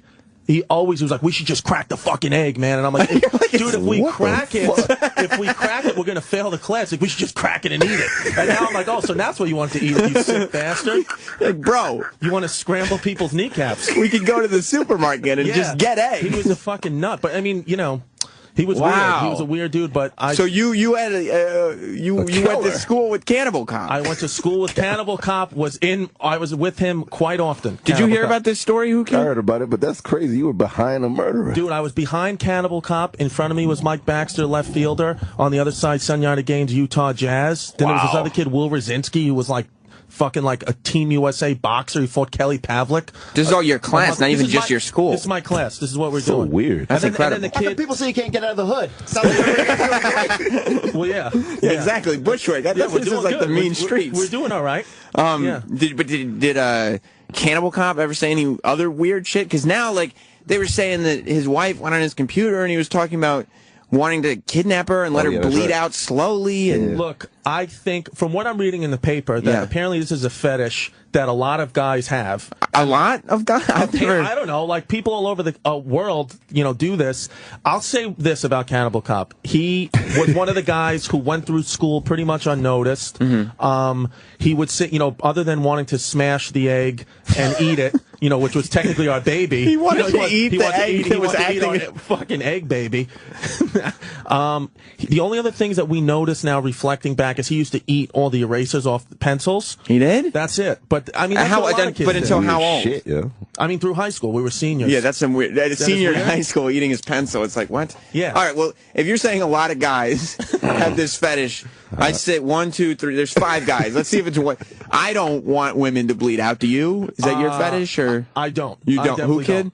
I know you're into some weird shit. I mean, if it's my wife, yeah, but not my mistress. That's not no a way. That's not a sexual thing, though. That's just. I just want her to die. Yeah, you just want her to stop talking. I agree with Cannibal Cop. Troy, do you want bitches to bleed out? I've eaten a broad when she's been bleeding out. But that's period juice. I'm assuming, not spicy. You didn't make the blood through incisions. No. Eric, but Jesus, you're into that shit a little bit, right? No, not at all, Sam. Okay. See, that's the thing. I think you're right. You know why? Ran out of here. You heard Eric just now, right? That was a lie. If I've ever heard a lie, there was nothing believable about that. Eric is obviously into bleeding women out a little bit, but that's crazy. Yeah, man. I mean, I was like, I get competitive over people who go to my high school wanting to be like, the most famous dude from the high school, but Richard Roundtree went to my high school. Right. Shaft. Yeah. So that's a pretty big guy. But like for you to have all those people in your class, it's like ridiculous. Yeah, and then I mean my high school was like Ray Romano went to my high school. Jesus. Kenny Anderson, Kenny Smith. It was a pretty known all boy Catholic high school. Is it a well-to-do? So are your parents rich? No, not at all. Because I was going to say, like, how do they? Why didn't they take some of that money and just move to a place with good public schools? Well, I mean, my mother never wanted to leave. My dad's from the Bronx. My dad's like a no-education street thug from the Bronx. Like, and my mother's like a very educated, postural, astute woman. So my parents are your totally dad's saying, different. Well, if it was good enough for me, it'll be good enough for him. Yeah. He was like, marry a Rocky or something. Yeah. Yeah. All you really need to know is how to throw dice anyway. Okay. Yeah. But, so I don't know why I never moved. She wanted me to go to a Catholic school, all-boy Catholic high school. Damn. Which now is like a risky... It's nuts. That's why fucking Gilberto snapped. Because it's like... the Cannibal Cop. Yeah, the Cannibal Cop. Because it's like we never saw a woman before, in high school. And that's not how life works. Like, we have to be around women. And then when we all got into college, like, you're just popping boners. Everyone's looking for every girl's thong. I couldn't do it, man. Weirdos. You couldn't... You said you did it, though. No, I went to St. John's Prep, co-ed high school. Oh, in Queens, baby. Yeah, so I was, I was wondering what they were doing there. They probably was whacking off and all kinds of shit in there. But now you're on an MTV2 show, Guy Code, right? Yes. So, shit. And Guy Code is just like breaking down guy-girl relationships. I guess, yeah. Where'd you get this experience to draw from if you're just hanging out with dudes? Well, here's what the thing. I was like one of the dirtbags who, there was an all-boy Catholic high school. That's the one I went to, Malloy. And then 4 train stops away was Mary Lewis Academy. Is Malloy bad? Oh, man, don't drop the soap. Don't drop the soap, baby. That was the rumor about it. Yeah, you heard about I almost went there. I told my mother, fuck you. You did. You know what I'm saying? She made me go there. My mom. That's weird. But there was an all-girl Catholic high school, the Mary Lewis Academy. Oh, yeah. And I used to go there every fucking day. And you're scouting out. I knew the rats in the subway terminal outside. I was there all the time just trying to get numbers. Just trying to get phone numbers. So I got some like that. Yeah, and your dad was into that. My dad loved that shit. So your dad didn't object to you going to an all-men's school? I mean, he would be like, "Oh, you fucking homo," He would, the basic dad shit. Open Like, household, look at this guy's fucking. Look at this kid's ass. Like he would call me gay all the time. But I think like I was Your father called you gay all the time? That's just like a thing that Italian dads do. Like they're just always like, "Oh, my son's a homo. Look at his haircut." Like all the time, I have to deal with that. Like apparently, my wife gave birth to a fagel. What is he doing over here? Well, yeah. Who Kid came in here earlier this week. he was worried. His dad never called him gay, but like the other morning, he was leaving the house and his dad was staying with him for whatever reason. And he said to Whoo Kid, "You look cute today." Yeah. And Whoo Kid was like, very traumatized. "What?" That was weird. But not like high school Whoo Kid, like 41-year-old Whoo Kid that stands before you. That's weird. So yeah. I thought that maybe there's a word for being molested at 40. I don't know. Yeah. I'm 40. We're 40? Black, you guys look so good, man. It's that oil, kid. You always look that great. nigga juice. Is that what it is? N-word juice? Yeah. All right. I would love to. You don't know Diddy? All this, he's so famous. They are. I thought Diddy was proactive, though. Yeah, but he has the equal liquid that you put on your face. N-word equilibrium juice? I understand. Whatever I that word understand. is. I need some of that. You do, yeah. Is there any way you could bottle it? We all look young. You look young. Yeah, I'm 28, so I feel You like don't look gay, though. The thing is, I don't, I think I got, because of the hairstyle sometimes, it's like, my dad was the type of guy, like, for example, like, if I was like, if I had like a stiff neck or something like that, like, oh, it's because you suck Latin guys' cocks. It's like, what? Latin guys. Like, he would always get specific. How's Roberto's dick taste? I'm like, who's Roberto? With your stiff neck. Yeah. This kid takes it in the ass. He likes yogurt. You know? It's like, what? So what would have happened if you had come to your dad? You know, I mean, it's the 2000s now. We're an open society. If you had been like, Dad, no, for real, I'm gay. Yeah, I know. No, Dad, I'm a gay dude. If I really can't, honestly, I think my dad, it would be hard for him to swallow. No pun. But he would. No homo. Yeah, no homo. Sorry. But he would accept me. As long as it was a white guy. If it was a black guy, he would not accept it. That would be too hard for him to He handle. wouldn't let no fucking black dick inside you. He man. can't. I don't think I can get black dick. Fuck. I could bring home that white dick, that Asian dick, but I couldn't bring home that black dick. So Not to him. racist, man. I like that, though. I'm not, but it's just, he's from old school. He's from the old school, the I other know, side man. of the Bronx. Like we're at Bronx Tale, Bedford Avenue, over there. Oh, yeah, So yeah. the Italians have passed the homophobia thing. They're over that. Yes. But racism is still prevalent. Racism, I don't think will ever go away amongst them and my family, Right. They're great people, but if they just let that shit fly, Thanksgiving, Christmas. Can you believe it, Sam? In this day and age, a black dick can't go in a white butt. I mean, I guess to each butt its own. It's a statement I'll go on record with. Yeah. And Whoo Kid, you sounded disappointed when he said. No, I wasn't disappointed. Okay. I'm just looking at the the Social implications. Exactly. Thank you. Let me go to Bobby in Connecticut. You're on the after show. Hey, Primetime, what's up? What's up, buddy? Chris, I'm glad to hear you got some airtime, you funny motherfucker. Thanks, buddy.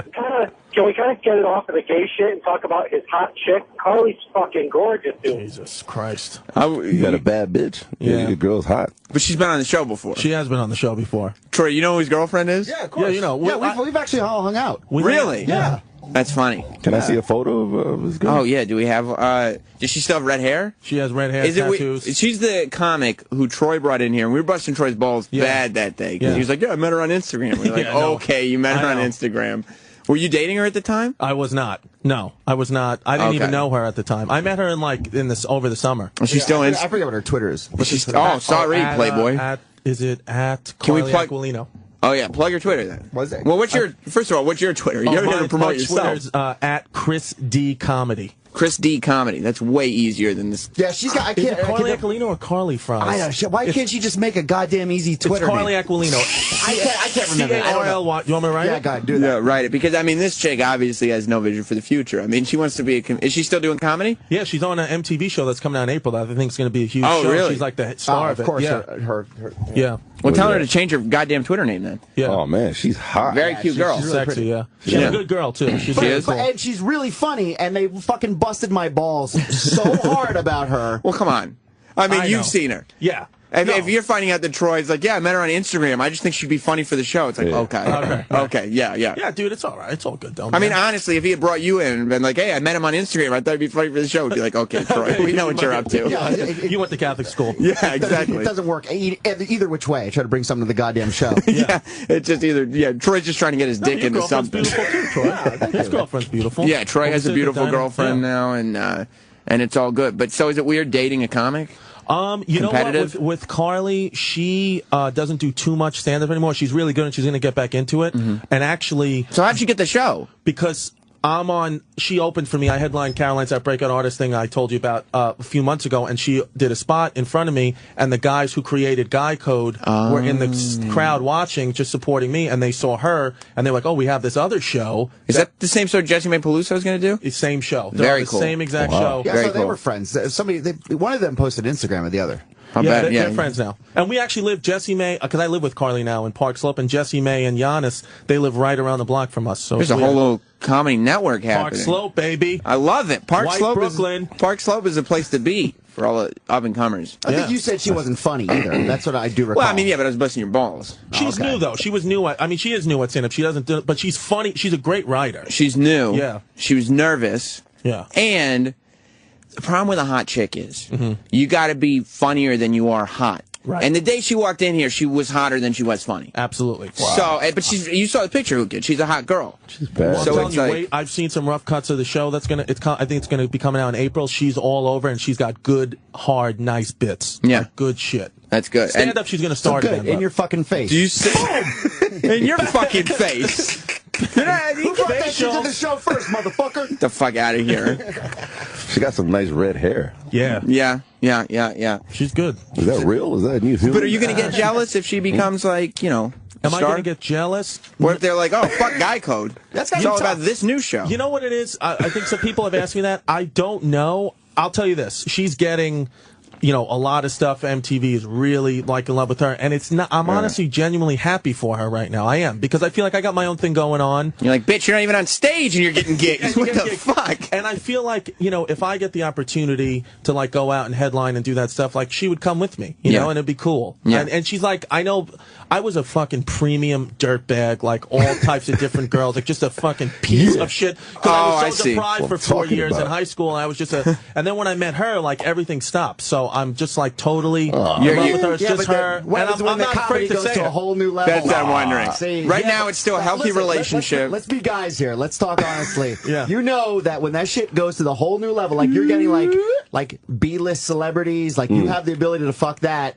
Exactly. It's kind of hard to turn that what down. if you get famous and then all of a sudden, like, whoever's coming up to you? Rihanna's like, Rihanna's, I mean, Rihanna, we know she's a whore. You seen her Instagram? Oh my God, I just posted to I saw that. Holy shit. Fuck. Honestly, and I know. And you can hit her. She doesn't care. She does not care. She's into that shit. Yeah. I mean, honestly, I know, like, if my dad was listening, he'd be like, this kid is gay. But what I'm going to say is I don't fucking... And this is how I know, like, I'm in love with her. I don't care, because I really don't care if my boys make fun of me, my dad makes fun of me. Like, I am, like, so in love with her and so into her that I don't think I would cheat, because I was a dirtbag cheater. Right. So this question with another girlfriend, I've had other hot girlfriends, but there's something about her that I'm just like, I won't fuck around with her. I love her. You know what? It could be good pussy. It could be, that could be the anybody thing. who's calling me a faggot while you... The thing is, though, when you're with a girl like that, you got to make sure that you stay smooth. Yeah. You got to make sure you stay clean. Exactly. And you got to be ready to shave it at a moment's notice, right? Yeah. But the problem is, like, you're sitting in front of the mirror, and you're like, I forgot to buy blades. You've been there, right? What, shave my pubes, you're saying? No, your face. Oh, my face? Come on, we're talking about dicks. Oh.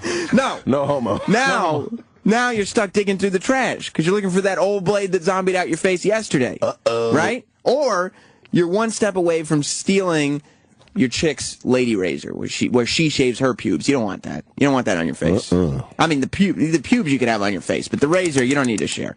This, Chris, is your Dollar Shave Club moment. Woo! Dollar Shave Club is for guys who routinely forget to buy or simply hate shelling out for blades.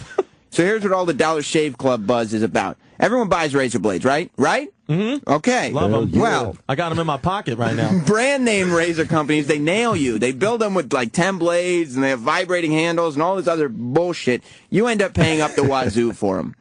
Dollar Shave Club says stop overpaying for shave technology you don't need. With Dollar Shave Club, you send them a couple bucks a month, and they deliver great quality razor blades right to your door. You save a fortune, and you always have fresh blades on hand. Join all the after Opie and Anthony Show live listeners. I got to add that in because they don't put it in the copy. Who have already found the smarter way to shave at dollarshaveclub.com. Dollarshaveclub.com. Dollarshaveclub.com. I wish it was the old read because I used to love. Is that in pesos? But I can't say it anymore because it's not in the read. Listen, Chris, you're at Caroline's tonight. You're a funny guy. Thanks. So check him out tonight. Is Carly going to be there? Carly will be there. Yeah. You could take a look at her, too. Yeah, fucking come. She may even go do a spot. Fuck it. So go to carolines.com to get tickets. Yep. And And you can come back on the after show whenever you want. Thanks, man. I You appreciate it. did very well, and you're very funny. So, Can I mention something quick, too? You mentioned something. Building 24 in Reading, Pennsylvania, Saturday, March 23rd. I'm with White Noise. It's two of the guys from the Bloodhound Gang. I'll be DJing in Reading, Pennsylvania. TroyQuan.com for all the info. And you know where I'm at tonight?